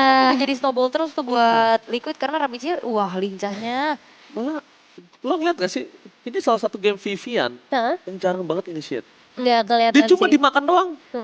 Dia cuma dimakan, dia coba di absorb damage. Nah, dari Fumieko nggak bisa nge-absorb. Jadi tentunya karena highlight tadi seperti biasa. Hap! 1, 2, 3. Helikopter, helikopter. Betul ya. Highlight. Jedotul. Ini dia, highlight. Oke. Aman ya. Silakan. Let's see, kita bakal melihat dari segi highlights-nya. Memang bisa dibilang ini Vitality malah ngikut tempo permainan tim Liquid Filipina ya. Untuk turtle pertama mereka masih bisa secure karena kontes retribution yang berhasil diamankan. Dan ada beberapa yang belum sampai di level yang keempat juga ya. Dari Daiki ataupun dari Soju. Yang ngebuat memang belum bisa terlalu maksimal. Tapi masuk ke arah menit yang keempat, ini udah mulai terlihat agresifnya tim Liquid Filipina. Seakan-akan mereka udah tahu untuk cara ngejawabnya, terutama nanti ketika klannya bisa join ke arah team fight ya dengan satu Spear of Destruction. Dan ini mungkin jadi salah satu momennya juga ketika ada satu team fight solid ya, 5 lawan 5. Tsunami Slam-nya emang udah berhasil, tapi Daiki-nya ini tebel banget. Dan dia ngasih space untuk Ramichi akhirnya bisa bebas. 1v1 yang menarik juga. Dapat ya sebenarnya tadi orange buff-nya. Tapi tumbang ya. Tapi tumbang, jadi kayak itu nggak worth it untuk diperjuangkan juga ya. Ruginya double. Ruginya double. Orange buff-nya keambil, ya at least gak keambil lawan lah ya. Itu doang mungkin satu keunggulannya. Dan di momen di area top lane, ini terjadi lagi juga 2v2 situations. Dimana Klah damage-nya bisa dibilang udah sangat besar sebenarnya. Dan kehilangan Daiki gak terlalu bermasalah selama Klahnya aman. Dan di posisi itu hanya kehilangan satu outer turret saja. 1v1 lagi yang kembali lagi terlihat. Tapi udah ditunggu sama Ramichi di arah yang lain. Seperti kata Ul nih, Ramichi-nya lincah banget dan dia tahu spot-spot mana yang kira-kira bakal disamperin juga sama seorang Vival. Dan di posisi ini dengan satu Tsunami Slam. Wah, itu udah jadi ending sih karena Chell yang ketangkep. Posisi Vival lagi-lagi masih harus sibuk ngurus 2 wave yang lumayan deres ya berkali-kali. Dan untuk Viviannya juga masih dalam posisi yang jauh, jadi bisa dibilang nggak ready. Ini bukan satu team fight yang memang dipersiapkan dari kedua tim, tapi satu arah banget. Tim Liquid Filipina yang justru sangat siap dengan hadirnya Ramichi, udah tinggal masuk. Dan 4 pemain lainnya, termasuk Klah, ini tinggal ngedeliver damage. Dan ya pada akhirnya kita ngelihat dari 12 team fight 12 menit ini, mereka bisa langsung straight push ke bagian dalam tanpa basa-basi ya. Dan memang kalau Vival pun balik dengan waktu yang lebih singkat ya, ini nggak akan merubah apapun. Karena wave minion selanjutnya juga udah ready kan di bagian belakang. Jadi that's it. 12 menit saja untuk game yang kedua. Lurus itu. Moskov memang berada di situ. Ya. Itulah kenapa stretch game ini ke arah itu late game itu menjadi sebuah tanggung jawab untuk jungler dan kawan-kawannya. Karena era god laner, ya memang mereka nggak bisa dapetin power item di early gitu loh. Power pick-nya di era itu the late game. Coba lagi. Nah kan, terbang.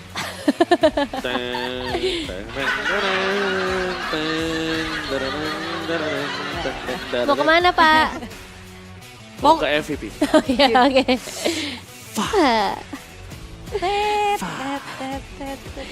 Enggak dong. Oke, berarti gue bilang sama pilotku nanti kita begitu mau. Enggak mau. Enggak mau. Enggak usah Bang Oji nambah-nambahin ya. Oh iya, oke. Ini dia untuk MVP, ada Klah dengan ya gameplay Moskov dia yang cukup konsisten, tapi sebenarnya cukup banyak sih kandidat untuk MVP ya. Dari Liquid. Sejauh ini emang dia sih, kayak tadi dia 1v1 menang kan sama Vival. Iya. Dia juga yang ngebantuin buat ngedamage inisiasinya dari Valentina yang nge-copy HMU. Betul. Win of Nature jadi jawaban juga sih di sini, penting.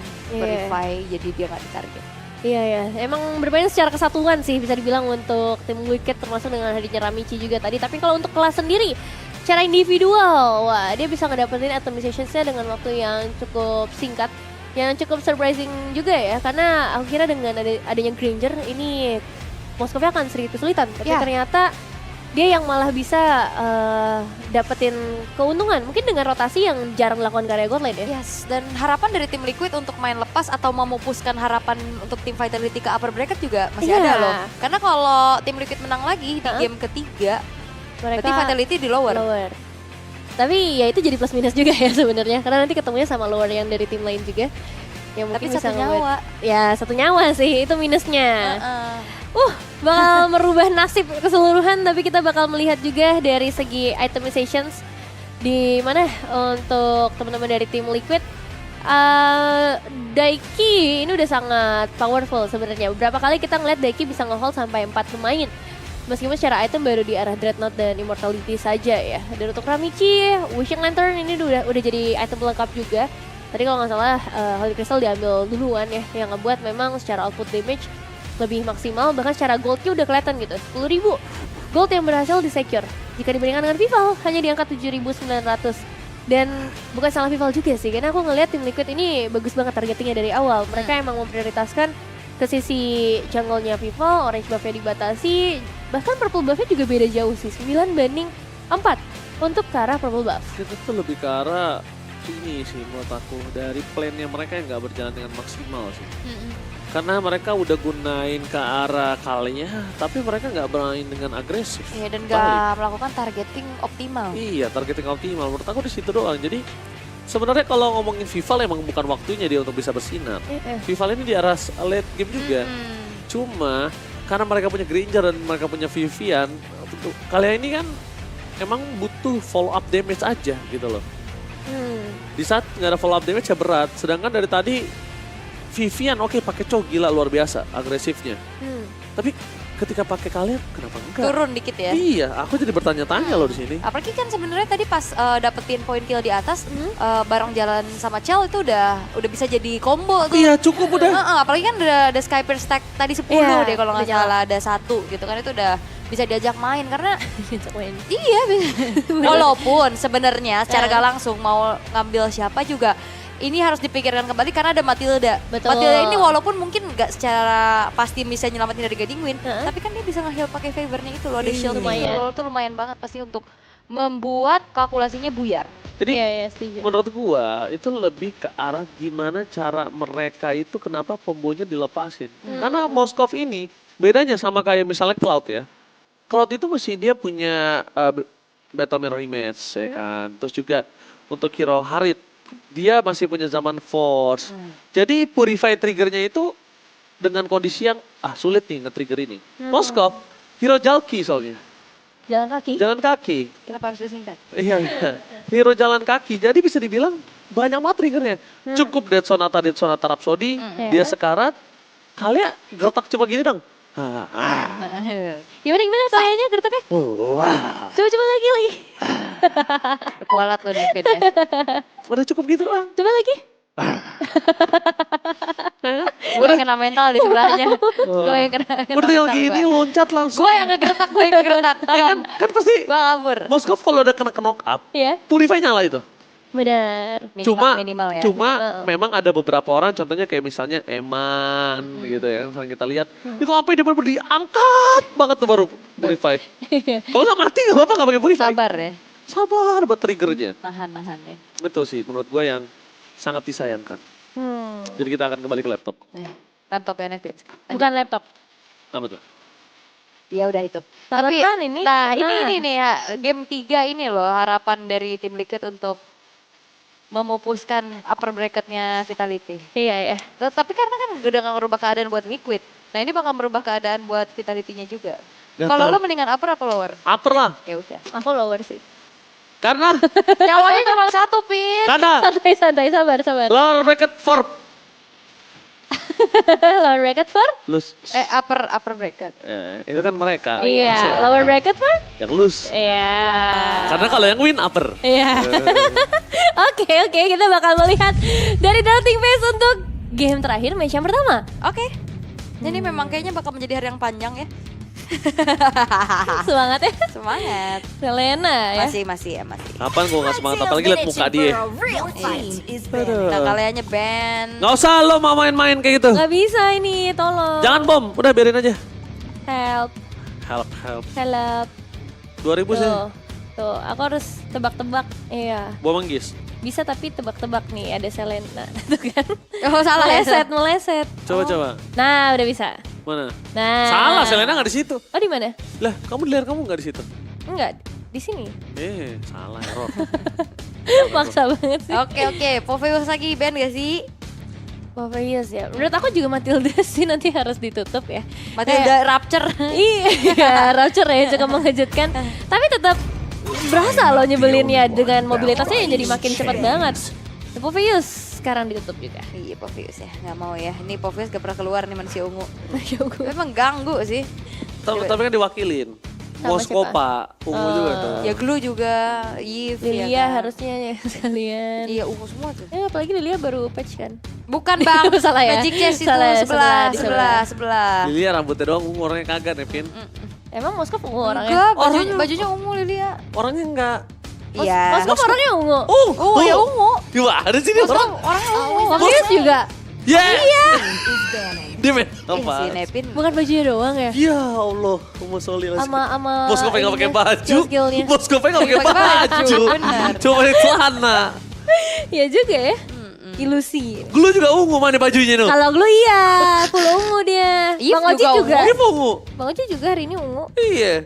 Ini apa kulit gue ungu. Ini bentar lagi ini berubah. ini tahan napas dia ungu mukanya. Coba Bang Uci. Nah kan, ambulan. Ini dia Matilda ya. Dicekek Nevin gue coy. Lukas. Ada jauh ya. Dicekek. Lukas. Satu pilihan lagi. Wah. Joy-joynya beda aja gak sih nih Joy? Atau mau dilawan? Joy-nya. Dilawan, boleh sih. Tapi mungkin jawabannya bukan ke arah Link ya nanti. Menurut gue ya, Joy-nya lepas. Lepas aja. Terus. Oh Kimi mana Kimi? Oh iya, masih ada Kimi ya. Joy-nya lepas aja biar diadu. Biar satu dapat Kimi, satu dapat Joy. Cakep. Magic is my life. Oh Harit ya. Your team is picking. Kimi. Jawab Aku Baxia ya Kimi nanti. sih. Ini bisa first pick nih soalnya Kimi. Aku Kimi Tutup sih. pakai Joy. Aku sih Kimi ya. Joy. Ya kan, tutup pakai Joy. Baxia ambil. Habis itu ambil romernya, romer initiate. Purify dong Kiminya. Initiate juga bisa sih. Langsung Jalan kaki. Jalan kaki. Kimi. Habis itu kanan ini kan. Joy Baxi ya. Iya. EXP-nya berarti. Pakai yang initiate. Initiate bisa. CC. CC. Iya, crowd control. Iya. Kimi. Terus gue follow up lo yang bingung lo. Lo yang follow up gak ada yang nyapu lo pusing. Gue sih gak mau ikut-ikutan ya. Iya, gua yang pancing nih ya, sini kamu ya. Pilih ke Filipin, itu dia sesuai dengan prediksi Farcasters dan Vitality. I'm Kimi. Tapi bisa haya sih ini untuk Vitality juga. Wah, bisa banget. Baxia dulu gak sih yang gak nyambil nih? Atau Baxia Rom ya? Baxia Jungle. Oh, bisa juga. Bisa kan? Nah, kan terdengar Baxia. Jagal gak sih? Kakashi. Hotaki, kashi. Aku juga mau ngomong gak bisa ya. Hotaki. Bisanya yang Sanjo. Hai bisa. Sanjo. Suwe Kakashi ya. Nah, enggak. Bang Oji udah. Lu kayak lagi doain orang lu. Udah. Tim gue ya sekarang. Ya berarti udah. Udah. Nah ini Baxia mana nih? Rom, EXP, Gua. Mid. Ngeliat ini, Roam gua. Ram ya? Roam gua. Aku apa? Mid. Gold lane. Mid ya? Ini Vitality bro. Bukan, beda. Bebas. Everything can happen bro. Bener. Kenapa sih Nevin itu stigmanya negatif? Tentang nama Instagramnya pin tadi ya. Males lah gue gini-gini ini. Joy. Mulai ini. Joy gak sih? Enggak ya? Waduh. Nih ya. Walaupun ada Baxia, ternyata tak masalah. Fredrinnya ambil. Gua malam ya, gua ngeliat Fredrin, gua gebugin sama Angela, sampai maghrib kagak mati-mati gua liat. Buset dah. Iya, mana support ya. Iya, mana kalau udah sekarat makin sakit. Makin power. Iya. Kemarin sekali geprek gue 4.000. Sumpah baru semalam terjadi. Sama gue juga semalam. 4.000 gak sih? Agak trauma tuh gue lawan Fredrin semalam. Udah pakai DHS, si Halbert semua segala macam, kok kagak tumbang-tumbang nih orang. Gelo sekali gubrak mudar. Bener sih. Apa perlu banget nih bawa kari? Bawa kari di kanan. Wah, karinya bakal kemakan Kimi sih. Strike-nya ya. Iya, Loi. Kenapa nggak mainin Cloud? Cel jago loh main Cloud. Iya benar. Sedangkan Cloud juga bisa mengutuk seorang Fredrin. Bisa dengan Trinity Attack Speed itu ya, Iya. DHS ya. Sama juga. Tapi ke cancelnya juga sangat mudah gitu. Nah, problemnya kalau Cloud itu biasanya kalau main sama Fredrin ya, itu tuh ulti itu nggak boleh jadi utama. Iya, kena cancel kan? Iya, karena Cloud yang bisa bermain dengan basic attack itu biasanya Cloud yang jago. Karena Cloud itu sebenarnya powernya di basic attack. Blazing Blade tuh cuma side dish lah. Side dish. Iya. Nah, Grangernya Ben ya, hero-hero yang bisa kit-kit. Ini kenapa mati-mati layar saya? Kita geser. Nevin mencet-mencet tuh dari tadi tuh. Iya, ini aku bisa mencet ini sih. Nah, itu dia tuh. Kamu berarti yang Enggak, bikin... ini tombol meja. Iya, tapi udah dimatiin soalnya dimainin mulu sama caster. Siapa caster kemarin? Ini mainin? Ya banyak. Ini salah satunya. Salah satunya nih berdua. Aduh. Masa, caster nakal.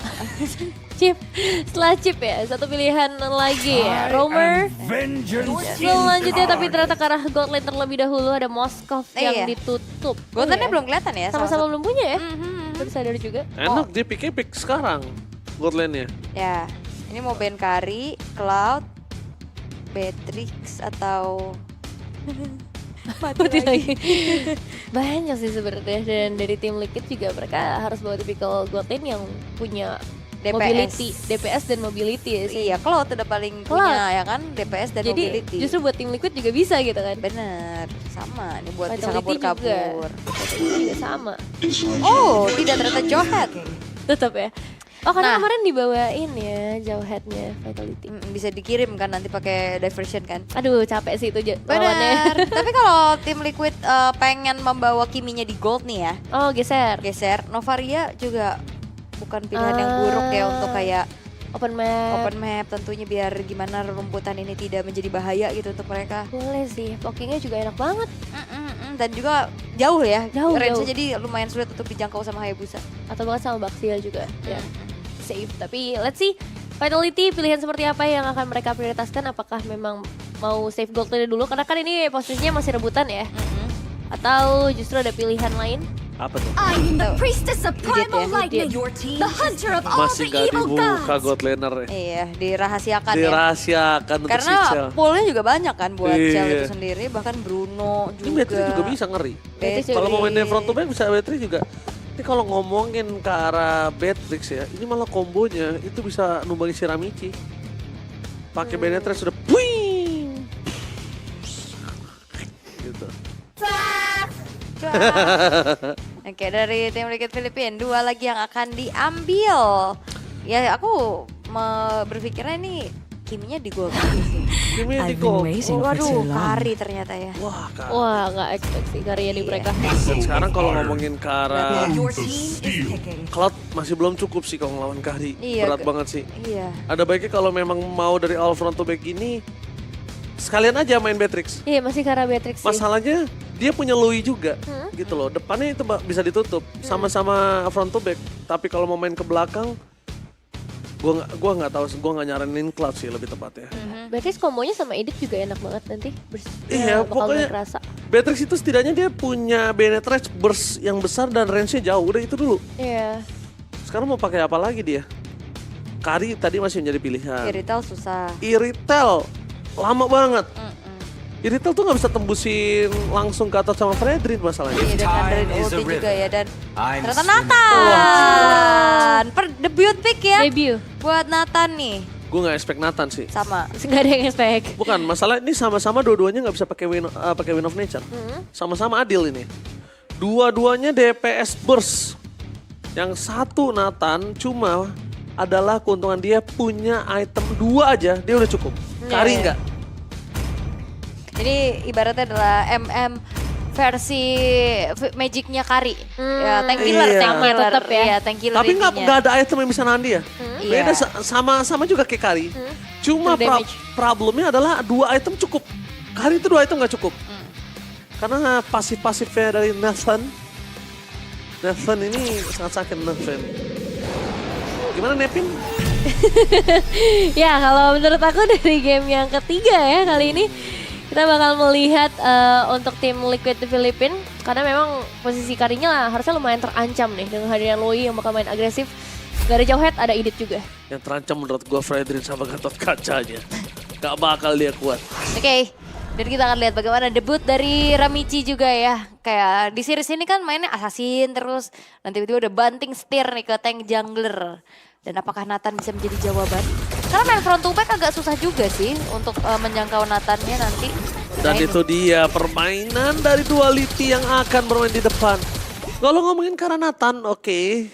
Kita tahu early gamenya bisa dibilang salah satu hero yang agak cukup berat bertahan di laning. Ya kan? Karena lembeknya luar biasa. Skill escape-nya nggak punya. Dan biasanya harus pakai purify kalau ada musuh-musuh yang punya CC. Iya, dan untuk emblem sendiri dari Chini ya, Breast Smite. Dan Tenacity ini ngebuat dia memang lebih pengen maksimalin utility-nya dibandingkan output damage yang bisa dia berikan. Karena untuk output damage ya jelas tangan Chell ini udah cukup membantu, apalagi dari Vival juga. Tapi harus hati-hati di bagian bawah sih untuk Fumieko. Ya mungkin udah mulai terancam. Waduh. Wah, Vivian juga terancam sih. Lihat kali ini dia coba untuk menghindari damage yang diberikan. Bukan begitu Nevin? Iya, dan Nevinnya is missing in action ya. Tapi Nevin is missing ya. Swift buat Nathannya juga ya, dia mau coba ngandelin ke arah attack speednya. Tapi kalau ngeliat dari early game, tim Liquid ini bener-bener agresif ya. tabrak semua loh. Nguasain dia. Mereka tahu, mereka tinggal tutup gimana caranya Cini ini bakal bisa memberikan damage. Selama Cininya nggak ada, mereka nggak punya early damage. Tapi jangan lupakan juga, Hayabusa tidak boleh dapetin point kill di awal. Oke. Itu nggak boleh sama sekali. Wah, dan ini keadaan yang cukup berbeda ya. Wops. Oh, langsung saja first blood didapatkan. Baru saja diomongin, Hayabusa nggak boleh dapetin keuntungan di early. Karena kalau untungan di early dan dia bakal lebih snowballing dengan cepat, itu problemnya ada di tim Liquid nanti. Iya. Walaupun pemandangan berbeda di Gold Lane ya, yang biasanya Cell galak banget buat ngasih pressure, tapi ini agak sedikit harus tertahan. Oke, tapi lihat harus tertahan. Apakah Retribution akan keluar? Tapi itu dia, Fredrin! Satu Retribution, Vival memilih untuk mundur ke arah belakang. Damage terlalu kuat dan Fumieko belum mampu dengan damage yang dia berikan. Iya, dan tadi ada shadow kill ya kalau nggak salah. Ada. Kebuka juga di saat cicinya lagi vengeance. Yes, sebenarnya cicinya vengeance ketika ada shadow kill. Karena Vival tadi kedetek. Dan gue liat Vival lebih memilih shadow kill ketimbang buat shadow. Iya, dan lihat ini level ketiga loh ditahan.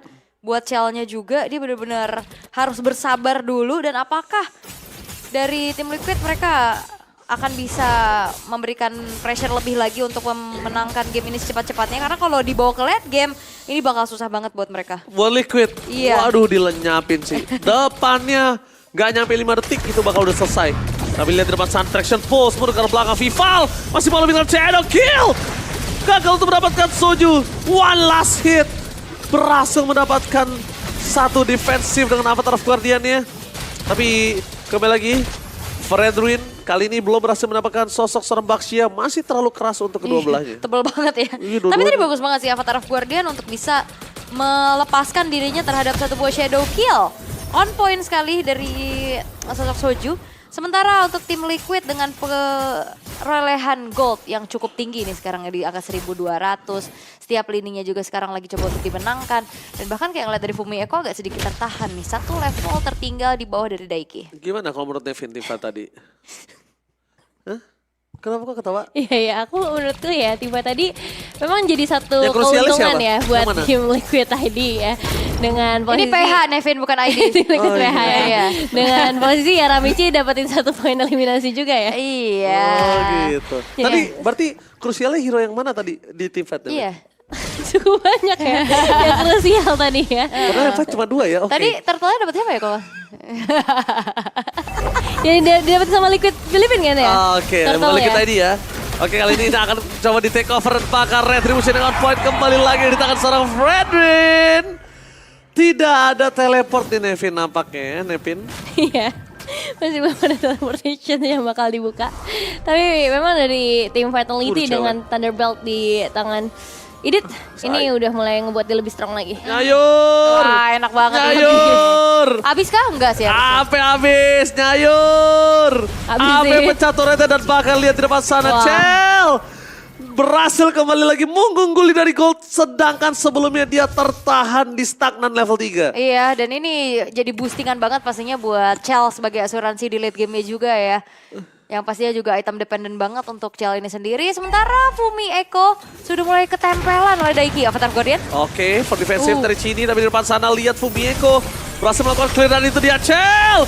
Terperangkap dengan Purify tapi untuk menyelamatkan dirinya, tapi Rawiche masuk lebih dalam. Cell tidak bisa memberikan damage dan Vivian kayaknya tenggelam ke dalam rumput yang seharusnya dia tidak bisa masuk. Iya, dan ada space ya untuk Vival yang bergerak ke arah bawah. Dia dapetin turret juga, dia dapetin satu splitnya lagi yang akhirnya ngebuat dari tim Liquid mereka justru mengalami kerugian karena threatnya adalah roamer dan juga turret. Tapi ya seenggaknya sekarang outer top turretnya bakal coba untuk dibayarkan kembali oleh tim Liquid. Oh kan, ini baru satu item aja dia udah bisa langsung team fight. 2 item akan sangat lebih memaksakan satu point kill didapatkan. Dengan ada Vival di sana membalaskan keadaan di mana dia sempat gagal untuk mendapatkan point kill, tapi dengan Cini tidak ada flicker kembali membuat dia terperangkap action pulse yang on point. Wah, ini 2 DPS dari tim Liquid. Ini kalau misalkan ada lane yang bolong aja. Wah, hancur ya langsung hancur ya. itu rata dengan tanah turret-turret tuh. Oke, tapi Vivian sudah mulai dipegangin terus-terusan nih oleh Ramichi. Gak akan dikasih ampun sih, tapi walaupun gak ada follow up damage ya, jadi gak banyak juga selain ya ngedelay aja waktu kepulangan dari Vivian itu sendiri. Sementara Turtle sudah spawn menjadi turtle yang ketiga. Akankah menjadi perfect untuk sosok Fredrin? Ataukah ada kontes paksa dari Vival? Saran gua sih para pasukan dari tim Vitality, nggak usah kontes turtle tapi tim fight-nya dihajar. Paksa tim fight-nya. Paksa tim fight-nya kenapa? Supaya dia bisa dapetin objektif-objektif nantinya. Karena retribution udah pasti keluar. Oke. Dan sekarang udah mulai berbondong-bondong ya dari tim Liquidnya. Mereka bergerak bersama-sama juga. Tapi ya again, split push ini akan menjadi sebuah jawaban dari tim Vitality untuk jadi sebuah keunggulan di saat ya tim Liquid kan mereka stick together. Nah, udah main 5 dan tim Vitality pun gak bisa berbuat banyak ya. Baik lagi, ini bakal cepat banget dan ada satu pulse. Oke, tapi nampaknya tim fight dari bottom lane masih coba ditahan dan Chell. Di depan sana bakal coba dilindungi secara Fumieko, tapi lihat Chell damage-nya masih bisa terdeliver, bahkan Vivian gak ada padan lagi. Fumieko tenggelam dan para pasukan dari tim Vitality mereka masih punya shadow kill. Satu point shadow kill tapi Vival gak bisa kuat melawan celah. Terlalu sakit damage yang diberikan. Apakah ada squad shadow yang bisa menyelamatkan dirinya? Tapi memilih untuk mundur. Chell one man situation dengan seorang Kimi. Contoh dapatkan satu point kill tapi Vival masih mau lebih. Vival terkena knock up dan shutdown terjadi. Traction pulse dikeluarkan dan Chell tenggelam ketika 1 lawan 1 di bottom lane. Oke. Fredrin hilang pasti, damage turret terlalu besar dan itu dia. Itu di dalam turret selama itu loh. Dia ketinggalan. Itu tapi di dalam turret tuh selama itu, bayangkan. Iya, lumayan sih ini tebel banget dari Ramicinya memang di level yang ke-11. Mereka benar-benar imbang tapi secara gold sekarang udah mulai dikejar lagi. Tim Liquid menjauhkan lagi perbedaan yang terjadi. Sedangkan dari tim Vitality agak susah ya buat mereka melakukan pengejaran. Dan kalaupun mereka pengen mainin diversion, ini jadi pertanyaan karena tim Liquid sekarang udah main solid, main 5. Iya, dan juga diversionnya gak kelihatan dari tadi aktif ya. Jadi dalam keadaan tertinggal agak sedikit serba salah tentunya untuk tim Vitality itu sendiri. Apalagi kalau misalkan bicara memang asuransi late game di tim Vitality ada Nathan juga. Tapi jangan lupa kan tim Liquid mereka punya sosok Hari, Kimi, yang dimana punya damage konstan. Bener. Dan di saat gak ada Purify untuk Chell itu kena traction pulse aja nih sulit gitu loh untuk dihindari kayak tadi kan. Iya, itu repotnya. Kaget. Kita lihat tim fight terjadi, lihat di sana dengan Avatar of Guardian. Berhasil dihindari dengan adanya para pasukan dari tim Liquid. Kali ini memaksa untuk tim fight terpakai, mereka kehilangan 2 pemain.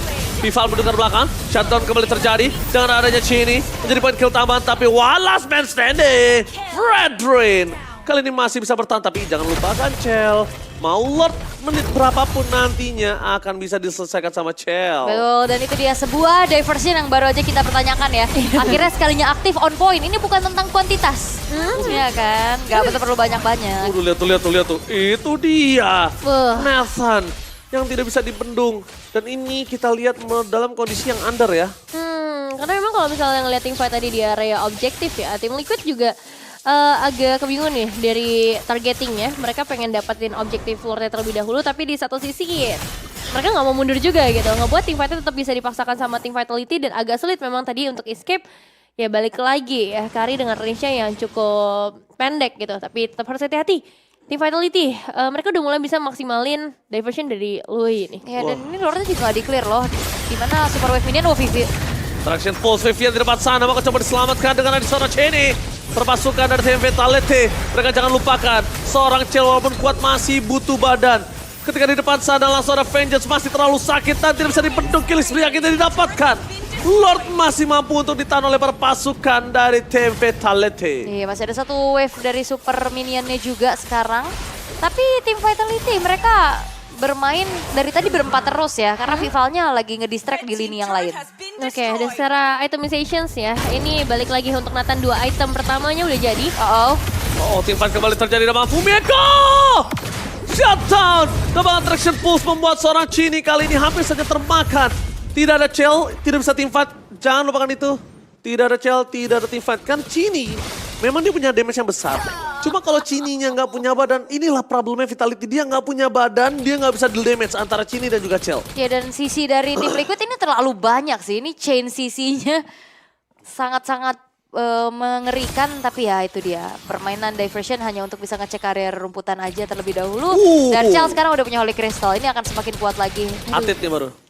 Ini udah mulai bisa terlihat asuransinya ini, jangka panjang. Iya, ini Atit anet damage yang bakal diberikan dari front to back-nya nih. Nepin. Iya, Atit anget ya. Anet. Tapi memang seru banget sih untuk Chel sendiri selama dia bisa dapetin posisinya. Karena kalau nggak dapetin posisinya ini bakal percuma. Harus ada sisi frontliner dulu yang bisa nge-kill termasuk Fumieko. Oh, Shadow Kill berhasil mendapatkan Kimi. Mundur ke arah belakang menjadi semua jawaban dan tim fight akan coba dibuka. Para pasukan dari tim Vitality mereka tidak kenal kendor. Dan jangan lupakan, dalam kondisi seperti ini mereka akan kehilangan Lord tanpa adanya Holy Defense Turret. Iya, ini di tengahnya udah ke trigger juga ya. Apalagi udah mau menit ke-12. Magic Sentry telah diaktifkan dan akankah ada satu paksa untuk nge-delay lagi eksekusi terhadap Lord yang bisa dilakukan oleh tim Liquid. Karena ya, ngelihat dari Vival ya dia nggak bisa megangin Lord selama itu. Oke. Tapi jangan lupakan juga kita lihat di depan sana. Dari seorang Vivian bakal coba untuk membuka badan karena itu dia yang dibutuhkan Chel. Purify berhasil memecahkan curtain calls tapi informasi yang cukup mahal untuk dari seorang Chel tanpa adanya Purify. Lihat Gatot Kaca dengan damage-nya terlalu sakit bakal coba dipukul mundur. Damage tidak bisa diberi traction full tanpa ada following up damage. Akan sia-sia tapi nampaknya retribution yang gak on point dari kedua belah tim. Berhasil didapatkan oleh Kari, save the day for Team Liquid Philippines. Iya, 2 tukar 1 tapi seenggaknya dapetin Lord yang sudah ter-enhance. Jadi ngebuat keuntungan kembali menjadi milik dari tim Liquid. Iya, satu inisiasi tadi sempat dibuka juga sebenarnya sama Fumieko ya. Tapi memang ketika Shadow Kill dibuka, ada output damage yang ngebawa Hayabusa jauh banget dari area Lord sehingga retribution juga agak sulit didapatkan. Tapi balik lagi ke arah itemization. Hero-hero frontline seperti Frederian yang udah memegang Radiant Armor ini mungkin bakal sedikit menutup ya damage, tapi bukan berarti nggak bisa tembus karena kita tahu ada penetrasi yang cukup maksimal dari seorang Chel. Dan berlaku sebaliknya juga karena dari Karinya udah punya Malefic Gun, jadi range-nya ini udah mulai bisa dijauhkan lagi, nggak seperti biasanya dengan tambahan range yang dimiliki. Ya, ada penetration juga ya pastinya. Ini buat Baxianya tidak akan semakin leluasa begitu pun dari Idit. Tapi ya itu dia satu asuransi yang diberikan juga oleh tim Vitality. Oh, inisiasi. Oke, dan Chel! Tanpa adanya Chel, mereka nggak bisa melakukan defense terhadap turret mereka. Fokus dengan ada Kari, berpasukan dari tim Vitality. Mereka porak-poranda, dan Vivian langsung rontok begitu saja. Dan ini bencana. Free dari seorang Chel membuat para pasukan dari tim Vitality. Mereka tidak bisa membendung damage yang diberikan. Lihat ada Vival. Sekali masuk dan jangan lupakan shutdown pun terjadi dengan Shadow Kill depan sana. Kla masih bisa dipertahankan. Satu quad Shadow dan Vival berhasil membuat nafas tambahan untuk para pasukan dari tim Vitality. Iya, mengandalkan satu wave aja atau satu lane aja ya dari tim Liquid ini masih belum mampu juga untuk bisa mengakhiri game ketiga ini. Dan thanks to Vival yang akhirnya selalu bisa mendapatkan pertukaran terutama. Ini Kiminya loh yang ditarget. Iya, ini nggak sehat buat jantung kita ya. Iya, ini winternya belum ada soalnya. Aduh, dari tim Vitality mereka kehilangan 2 player yang sangat krusial untuk melakukan defensif dan 1 base turret yang sangat krusial juga.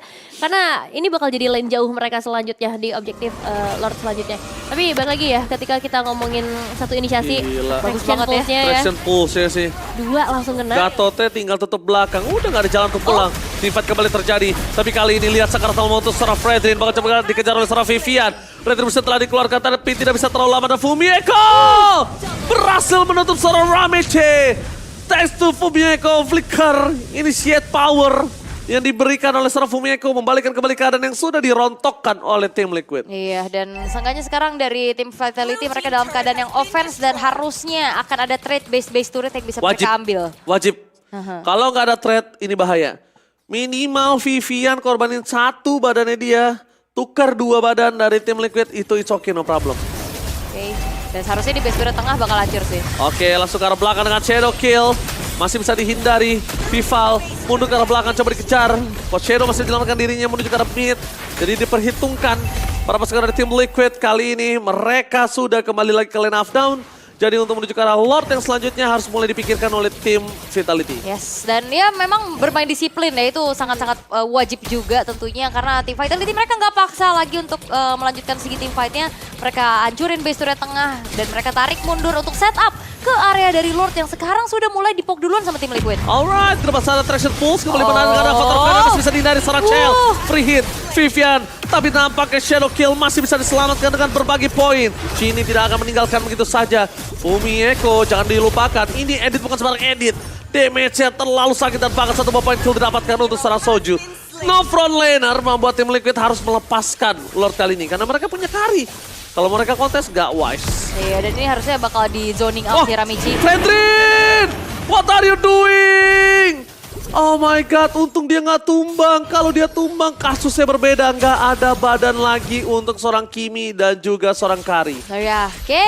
Dan Lord bisa didapatkan tim Vitality ini menjadi sebuah angin segar juga untuk mereka. Dan di saat kayak tadi kumpul berlima, akhirnya shadow kill nggak maksimal. Iya, itu ya akhirnya cara jawabannya. Dan sebenarnya wave atas tadi hampir banget bisa kedorong, tapi nggak ada gangguan yang ngedistract ke arah Lui-nya. Karena memang udah cukup berbahaya nih dari Kimi menuju ke arah full item. Sky Pierce bahkan yang diambil dengan 6 total point kill, tapi 3 death ya. Itu yang mungkin akan mengurangi stacknya. Sekarang waktunya untuk fokus ke arah defensif dengan Winter Crown yang harus sudah mulai dikoleksi. Salah satunya ada di Ramichi juga. Jadi mungkin untuk Lord yang berjalan kali ini akan coba untuk dimaksimalkan. Kalau gua jadi Fumi, gua bakal initiate. Pasti gua akan lempar badan gua. Karena ini adalah satu kesempatan untuk Chell bisa nge-clear dengan cepat. Lihat Chell depan sana, Avatar of Guardian ya, for nothing.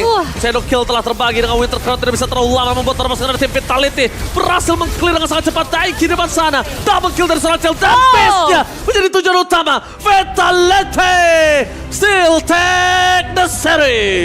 Chell, dari tadi dia yang ngebuat space untuk bisa memberikan damage di depan.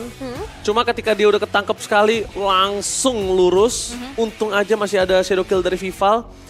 Kayaknya ini udah mulai bisa menjadi evaluasi untuk ke depan ya, di babak playoff nanti. Karena mereka juga masih memperebutkan untuk slot menuju ke arah Tapi menurut aku kayak kalah 1 game gak masalah sih. Kayak itu bakal jadi ada referensi dalam keadaan under condition tuh gimana mereka untuk solvingnya nanti ya kan. Jangan sampai terlena juga. Tapi kan. itu undernya ketika mereka udah owning ya. Jadi bisa dibilang kedisiplinan yang tadi dibilang sama Aul tidak mereka jalankan di game yang kedua. Ada beberapa mistake ya yang sempat mistake. Sebenarnya aku ngeliatnya bukan sebagai terlalu kelihatan mistake ya. Iya, Lebih ke kayak gameplay yang harusnya mereka bisa jalanin itu kayak gak berjalan aja. Betul. Kayak terutama untuk bagaimana pick off powernya juga untuk di game kedua ya. Maksimalkan pick off powernya itu kurang maksimal. Tapi nanti juga kita akan ada interview ya Pak Produser ya. Apakah udah siap Pak Produser? Sebentar. Dong ya. Iya, gue pengen langsung aja kita datangkan Vivi. Bukan dong. Muncul ya Vivian di sini. Kita lagi coba panggil Vivian. Enggak dong, dia bukan Power Ranger bang.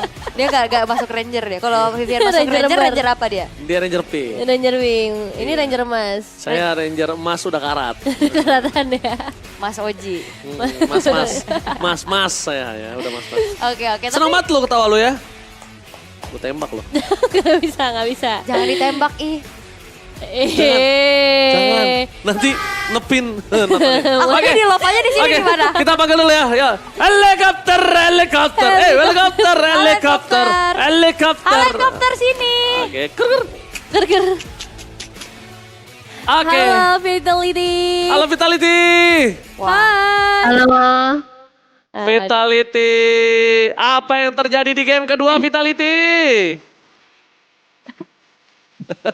Berapa ya?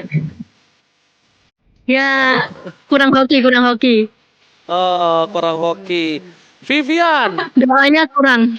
Oke, Vivian. Kita mau tanya ke Vivian. Vivian, cowok kamu mengerikan sekali di game 1. Tendang siapa aja yang muncul. Tapi kenapa di game kedua kaliannya nggak narik siapa-siapa ini? Kenapa Vivian? Aduh, kenapa ya? Pusing deh. Itu garuk gak gatel ya? Gak tahu kenapa nih. Kurang makan.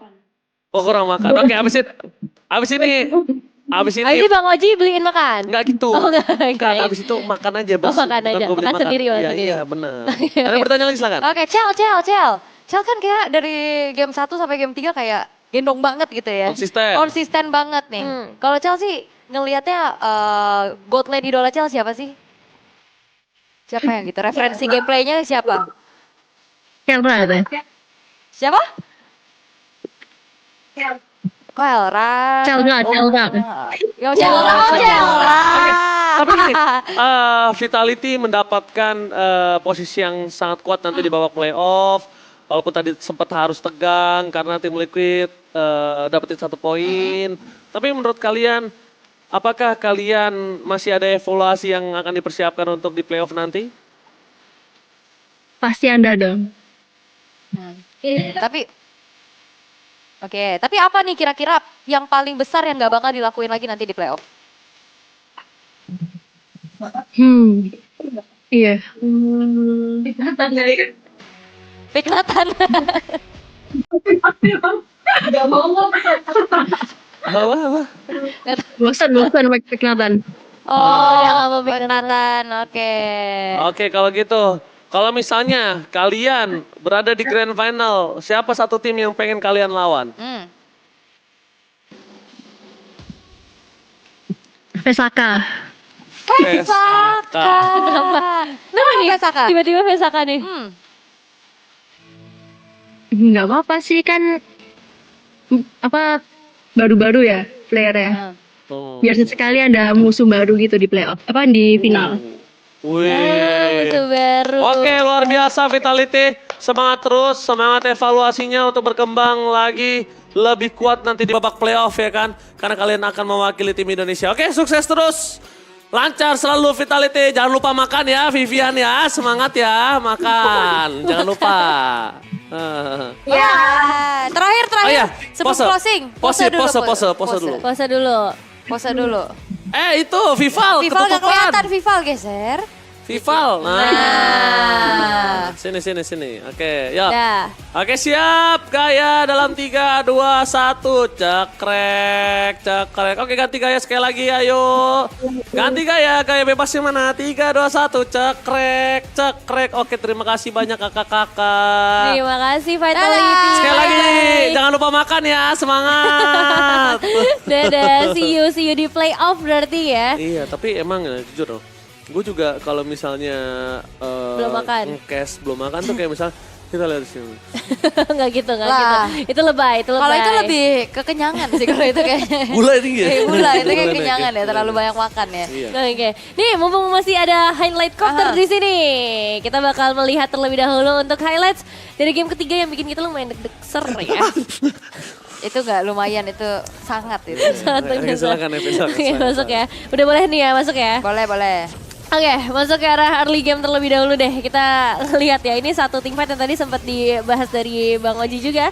Bagaimana satu turtle dan 1 poin eliminasi yang lumayan mahal ke arah Vivian itu ngasih impact yang luar biasa. Tapi gak jarang juga kita ngelihat ada satu solo pick off dari Vival yang bisa dibilang jauh lebih bebas sih. Tapi di momen ini, nah ini yang tadi sempat kita bahas ya, ada satu AOG yang ingin dipaksakan.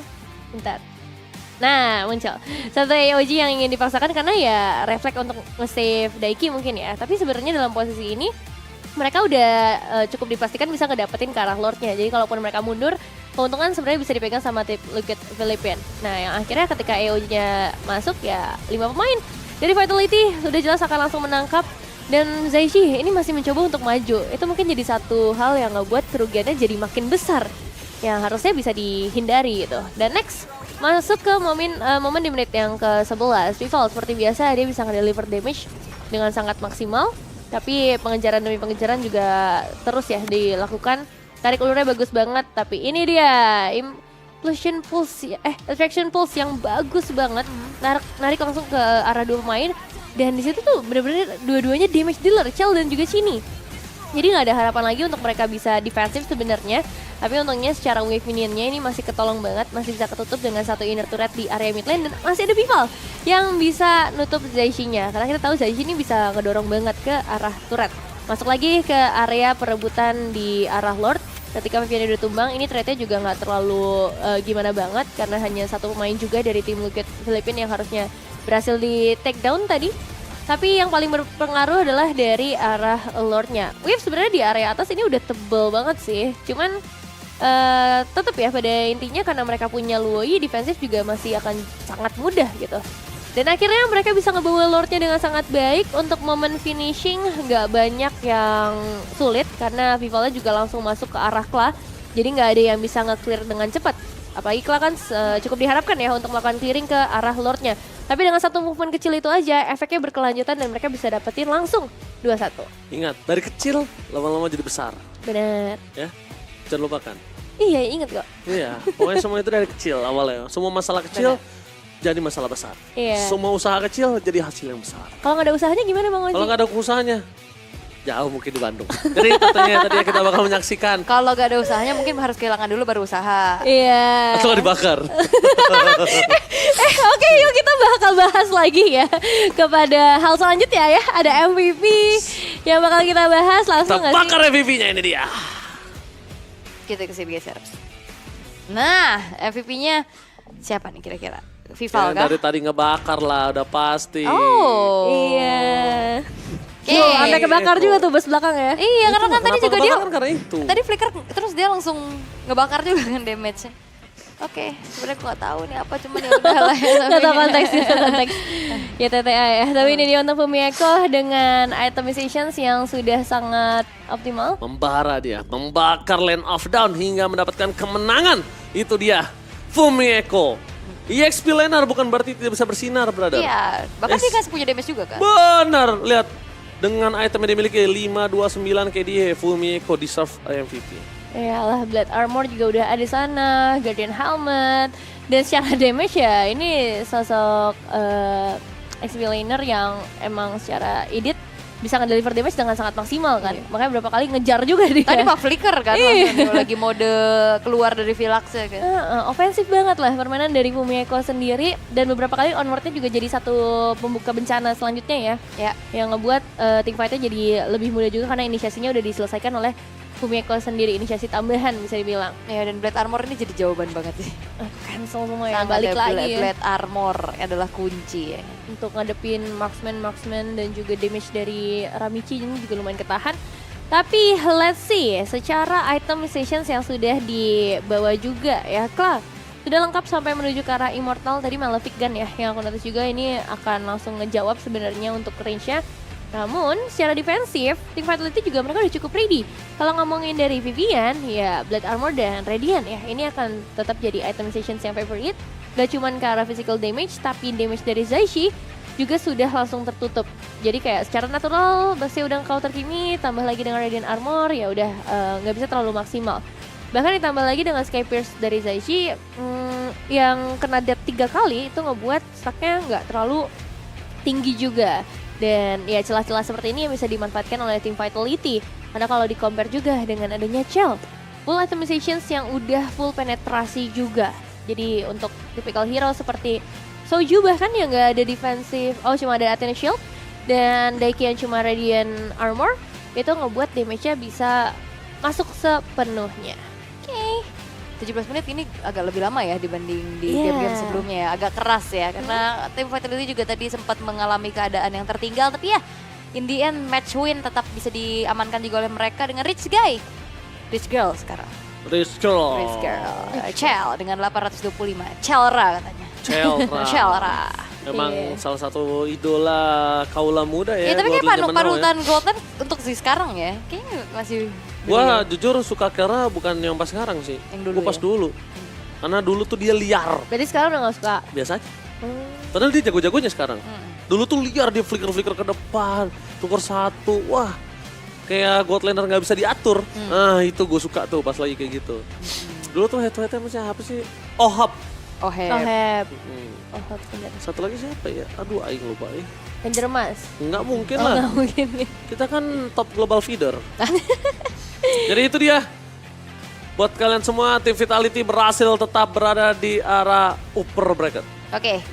Dan kita akan mendengar komunikasi yang berjalan dari Team Vitality ya. Seperti apa komunikasinya dan langsung aja kita dengarkan mic check-nya.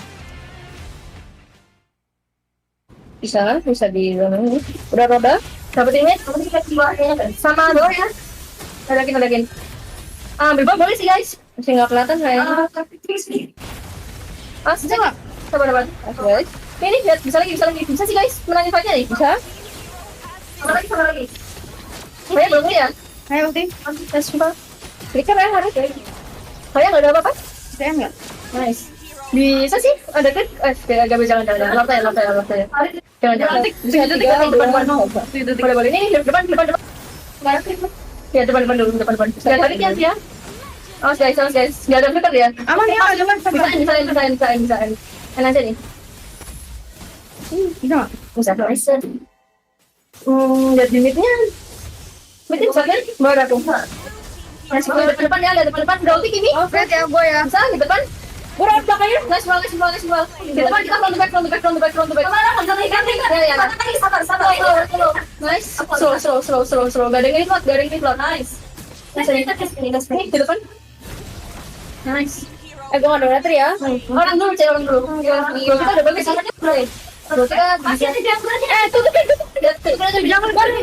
Tutupin, olin. Pulang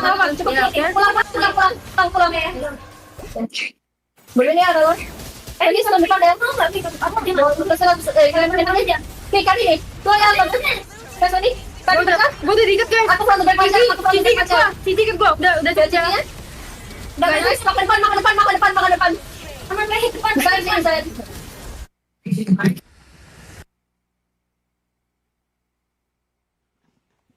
Rame ya? Agak cukup unik ya. Beda banget lah. Selama saya mendengar Vitality kayak, ayo Cel, nice. Iya, biasa. Vivi, nice. Bandingin deh, Mbak. Game 1 enggak, game 1 aja tadi enggak gitu. Iya, sama kemarin juga beda Karena banget. memang game kedua comeback mereka itu Iya, ya cukup hype ya. menggetarkan jiwa dan raga. Menampar Tapi gak sih? bisa jadi bahaya. Nggak ketampar, itu nggak ketampar. Belum ya? Belum. Kayaknya yang beneran boleh deh. Jangan. Gila Kita nggak lo boleh ya. Anak kecil kayak gue gini mau lo tampar-tampar. Gila jadi orang lo ya. kekerasan. Di sini Tapi gue terbuli banget sih gila. Wah, gila. kamu gaslighting sekali ya. Gaslightnya lah meleduk. Ya, Gaslighting itulah pokoknya. Anak zaman now. Ih, bukan Gen Z ya. masih kecil loh. Tapi ya, Vitality, apapun yang terjadi, reset, evaluasi, kuatkan kembali formasi mereka, draft, komposisi, komunikasi supaya di babak playoff, ingat babak playoff udah penting sekali. Benar. Gak ada kesempatan untuk ke-7 kalinya. 7 banyak banget kesempatannya. 7. Oke, tapi ya kita masih punya 2 match lagi di hari ini di Battle of Gamehers, di mana Battle of Gamehers merupakan turnamen ladies yang diadakan oleh Magi Mahaka Gaming Integra yang pasti bekerja sama dengan Muntun dan disupport oleh PBSI dengan total prize pool 100 juta rupiah. Bahkan Battle of Gamehers juga merupakan rangkaian dari MWI Open Qualifier Indonesia di mana 2 tim akan kita kirim ke MWI yang berjalan juga dari tanggal 13 Mei sampai nanti di babak playoff tanggal 2 sampai 4 Juni. Itu dia, jangan lupa untuk follow sosial media kita Battle of Gamehers. Ada di YouTube, ada di Instagram, dan ada di TikTok. Keren. Devin gak pernah mau kayak gitu, katanya gini, mau kalian kemarin. semua alay. Nggak ada ngomong kayak gitu. Dia bilang, kalian tuh gak level sama Pokoknya alay kalau nggak follow sekarang. Iya, benar gitu maksudnya. Maaf ya Devin ya, kalau misalnya gue gak se-eksklusif lo. Jadi buat kalian semua, ini kita bakal langsung lihat aja upcoming match untuk yang selanjutnya. Yaitu ada Navi Philippines versus Todak, dua-duanya keras. Jadi buat kalian semua, jangan kemana-mana, kita akan kembali setelah satu ini. Stay tune terus di Battle of Gamehers. Stay tune.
face locked onto the phone.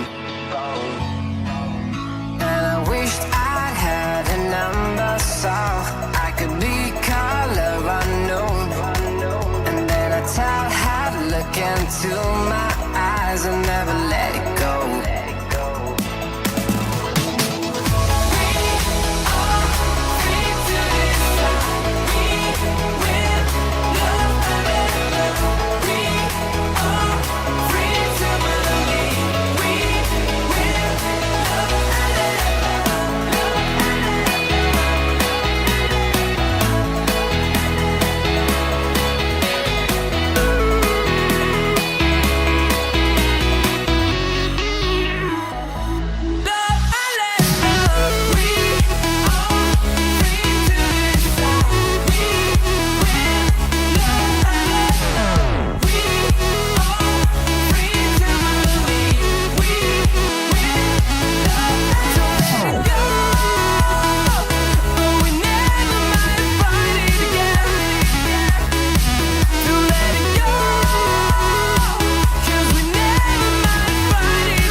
Somebody to show the way.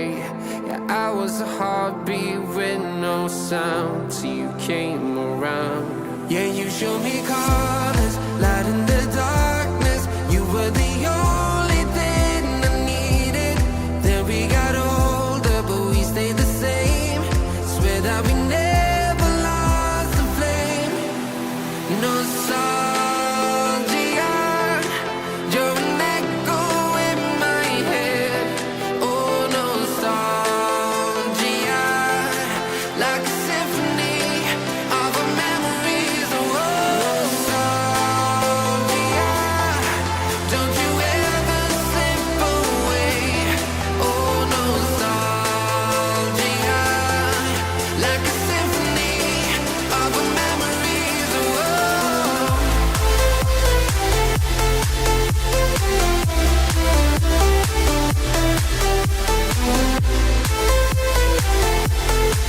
like a symphony of our memories. Oh, what if the years turn into gold? The longer we live, yeah, the more we grow. We could be 100 miles apart, but it's never far. Yeah, you show me colors, light in the darkness. You were the only thing I needed. Then we got older, but we stayed the same. Swear that we never lost the flame. No, nostalgia, you're an echo in my head. Oh, nostalgia, like a symphony of our memories. Oh, nostalgia, don't you ever slip away. Oh, nostalgia, like a symphony of our memories. Saving sound.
got a premonition, I'm dreaming you and I. All my darkest fears are coming outside. We got a billion races, we got this melody. And you can trust me, baby, we got everything. Call me whenever you feel alone, babe. And when you need to cry, I'll be by your side. Call me whenever you need someone, babe. And when you need to escape from 1,000 fires, I'm gonna kiss you wherever you are. And I'm gonna miss you, I will never lie. Call me whenever you need someone, babe. We're running in the jungle of love.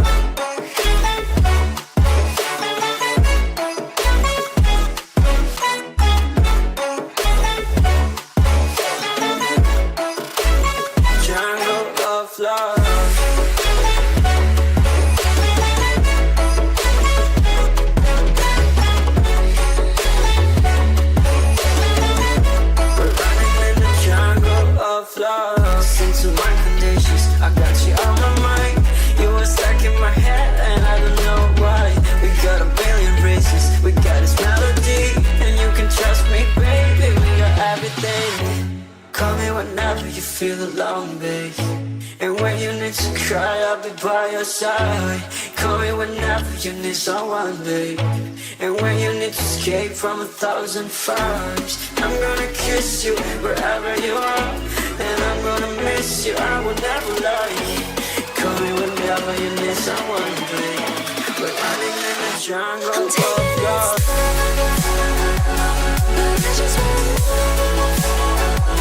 I'm taking it slow. Just go with the flow. Jungle of love. My knees on the floor. I'm begging you. It's you I adore. You took me to see Versailles in the middle of July. I'm falling to the deep end, giving into my feelings, afraid to go on this ride. I'm scared to crash inside. This time I might be speeding. I'm taking it slow, but I just want more. I'm taking it slow, just go with the flow. I'm taking it slow, but I just want more. I'm taking it slow. Silence. Their skill a thunderbolt, their spirit unconfined. 5 champions, fierce and unyielding. Clean cuts. Forging victory where others only dream. Mages, marksmen, assassins united. Their power echoes beyond the battlefield.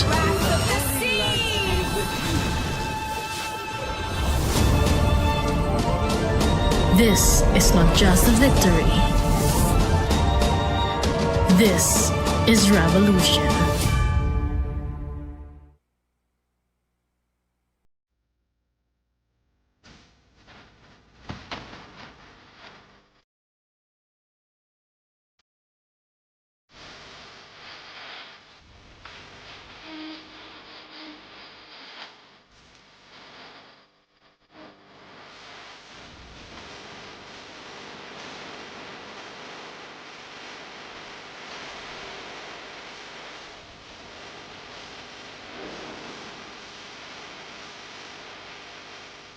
Selamat datang kembali di Battle of Gamehers. Yes, Jakarta Bandung memang jauh, tapi tentunya perjalanan para tim juga sama jauhnya. Benar. Karena mereka masih harus melewati babak playoff untuk menjadi juara. Benar. Gitu. Itu talinya nggak usah dibelakangin juga nggak apa-apa Bang Oci. Oke, tapi itu Battle of Gamehers, buat teman-teman yang belum tahu, merupakan turnamen ladies yang diadakan oleh Magi Mahaka Gaming Integra yang bekerja sama dengan Muntun dan disupport oleh PBSI dengan total prize pool 100 juta rupiah. Dan Battle of Gamehers juga merupakan rangkaian dari MWI Open Qualifier Indonesia yang pastinya akan menentukan 2 tim untuk kita bawa ke MWI nanti. Yes, memang berat, tapi memang harus dilalui.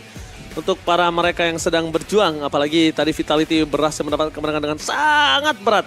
Untuk 2-0 itu kayaknya sulit untuk Vitality. Tapi untuk di match kali ini atau di match yang ketiga kita nggak ada yang tahu ke depannya akan seperti apa. Ya karena ini sang juara juga ya untuk MOE di tahun lalu kan. Smart Omega yang sudah berganti menjadi Navi Filipina akan bertemu dengan Todak Ladies. Terselip satu pemain Indonesia juga tuh di Todak ya, ada Tan. Yang terakhir berarti timnya Kimika. Kimika. Jago loh si Tan Powernya itu. link banget loh. Buset, jago banget. Linknya jago. Kemarin Todak itu bikin comeback sama EVOS. Gitu. Makanya. Comeback itu memang menyakitkan. Soalnya nggak expect gitu loh. Apalagi dalam owning gitu loh. Dan gak semua bisa comeback juga ya. Nggak semua. Nggak semua keadaan harus bisa berbalik. Apalagi emang. kadang keadaannya tuh suka tiba-tiba kayak kita lagi owning, lagi terlena, aman aja, kita bakal menang, nggak taunya. Kaunya comeback. Karena itu terkadang kita suka terlena. Betul. Iya. Nyaman, farming, nyaman, point Bener. kill, pick off, itu comeback. Iya itu. Ya kan? Dengan kayak ternyata ada mistake-mistake yang tidak disadari, itu yang berat. Itu dia. Atau mungkin disadari tapi nggak bisa diubah aja ya, belum tahu cara menjawabnya. Biasanya ya. itu setelahnya Nevin. Oh setelahnya ya. Iya. Kata-kata hari ini. Kata-kata hari ini. Iya. Jangan sampai penyesalan itu datang di saat kalian sudah kehilangan. Jarak memang jauh dari Sabang sampai Merauke. Tapi lebih jauh ketika kita kehilangan sosok orang yang menyayangi kita tulus. Ada apanya? Apa adanya. Beda ya? Jadi terima kasih semuanya, berakhirlah sudah pertemuan kita di hari ini. Sabar dulu, belum dong. Apa adanya mah ada apanya apa bedanya Nevin? Beda dong. Kalau ada apanya? Ada maunya. Kalau apa adanya? Nggak ada maunya. Betul loh. Sabar. Tarik dulu. Maaf. Belum ya. Buru-buru banget nih memang ya. Oh gitu. Jangan. Udah semangat banget mau closing gara-gara Bukan. Oh iya, beda. Gue udah tahu ada apanya sama apa adanya. Berarti kalau apa adanya tuh lebih yang ketulus gitu ya? Iya dong. Kalau ada apanya ya ada sesuatu yang diincar ya kan. Oh iya. Bener. Gak ikhlas biasanya. Udah kebelah kedepanin aja Bang Oji. Kan Jangan. kamu nanti mau ke sebelah. Iya. Aduh. Bertingkah terus ya. Puas lo semua ya gituin anak kecil kayak gitu. Anak kecil. Nah. Oke, ini, dilingkari. Kalau kalian merasa ada merinding-merinding di belakang. Ini ya, perhatikan ada panah. Lingkaran merah di situ ada. Tapi yang gelap, jangan yang ini nih, yang gelap. Apanya Abis itu ada bunyi. Oh gini. Cek. Lama nih. Nah, perhatikan lingkaran tersebut. Iya, lingkaran ini. Emang serem sih. Dia yang hantu, dia yang kesurupan. Ya. Lebih sereman mana? Ya kan, ngelihat setan atau ngelihat dia sama yang lain? Kalau ngeliat dia sama yang lain tapi kok nggak ada perasaan mah nggak apa-apa lah. Iya. Ya udah terus. Cuma kalau masih dekat, walaupun di sosial media kan kadang juga suka bingung juga kita, ya kan? Iya, aku setuju Bang. Aku nggak banyak komentar sih untuk masalah ini ya, tapi. Gue nggak ngomong apa-apa. Ya. Gue ngerinya. Yang baru nonton repot juga. Gak apa-apa. Lagi support ceritanya betul. Karena masih baru. Lah, kita makan lagi membahas juga untuk ini. Karena banyak tim baru juga. Tim baru terutama untuk juga Todak ya. juga kan. Ini kan kayak ternyata bisa jadi kuda hitam. Iya, Tadi Vitality juga bilang pengen lawan player baru. Iya, Saka tapi. Player baru akan selalu bisa bersinar. Karena masih fresh. Bener. Belum terlihat. Tapi kadang juga player-player lama bisa jadi pemenang loh. Tahu nggak kenapa kita bisa bilang player-player lama jadi pemenang? Kenapa? Karena sempet dulu di season 4, itu player lama loh hitungannya mereka. 4 season tuh lama loh. Player lama pemenang M-Series pertama. Balik lagi, mau seberapa pun kali ganti, pemenangnya pemain lama. Benar. Aura, salah satunya itu pemain tua loh. Dari zaman veteran lah ya. Veteran dari zaman, ini kita bahas sejarah sedikit ya, karena memang itu salah satu. Gak usah jauh-jauh deh, Vitality juga salah satunya kan pemain lama banget ya. Mereka semuanya. Udah beberapa season ya, beberapa tahun. Bahkan udah puluhan pialanya itu mah. Iya. Ya tapi walaupun memang ada beberapa pergantian yang memang harus dilakukan ya. Perubahan-perubahan yang harus dilakukan juga. Bener, harus ada perubahan memang ya. Benar, tapi kita akan melihat untuk ini dia starting 5 dari Navi Filipina. Oke, mari kita sambut tim yang pertama. Tim Navi Philippines bersama dengan Nat Ayanami, Casey, Amore, Merai dan juga Shinoa. Wow, dengan line up yang cukup kuat ya pastinya. Sebagai satu tim yang baru saja bisa menjadi juara dunia ya untuk scene ladies ya. Queen-nya sekarang masih mereka. Queen-nya ada di walaupun tangan kalau mereka. secara trofi masih secara jumlah ya, tapi ya gelarnya juga kan Yang untuk terakhir. Navi Philippines dan Todak. Ini dia. Mari kita sambut lawannya juga yang keras. Ini dia from Malaysia, Todak Ladies.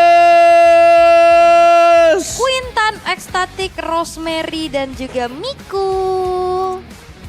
Wow, ini juga satu tim yang harus diwaspadai.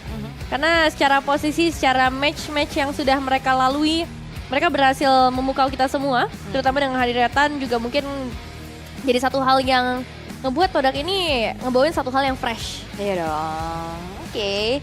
Dan ya, ini dia untuk bagaimana dua tim akan saling bertemu. Line up-nya telah ditentukan juga. Tidak ada pergantian sama sekali ya so far ya untuk 5 player yang siap juga. Dan head to headnya kita bakal intip akan seperti apa nih. Karena kalau ngelihat dari keduanya ini sama-sama lagi dalam keadaan tren yang positif. Tapi ya, wah ini KDA-nya Todak sih wah gila. Iya, gapnya lumayan jauh ya. Jauh banget. 9,2 loh untuk segi KDA berbanding 2,6. Tapi sebenarnya kalau misalnya ngomongin DPM atau GPM ya gapnya masih tergolong normal lah ya.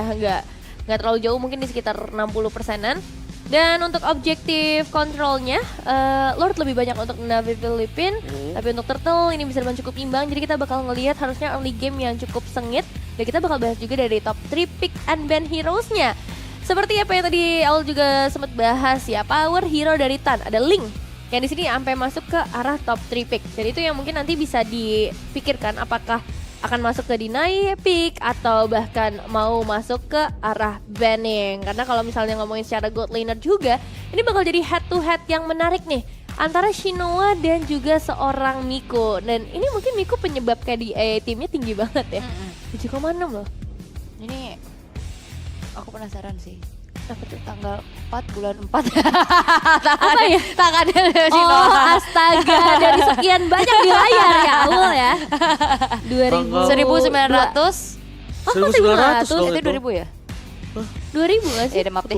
Tapi buat top 3 pick heroes-nya juga. 2002. 2002.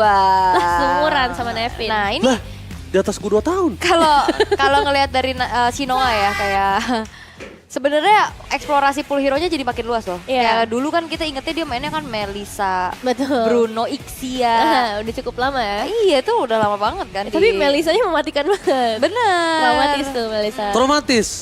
Memang kadang suka bikin trauma. Itu tergantung. Tuh, kabel. Melorot ya? Kabel. Maaf melorot, maaf punya aku kelihatan. Oke, kita punya talent prediction, Nevin. Talent prediction. Nevin senang nih coret-coret. Berarti Nevin punya diary di rumah kalau suka coret-coret? Enggak punya. Kenapa emang? Enggak apa-apa, nanya doang. Iya udah. Aul. Kenapa dari ini dong, dari kanan? Mau kiri apa dari tengah apa dari kanan? Dari sini dari Ranger Mas. Dari mana? Emang ada. Muka gue yang dicoret. Oh, iya. Kita ngobrol berdua aja ya. Iya. Nevin dulu ya, Nevin ya. Karena Nevin iya. depannya N ya, aku bakal ke Navi deh. 2-1. Nah, depannya nanti. Kalau Aul gimana Aul? Aku kasih warna pink Aul Aku deh. Navi 2-0. Navi 2-0. Oke, udah ya itu saya. Jadi kita bakal langsung ke draft ban and pick. Iya. Bang Oji apa? Bentar. Kok dihapus hilang semua. 2-1. 2-1. Bang Oji berapa? Gua warnanya ganti. Mau warna apa? Warna yang dulu pernah ada. Yang pernah mewarnai hari-hari. Iya, apa tuh warnanya tuh? Ya kalau dulu nggak diwarnain harinya gimana? Abu-abu berarti. Iya, abu-abu. Gak pernah diwarnain ya. Gak pernah diwarnain. Kasian. Perasaan happy bener terlihatnya, oke. Ya kan itu kelihatan. Jadi berapa? 2-0. Buat? Napi. Buat Napi. Gak buat Todak. Enggak, Napi. Karena Todak kemarin ini nggak ada yang Todak, ya udah aku berarti Todaknya jadi 2-1. Ini sampai gak kelihatan skornya Bang, saking gelapnya ini. 2-0. Iya, sorry deh. Ya Allah. Kelam banget emang.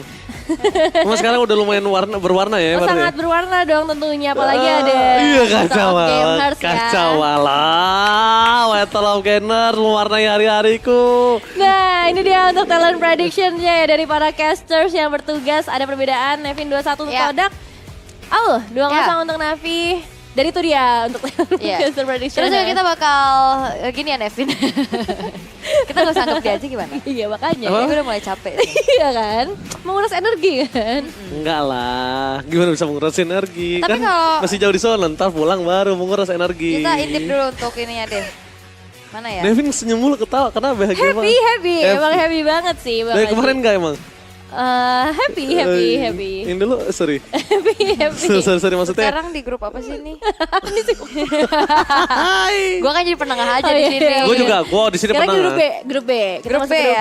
Ya. Kodak udah menang 2 kali, Navi Filipina 1-1 ya penentuan ya. Dan yang lagi harap-harap cemas kebalik. Sorry. Yang lagi harap-harap cemas berarti EVOS. Bilang dong, kebalik lagi. Kalau Navi kebalik.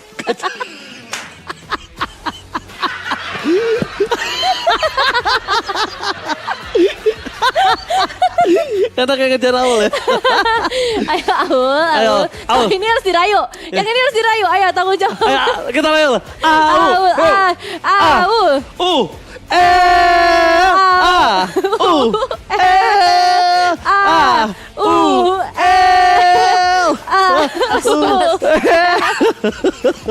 Gimana skenario-nya? Yaudah, daripada Aul marah-marah, kita cemplungin Aul ke kolong jembatan aja ya. Kita langsung menuju ke traffic.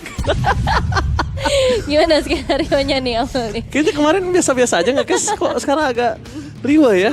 Karena ada kalian ya. Kenapa sih ini? Ada apa sih? Ini kayak kita jangan makan ini lagi deh, ayam gorengnya. Itu ayam enak banget bos. Oke. Mahal tuh kalau Ini kita mau bahas draft apa gimana nih? Bahas Draft dan skenario ya. Oke. Untuk kedua belah tim nih. Posisi mereka sebenarnya untuk sekarang Todak itu ada di posisi pertama di area grup dengan total 3 points. Sedangkan buat teman-teman dari Navi Filipina, mereka ada di posisi kedua dengan 1 poin. Jadi kemenangan mereka ini akan mempengaruhi EVOS sebenarnya. Jadi mempengaruhi satu sama lain dan mempengaruhi EVOS dengan skor 0 poin. Dan yang perlu di-note adalah menang 2-0, menang 2-1 itu pengaruh banget. Benar. Kalau Navi Filipina menang 2-1 atas Todak, nah itu. Kalau EVOS menang 2-0 atas White Eagles berarti poinnya sama semua tuh, 2-2-2. Iya, benar. Benar ya, itu kalau misalkan nanti kita bakal kasih tahu ya kalau misalkan kemungkinan ada tie break itu akan seperti apa. Karena kan poinnya berarti sama. Yang dihitung tuh dari mananya dulu ya. Benar. Nah kalau misalkan Navi Filipina ini 2-1 menang atas Todak, terus EVOS-nya kecuri 1 poin aja dari White Eagles, EVOS gak lolos. Iya betul. Jadi EVOS tuh satu-satunya skenario buat mereka adalah harus 2-0. Ya, atau Todaknya kalah 2-0. Todak kalah 2-0 dan EVOS-nya menang 2-1 aja. Masih bisa berarti. Kalah match up, kalah head to head. Kalah head to head ya. Kan kalau Todaknya kalah 2-0 kan berarti dia min 2-1 nih. Kalau EVOS-nya menang poinnya sama. Ya kalau EVOS-nya menang 2-0 ya dia yang lolos. Kalau menangnya 2-1 dia 1 berarti gak lolos juga EVOS. Iya sih. Nah match up ininya head to head-nya kan dia kalah sama Todak kan. Pokoknya kalau buat aman EVOS 2-0 deh. Terus kita harus berharap ini dari Navi. Dari kalah 2-0. Tapi kalah 2-0. Udah pasti dia soalnya jadi min 1 kan iya, kalau kalah 2-0. Itu kalau udah mau fix banget ya. Oke, tapi ya dengan widih. Ada ini ya Selena ya. Cinder. Nah ini ada yang bakar-bakar. Waduh. Dipancing lagi. Dibahas lagi bakar-bakar.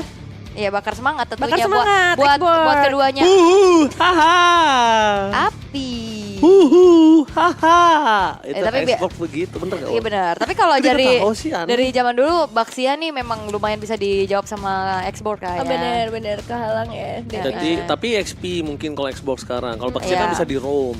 Nah, jadi kalau misalnya kondisinya para pasukan dari tim Todak ubah Baxianya di XP, menurut aku jujur dia akan kalah laning ya.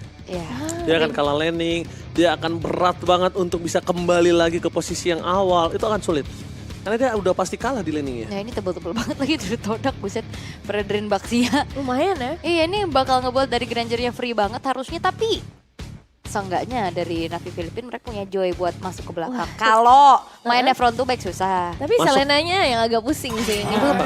Ya, dia kalaupun mau langsung all in ke arah Brethren sama Baxia udah pasti nggak bisa. Jadi harus cari dari kejeduk dia. gold lane, Tapi mid itu, lane. gue setuju. Karena ketika kita all in, kita tuh gambling. Kita all innya di mana? Kalau misalnya menurut aku all in di Granger nggak masalah. Ya. Kalau all in di depan yang tebal udah pasti tidak terkalkulat bisa dapetin hal tersebut. Malah kadang kalau udah bisa masuk ngegaruk gitu, nggak bisa pulang lagi kan? Iya, nyangkut. Iya nyangkut dia, mentok. Kan soalnya sudah terlihat tuh kadang kalkulasi damage-nya. Kalau ke Granger udah fix tumbang. Nah, sekarang tinggal roamer ya. Kalau EXP-nya dikasih ke arah Baxia, roamer tiba-tiba pakai support itu malah membuat sosok dari seorang Selena nggak dapetin apa-apa. Ini ditutupin nih. Ditutup. Aku bisa tebak suara hero. Nah, dia bahasa Inggris coba gua. Kalau dia bahasa Indonesia gua bisa. Oh gitu. Orang pakai bahasa Filipin? Yang ini, match ini? Oh, mahal kita. Mahal kita, itu doang yang dihafal dari Ya, tadi ya. daripada gue keluarin yang satu lagi, kita bubar bertiga deh. Gimana lo? Bubar sama produser-produsernya deh. Hah? Tutup nanti acaranya, jangan. Iya. Satu pilihan ya. Ini potensial ke arah mid lane. Dan juga ke arah free. Nah loh, suaranya dimatiin sama bapak produser. Serius? Like dulu gak sih guys? Like dulu guys, like dulu. Don't forget to follow and subscribe. Thank you. Kanjut.